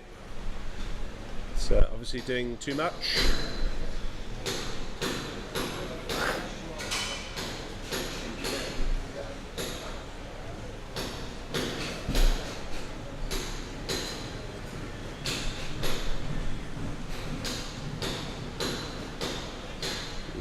Looked like that was off the pads, but no run.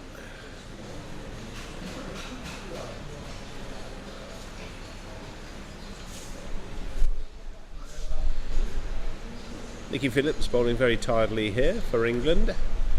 2 balls left in this over.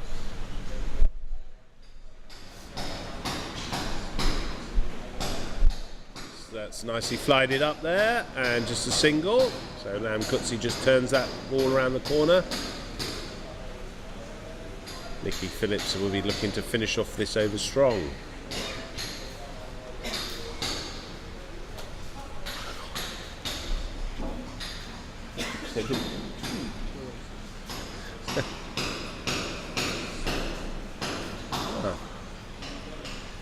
And there's no run off that, so that's the end of the over.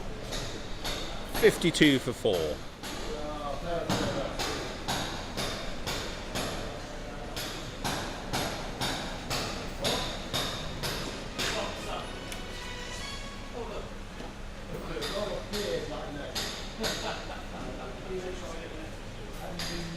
Let's have a quicker look at the New Zealand versus Sri Lanka game. That obviously impacts on Group A. So Sri Lanka have lost their first wicket, 97 for 1. They only require 128 runs in 184 balls. Saman Jayantha's still there, 66, and Ruvin Perez on 2. So they're going really well, the Sri Lankan top order there. 101 for 1 now. They've just gone past the 114.3 overs, so looks like they're well on their way, unless there's a miracle to assist New Zealand there. KD to continue. So the captain's come off. I just spoken to him at the drinks break, and there's a little bit of a niggle. I don't think it's too serious, but we'll have to see. Getting a bit of physio. He's taking his time off. So who is captaining the side? Well, I'm guessing Gidley. Gidley, yeah, is there. Sean Cooper is the man at extra cover. Small lubrication there, little lubrication. Lubrication, yes. Light lubrication Very for light. you, Bob. Yeah, very light.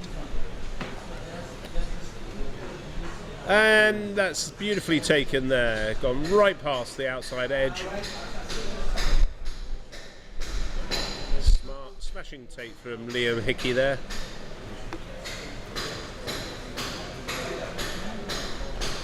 His keeping has been top quality this game. Hope we don't get it. I think the main thing is getting through the next, how many overs? Well, possibly 33, and with no more injuries. Yeah, well, it's very precautionary, isn't it, to come off? I think Yeah. that's fair. That's fair dues if he's injured. Yeah, so he couldn't finish his over, which A is bit slightly worrying. Yep. Comes off the edge down to the third man region. Just the 1 run to Lam Kudzi. And with Gidley only bowling 1 over, I think that's him gone, unfortunately. England still have plenty of options and bowling there.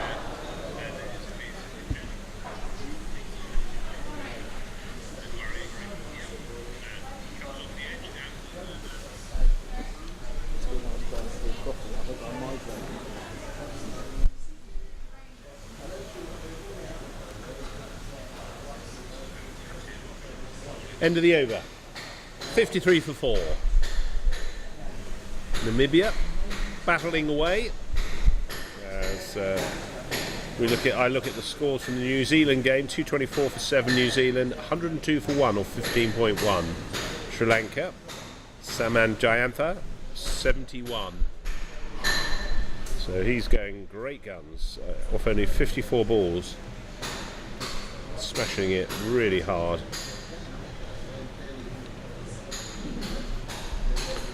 England amassed a huge total here, 414 against Namibia. I think, well, I know that is a one-day record for England, and I think it is for any side playing one-day international cricket at over 50s level. 414 for 7. So Nicky Phillips comes in, a little bit of turn there, back into Coetzee, no run. Just dusts the pitch with his hand just to try and take the sweat off his palm. As he comes in, 1, 2, 3, and those nice little runs, organised, disciplined.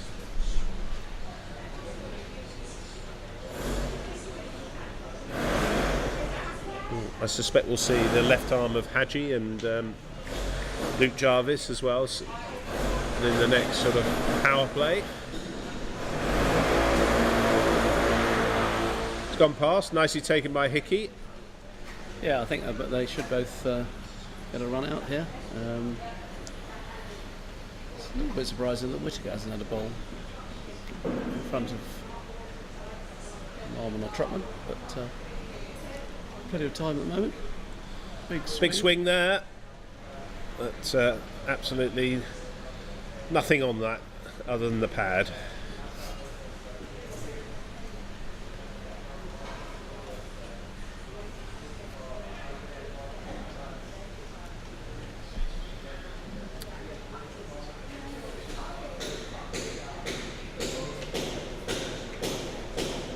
Phillips getting into quite a good rhythm here. A little bit of purchase, turn. Yeah, I think so. He's bowled well actually the whole tournament, Nicky Phillips. Yes, Played in the opening warm-up game. Had a little bit of I think just nerves really on the first game. yeah, bowled A quite few well little there, wides, and then he's sort of got into his rhythm and groove, and that was a very good over in the end there. So 53 for 4.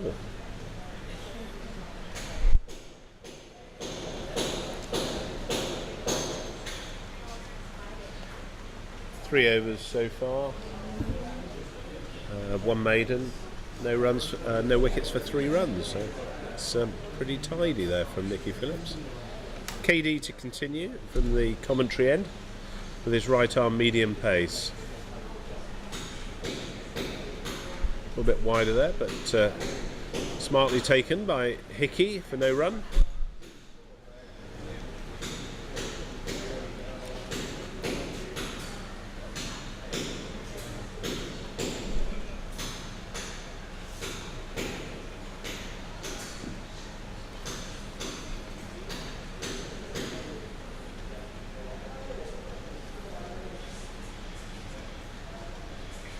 KD just looking to draw the shot on the leg side there. No contact from the batsman. And again, just a leg by. Just wait for the confirmation of that from the umpire. Oh, he's not given anything actually. I thought that was a firm strike on the pad. Yeah. But he's not given us a signal, so that's 1 to the batsman.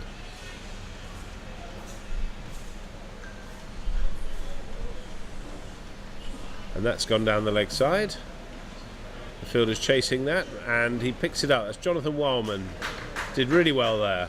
So great fielding from Jonathan Wildman, and a nice throw in. 1 more to the total.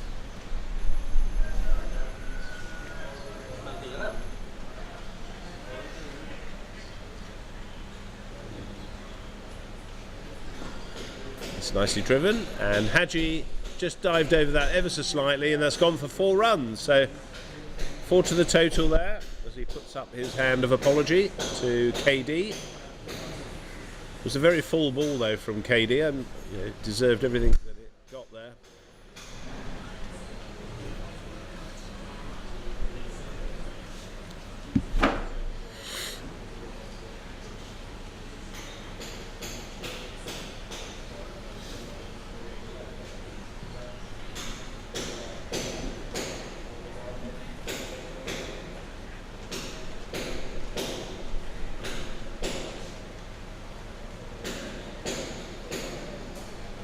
So that's the end of the over.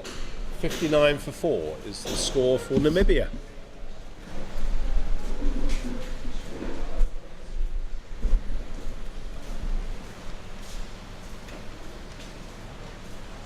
Second power play just about to start. Means England can, if they wish, to have 4 fielders outside the circle.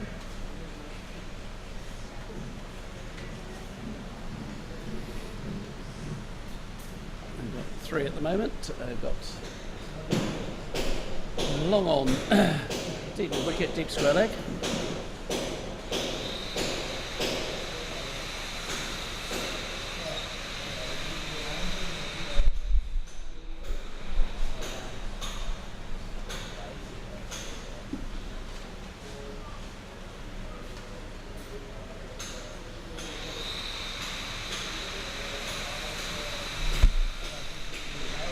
That's gone up in the air and over the inner ring.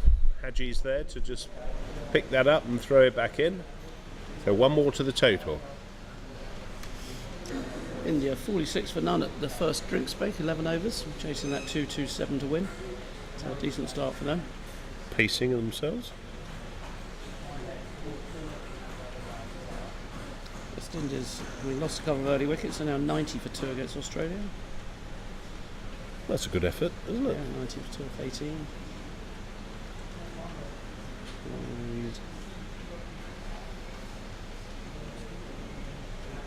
And Sri Lanka still going well, 117 for 1. 17 overs chasing. New Zealand score 2-2-4. It's just gone on the leg side. Should be just a single as KD gets his foot behind the ball. So 1 more to the total.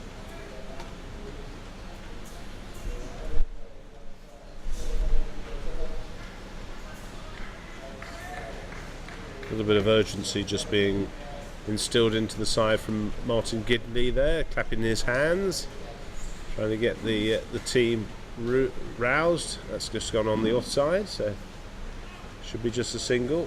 Luke Sharp is the fielder there. Luke Jarvis even. Sorry, Luke Jarvis. There's a mash-up there between Jarvis and Sharp. Yeah. Just as long as we don't get Jarvis Cocker.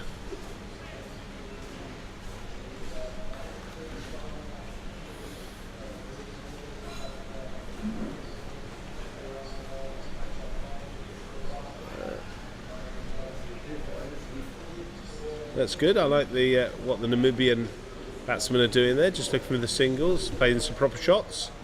So end of the over, 62 for 4. Dot ball there, and it's going to be KD to continue from the commentary end. Yeah, as you said, Bob, I think it would be appropriate to see Jason Whittaker have some overs as well.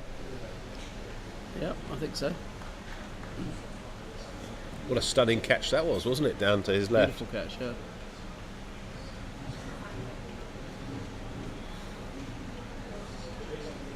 It's just gone on the leg side, no run there. KD hasn't really got his last over in this start. He's got a bit leg side, isn't he? Yeah, he's not really found his length or line, but he's got good pace on the ball. Yes.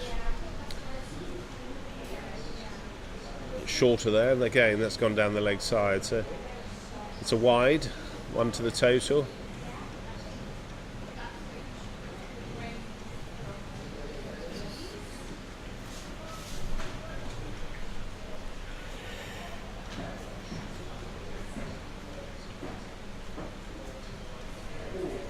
Lovely take there from Hickey. It just came nicely into the gloves and It's a better ball from KD. yeah, went past the outside edge of the bat there.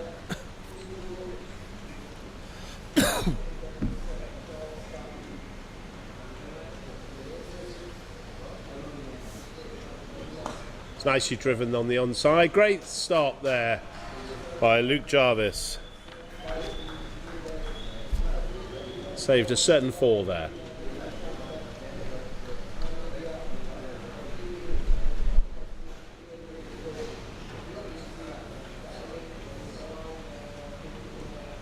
Again on the leg side there. fielder coming in. So no runs there. That's Alex Richards. Don't think he's seen much of the ball actually today. We were saying that in some of the other games, weren't we? About Giles Eccleston didn't see a lot of the ball in one game, and Alex hasn't seen a lot of. And then all of a sudden he's seen nearly 2 balls. Looks like that's a leg by.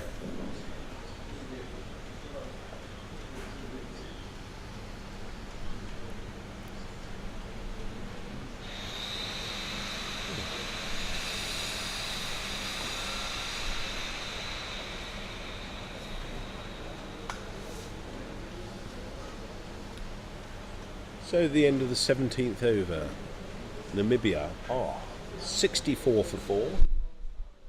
And they require 351 to win. I think we'll see. It's looking like Hadji might be on next over after the Phillips over here. Seems to be got the nod from the captain, I think. It's good. Nice to see him bowl. He's bowled very well in the World Cup so far. Okay, Phillips to continue. 18th over. Just goes back there. Kutsi, and no runs. It's just very watchful here.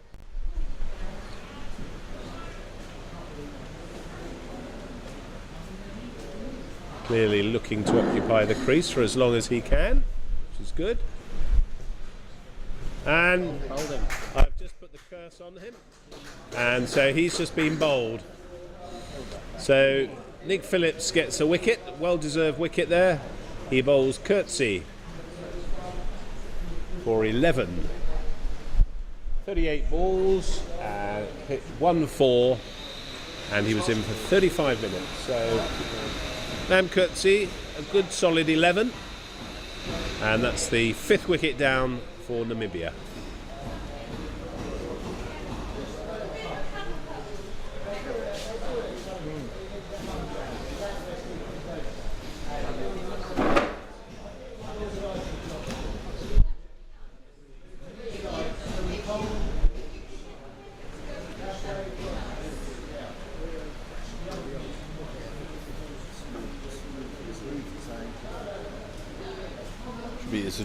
Isidore Titus is the new batsman coming in for Namibia, and he will join the captain Darby Hutzenberg, who's out there just getting some drinks.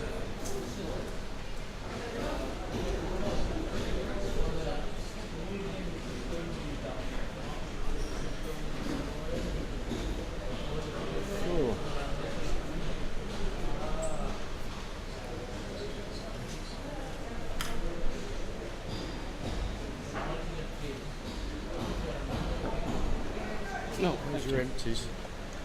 Or empty.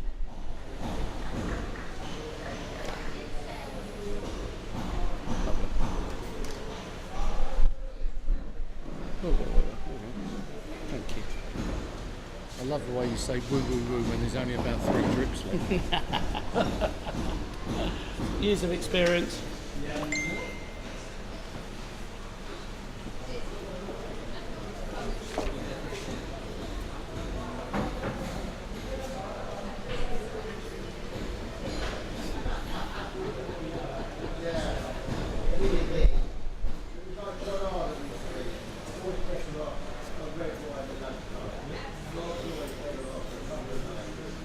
Yes, Adam Shimmons, who's listening in from the UK. Commentator's curse, who notes that there's a bit more grass on this pitch than the one next to it, which he's absolutely right.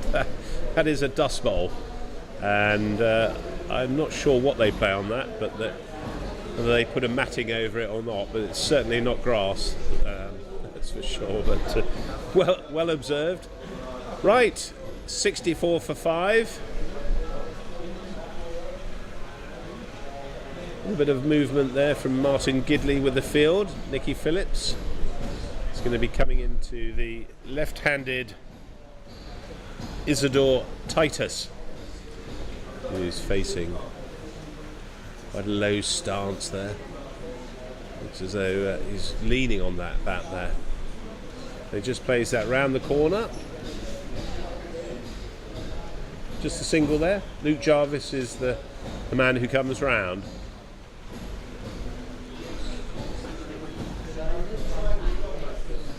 Derby Hartzenberg is facing.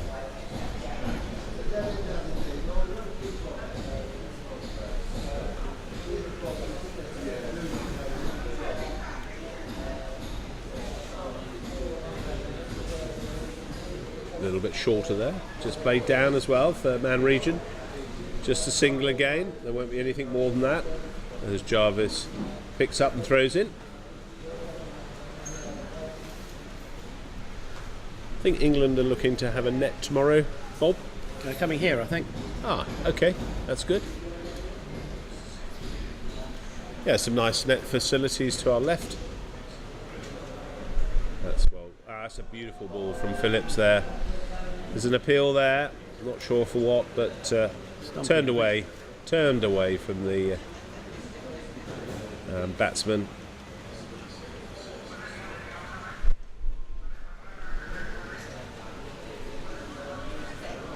Five wickets down, Namibia. 66 on the board. Can they get to 100? They'll be working hard to do that. Oh, that's just pushed into the offside. No run.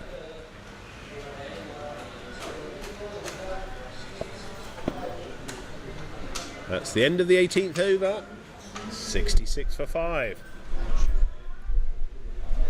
Tuan Hadji to come on and bowl his left arm spin. Well, look at it. I just think more left arm spin from Jarvis at the other end soon, I'd have thought. Yes. Yeah, there's plenty of bowling options for the skipper there, Martin Gidley.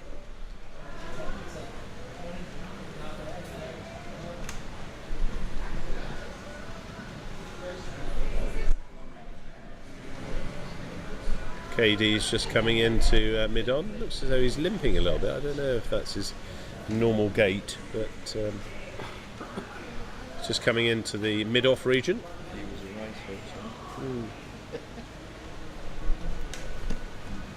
So Gidley just organising the field here for Tuan Hadji.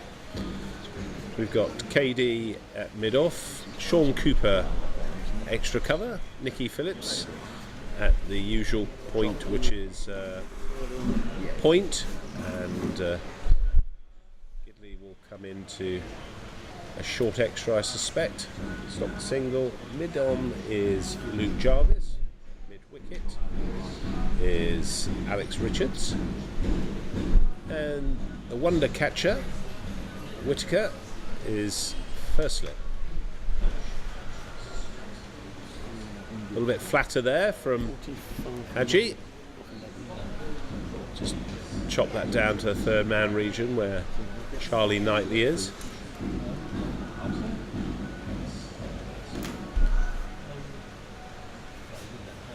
That's nice flight. Nice flight there. Just a single on the onside.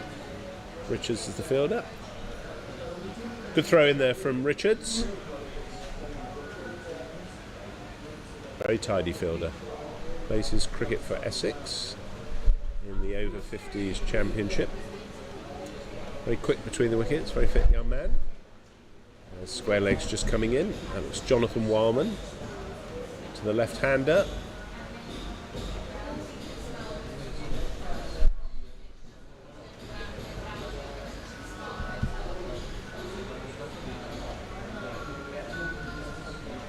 So Isidore Titus to face Hadji. Oh, it's a big shout for LBW. Well, a muted appeal in the end.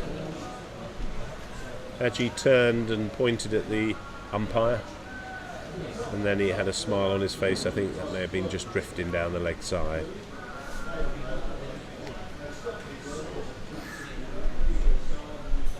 That's a nice flight.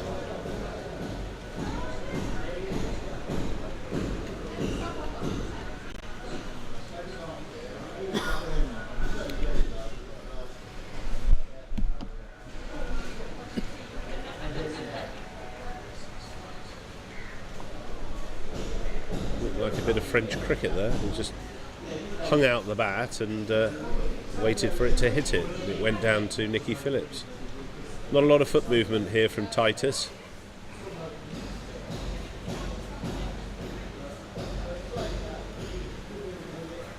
And flatter ball there. Wellman, it could be a run out.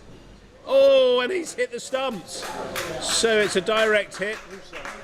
And that was Jonathan. It looked like Jonathan Wildman to me. I think we'll find out in a minute. Yep, it is Jonathan Wildman. So it's a great pick up and throw from Wildman there. So that's the 6th wicket that's gone down for Namibia. 67 is the score. Direct hit from Jonathan Wildman there as he picked it up and threw it in. That sees the end of Isidore Titus, which should bring to the wicket Ken Joseph for Namibia.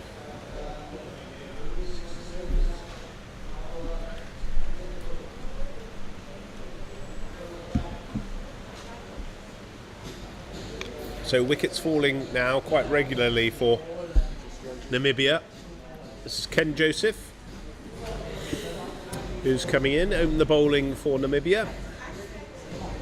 Did very well. We'll get a little update for you shortly on the scores. I can't get into mine. You can try yours.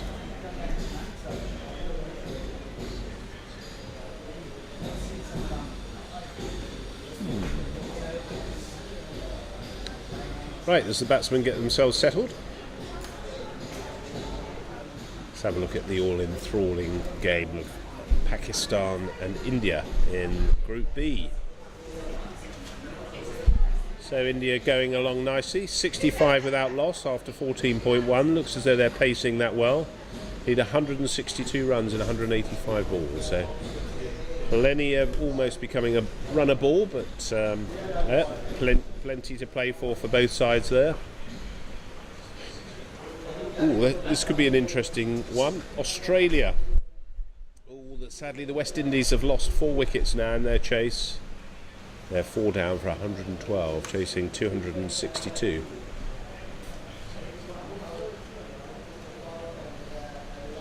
Zimbabwe against the USA. USA 132 for 2 off 17.4, so they're going great guns.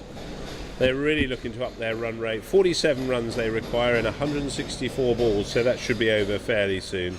Naveen Paris, the man doing the damage, is 65. There's a big shout for LBW, and he's being given out. Not a lot of foot movement there. So that's Darby Hartzenberg, the captain there, didn't come forward, just played around it. So that's the 7th wicket to fall for 67 for Namibia.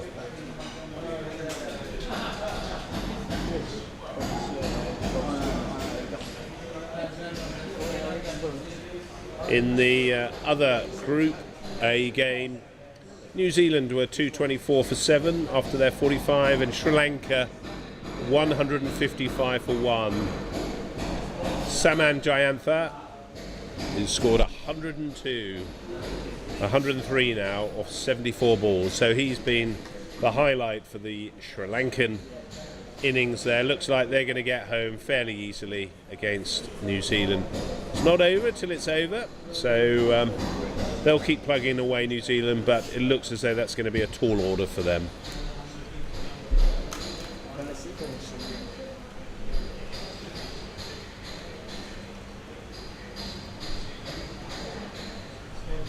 And finally, I'm just going to have a quick look at the Canada-South Africa.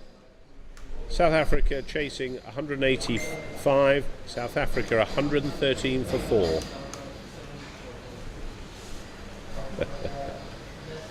Yes, I do like that. That's an excellent comment there. Start the tuk-tuks and get to the pool. I do like that, Adam. That's a great line. Anyway, Nick Phillips coming in as he comes down the wicket there, and that just dribbles back to the stumps, just gets back in his crease. Julian Fennessy is the new batsman. He's partnering Ken Joseph at the other end.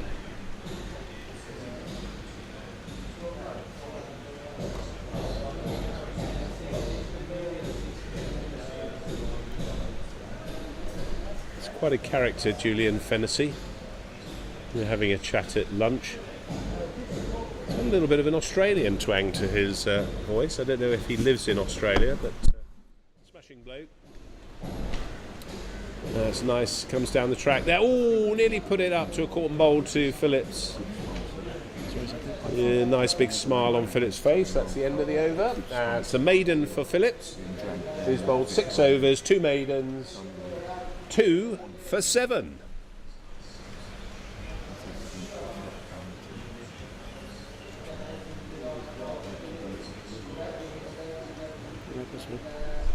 I mean, USA would be in it at the moment. Yeah, Well, they're going to finish third in August. So 67 for 7 in Namibia as Haji comes on from the commentary end. Just hands his hat, very nice wide-brimmed cap, to Ashoka De Silva. The umpire for today.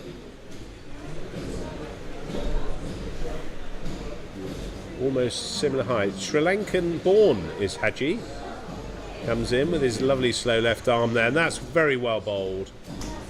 The late movement there from the batsman's feet, but certainly not coming forward, the Namibian batsman. that would be a bonus.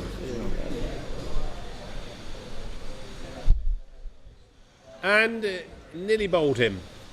Just came in on the leg stump, and I think that may have hit his pad and gone down to the short third man region.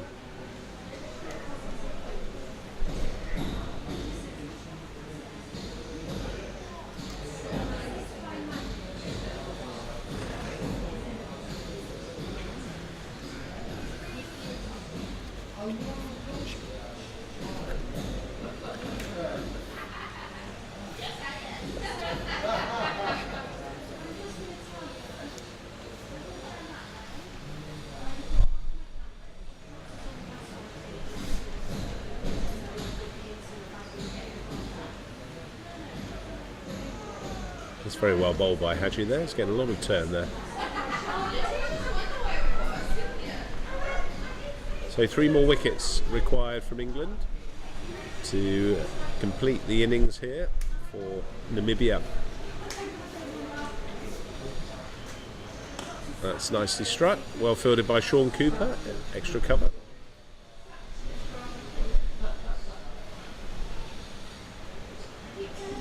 Well, very well so far, Haji. Second over.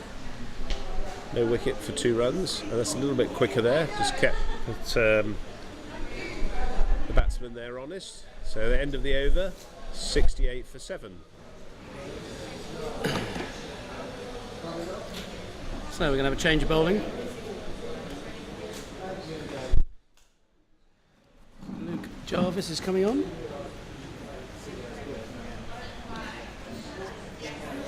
And for his first bowl of the day. And before we go any further, all the best to his wife Billy, who has had a fairly major operation since he's been here, and she's recovering at home.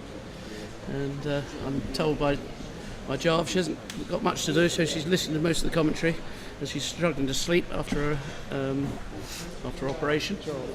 So all the England team send their best to you, and I hope for your speedy recovery as your husband comes on to bowl. Let's see if he can wrap up the innings. He's bowled well so far on the trip. I hope your sons are helping out while you're recovering.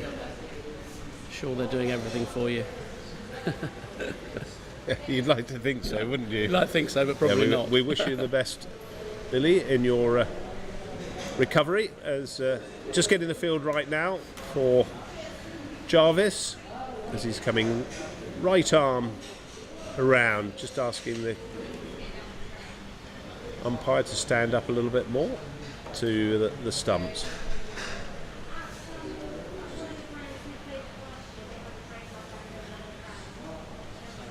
Here he comes, that little familiar hop, and it's a full one, but it's just going to go over the hand of Alex Richards there. Nearly had a wicket with his first ball. Should be just picked up inside.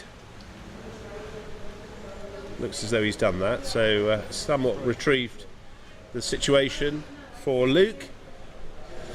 So I met some of the Jarvis family because amazingly I went to the Ryder Cup in Rome and bumped into Luke. Oh, fantastic. Yes, and Likes his golf. loves his golf. Yes. And no quicker, as Bob said that, he's just moved off very quickly to pay for a jug of Lion beer. So looks like he's starting to get in the mood.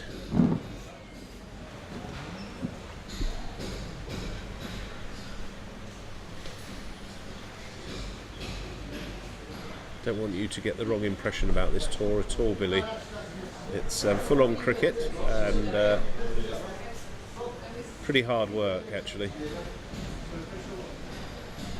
Jarvis is bowling well, and as Bob said, he's bowled really well all tournament. Particularly impressed with his bowling against New Zealand as he's come down the track there. The batsman didn't hit that at all convincingly. Bit of a swish.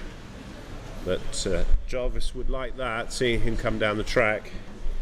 Julian Fennessy is the batsman there for Namibia. A little bit of turn. He comes down the track, and that'll see him in the changing room. As the ball's gone up in the air, it's just gone to the offside. Hadji is the man there who throws in.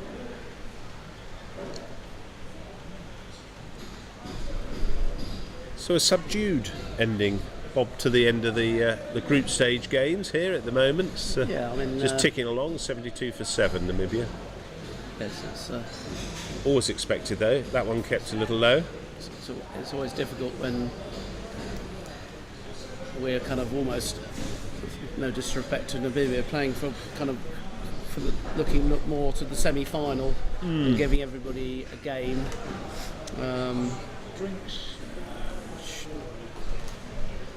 Which is difficult, and it's very humid out there as well, which I think everyone was quite pleased to wrap this up if we could. As quickly as they can. Yeah, have a day's, well, a bit of a net and a bit of a run yet tomorrow for an hour and a half, 2 hours.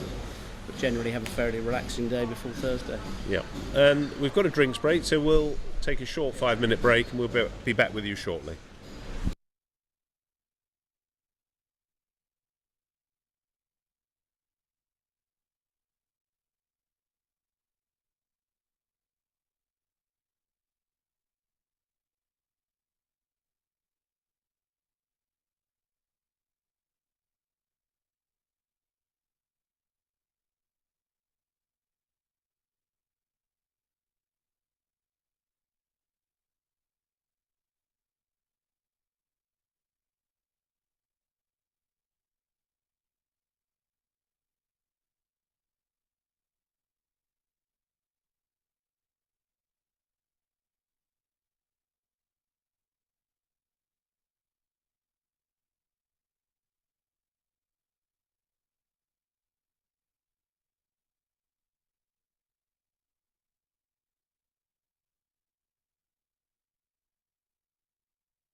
doesn't miss many lunches, this boy. Right, we're back, and it's Julian Fennessy and Ken Joseph. Ken Joseph's going to be facing. He's the right-handed bat. Joseph. Pakistan were 226 all out, and India are now 81 for 1 chasing their score. Is that offered up a little bit more by Haji, who uses his feet to stop that. So that's playing out to be quite a tasty little game there, actually. 81 for 1, chasing 226, 146 required, and 171 balls. Just played on the onside there. England looking to wrap up this quite quickly, actually.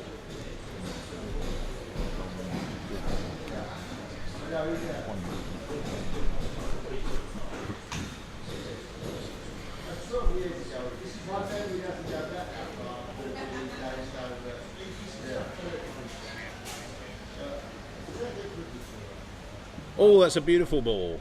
Just got him coming forward, and nicely taken by Hickey.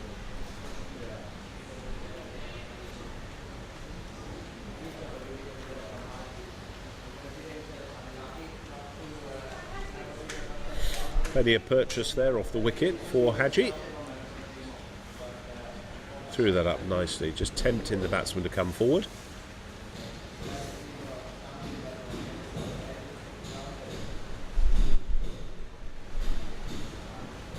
And that's gone on the onside. It's just going to be a single.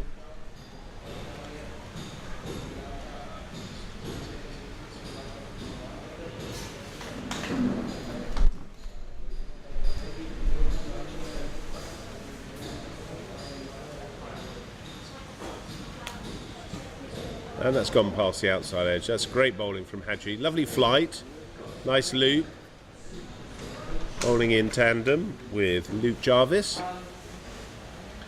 from the other end.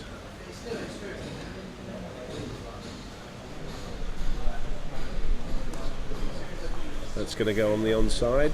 Might go for 4 runs actually at the moment, but it's running away. No, it should be just picked up inside. Luke's doing the running there. He throws in.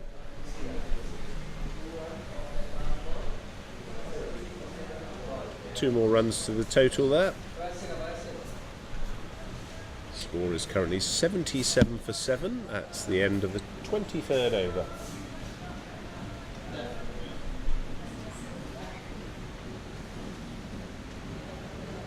These two building a little bit of a partnership. I'd probably like to see them go quite hard after the bowling actually. Most of the fielders are in. See if they can get it past the inner ring.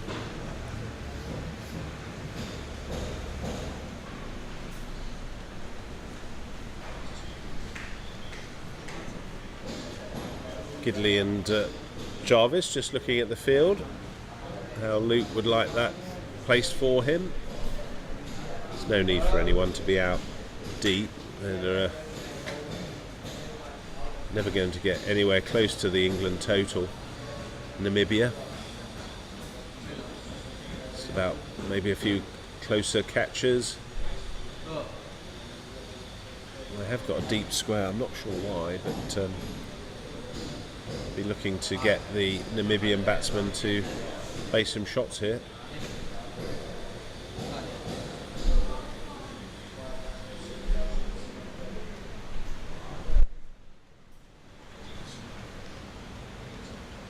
And that's nicely flighted there by Jarvis. He was trying to sweep that. So he's creating opportunities here. Jarvis. Good flight. Very open on the leg side. 11 fielders on the field.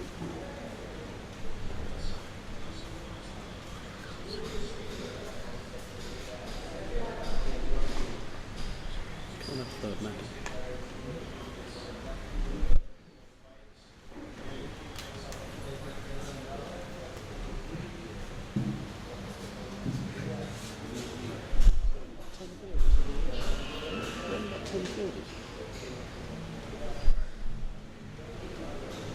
And that's just gone down the leg side, so he's just helped that along. I don't know if he got bat on that.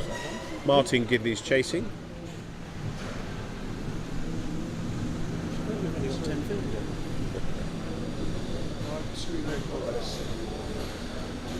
Two leg buys there to the total.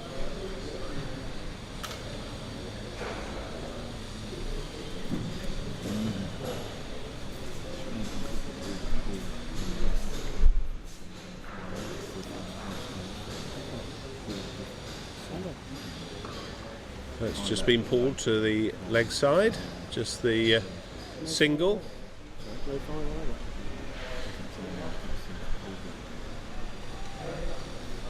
One more to the total. Down. 80 is the score for 7. TBA. See no by 6 o'clock. Oh, it's missed everything. Big swipe there from the batsman Joseph. Didn't get anything on that. But I liked his intent. At least he was going for it. His night went off to get his pads on. Okay, that's the end of the over. So well bowled by Luke Jarvis there. 80 for 7. And we're going to have a change of wicket keeper. So Liam Hickey's coming off, and it's going to be Charlie Knightley who's coming on. So I thought he kept really well actually, Liam Hickey there in that first half of the game. So he gets a nice little round of applause. Charlie Knightley is coming on. Batted very well at the start of the innings for England. Yeah, should have lunched. Is just informing the umpire of the change.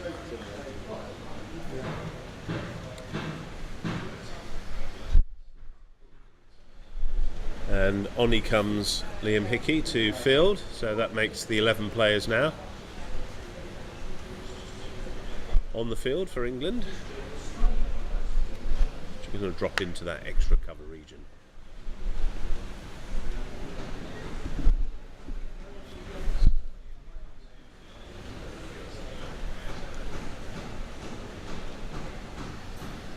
So we're using a 7-2 field for these left-arm spinners.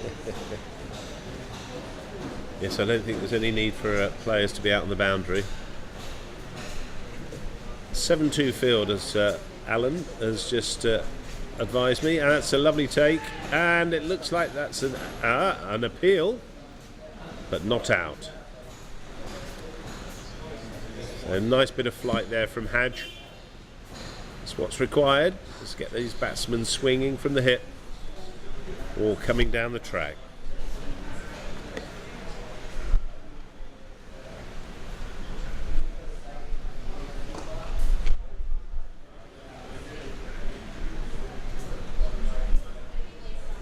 I think I can almost see Jason Whittaker getting those shoulders, those broad shoulders warmed up soon to just try and blast out the last 3 batsmen. That's well bowled by Hadji. Is he the only bowler that hasn't bowled yet?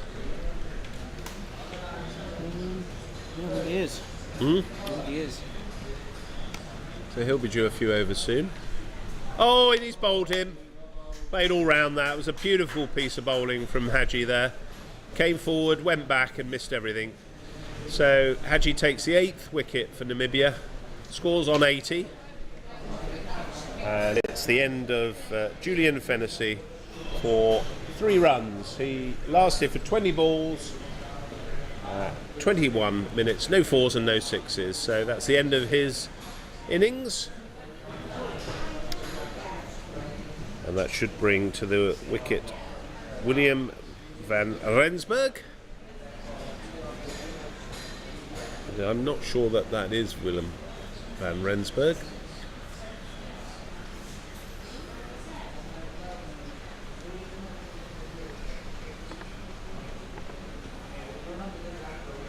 Yes, it is. Yes, it is. It's Willem Jensen van Rensburg.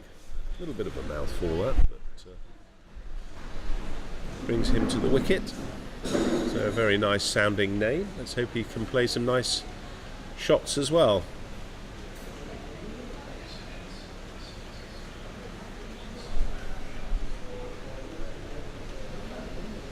Right-handed bat.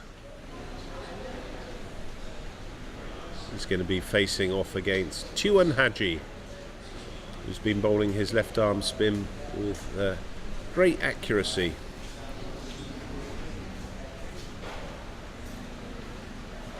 Eight down now, Namibia. 2 more wickets for England to wrap up this game, and they'll be looking to do this as quickly as they can.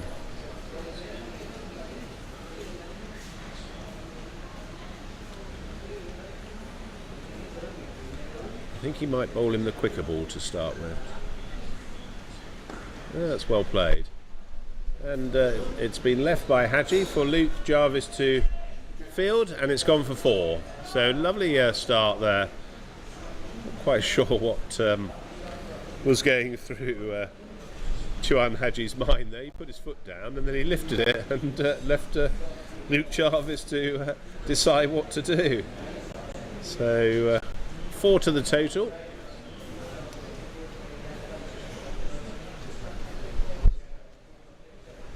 Oh, that's got lovely dip on the delivery and bounce away from the bat. So nice big smile on the face of Tuan Haji there. He's really enjoying his cricket here. He's also been to meet some of his parents, I believe, whilst he's been over here, Bob. Yeah, he's been relatives and he seems to know everyone. The only problem with the drink could be and the weather could be. I've got a meeting tonight at 8 o'clock. Yes. I was suggesting that with the heat, the sleep might come in. Anyway, a little bit of a change in the field here for Jarvis. You have got your meeting, very important meeting, isn't it? Indeed. At 8 o'clock. Have you got the agenda yet? No. No agenda.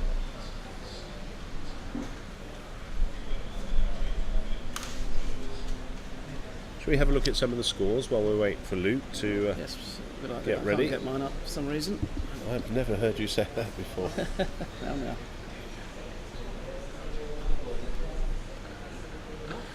Oh, that's a big swing. It's gone past the outside edge. 106 for 1, India against Pakistan. 226 all out. So How many overs gone? 121, only 19.4. So they've still got 25 overs left to get 121 runs. And that's bowled him. So that's brilliant bowling from Luke Jarvis. Thoroughly deserved. And another one for him on tour. So the 9th wicket goes down for Namibia. Hope you're still listening, Billy. Wicket for the husband.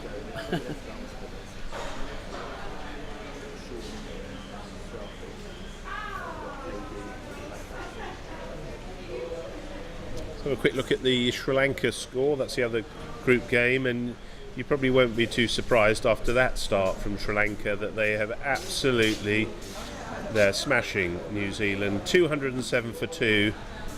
Sri Lanka, they require 18 runs in 109 balls. They've only faced 26.5 overs. So Ruven Perez there has got 50, and the man who did the damage was Saman Jayantha, who got a very big 114. So it looks like they're through to the semi-final alongside England. And New Zealand are going out of the chase for the semi-final spot. In the other big game in Group B, Australia versus the West Indies. West Indies are still very much in that. 153 for 4. They require 109 and 108 balls, so it's a runner ball there. They're chasing Australia's 261 for 8. Julian Boyce is the man of the moment for the West Indies. He's got 57 or 59 balls. As Luke Jarvis comes in, just plays around that, and there's no run. Dookie Burks is the batsman here to complete the set for Namibia. South Africa making a hard work of chasing Canada's 185 as well. They are 150 for 6. So they should get there, but Gosh, that's going to be a close one, isn't it?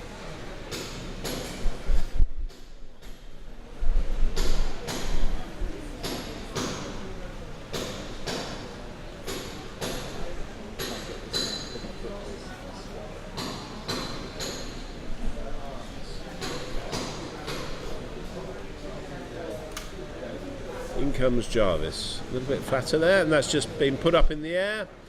It's gone past the man there, which is Nicky Phillips, who's fielding it mid-on. Just the one run. USA chasing Zimbabwe's total of 178, or 166 for 3 in 24.3 overs. So they're going to win that game. They only require 13 runs. Jarvis comes, that's nicely flighted, as he just prods that out. Might bring in a fielder there to next over if the batsman survives that long. So 86 for 9 is the score.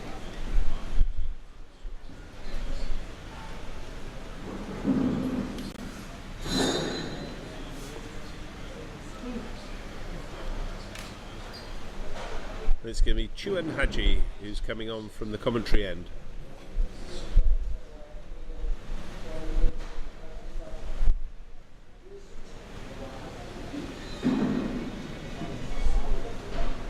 They've really motored the USA.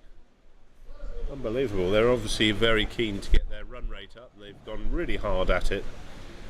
164 for 3. Gosh. Nice flight there, and that's gone up in the air, but it's not catchable. yeah, looks like they're going to finish third in the group. So, decent effort, USA. Yeah, very good effort. They had a pretty tough start to their I think they got to the group. semi-final of the World Cup last year. They didn't did in 2023. Yep, England played them in a game which was similar to the New Zealand game yesterday. 164, I think the USA got, and England got them 6 wickets down.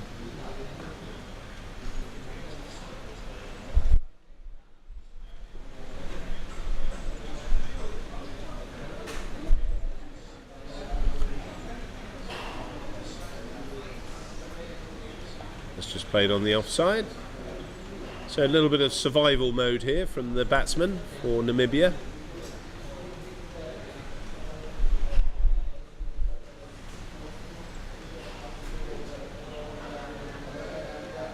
Oh, that looked as though that was a catch. Yeah. He dropped it. I couldn't see, unfortunately. But Great effort. good effort there. The man who took the catch of the day has just dropped one. He got his hands to it, and he came round from first slip behind the keeper.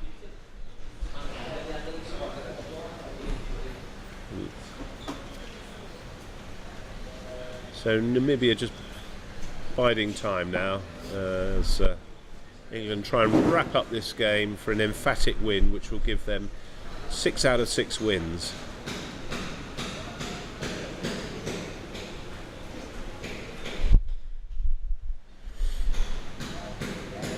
Pause in play there as the umpire came in. A little bit of movement from the fielders. There's a big shout for LBW, and he's given him out, so that's the end of the game. Haji gets an LBW there, and that's the end of the Namibian innings. So they're all out for 86, and England win. We'll give you a full rundown of the stats.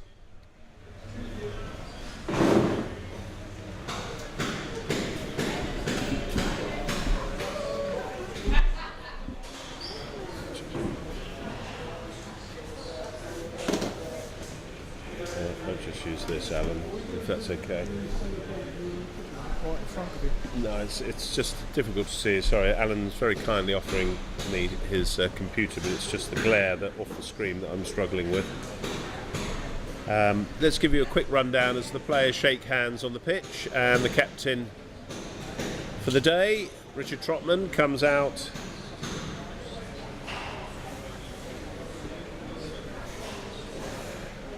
So 86 all out for Namibia.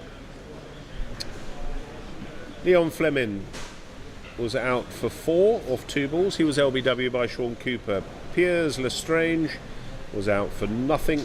He lasted 9 balls and he was caught by Jason Whittaker and bowled by Sean Cooper. Louis Norkie was out for 18 off 26, bowled by Martin Gidley.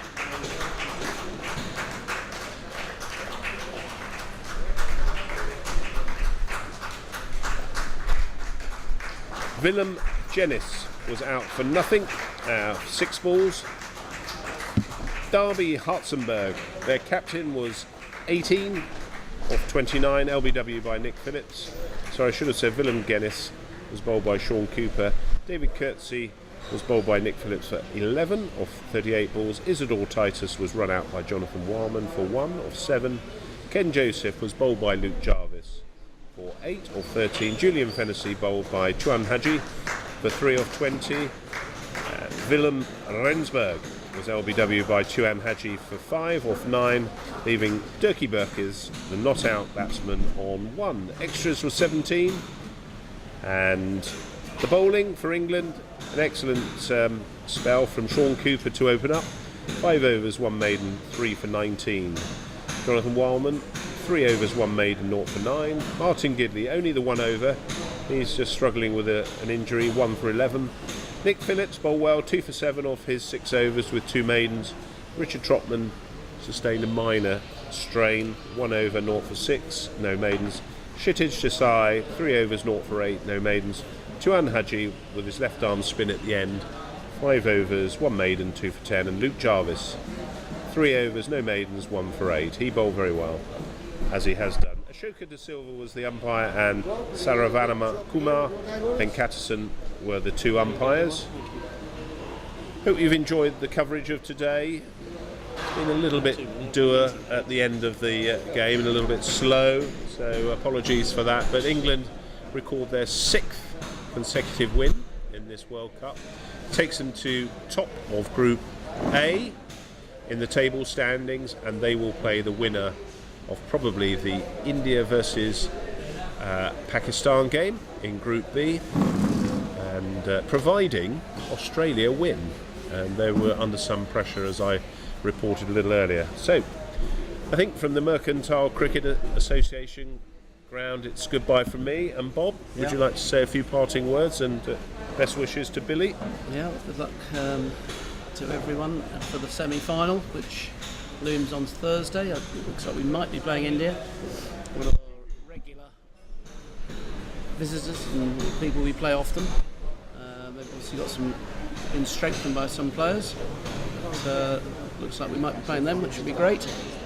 And so Australia will play Sri Lanka in the other semi-final. So look forward to those games on Thursday. Comprehensive, obviously, win today, which isn't a huge surprise, but England had to do what they had to do, get some practice in the middle, and that's exactly what we've done. So well done to England, 6 out of 6, and as I said, look forward to Thursday. Great. Just a few thank yous. Chris Mays and NV Play, we're bringing this live coverage to you from the Mercantile Cricket Association ground, Colombo 7. And to Alan Jones, who's been England's scorer so far on the tour. Big thanks to him sitting alongside me. And we've also got backup support in Hugh Henry, who's been doing the scoring as well in the traditional book with the coloured pens. So we hope you've enjoyed the coverage, and we'll be back on Thursday.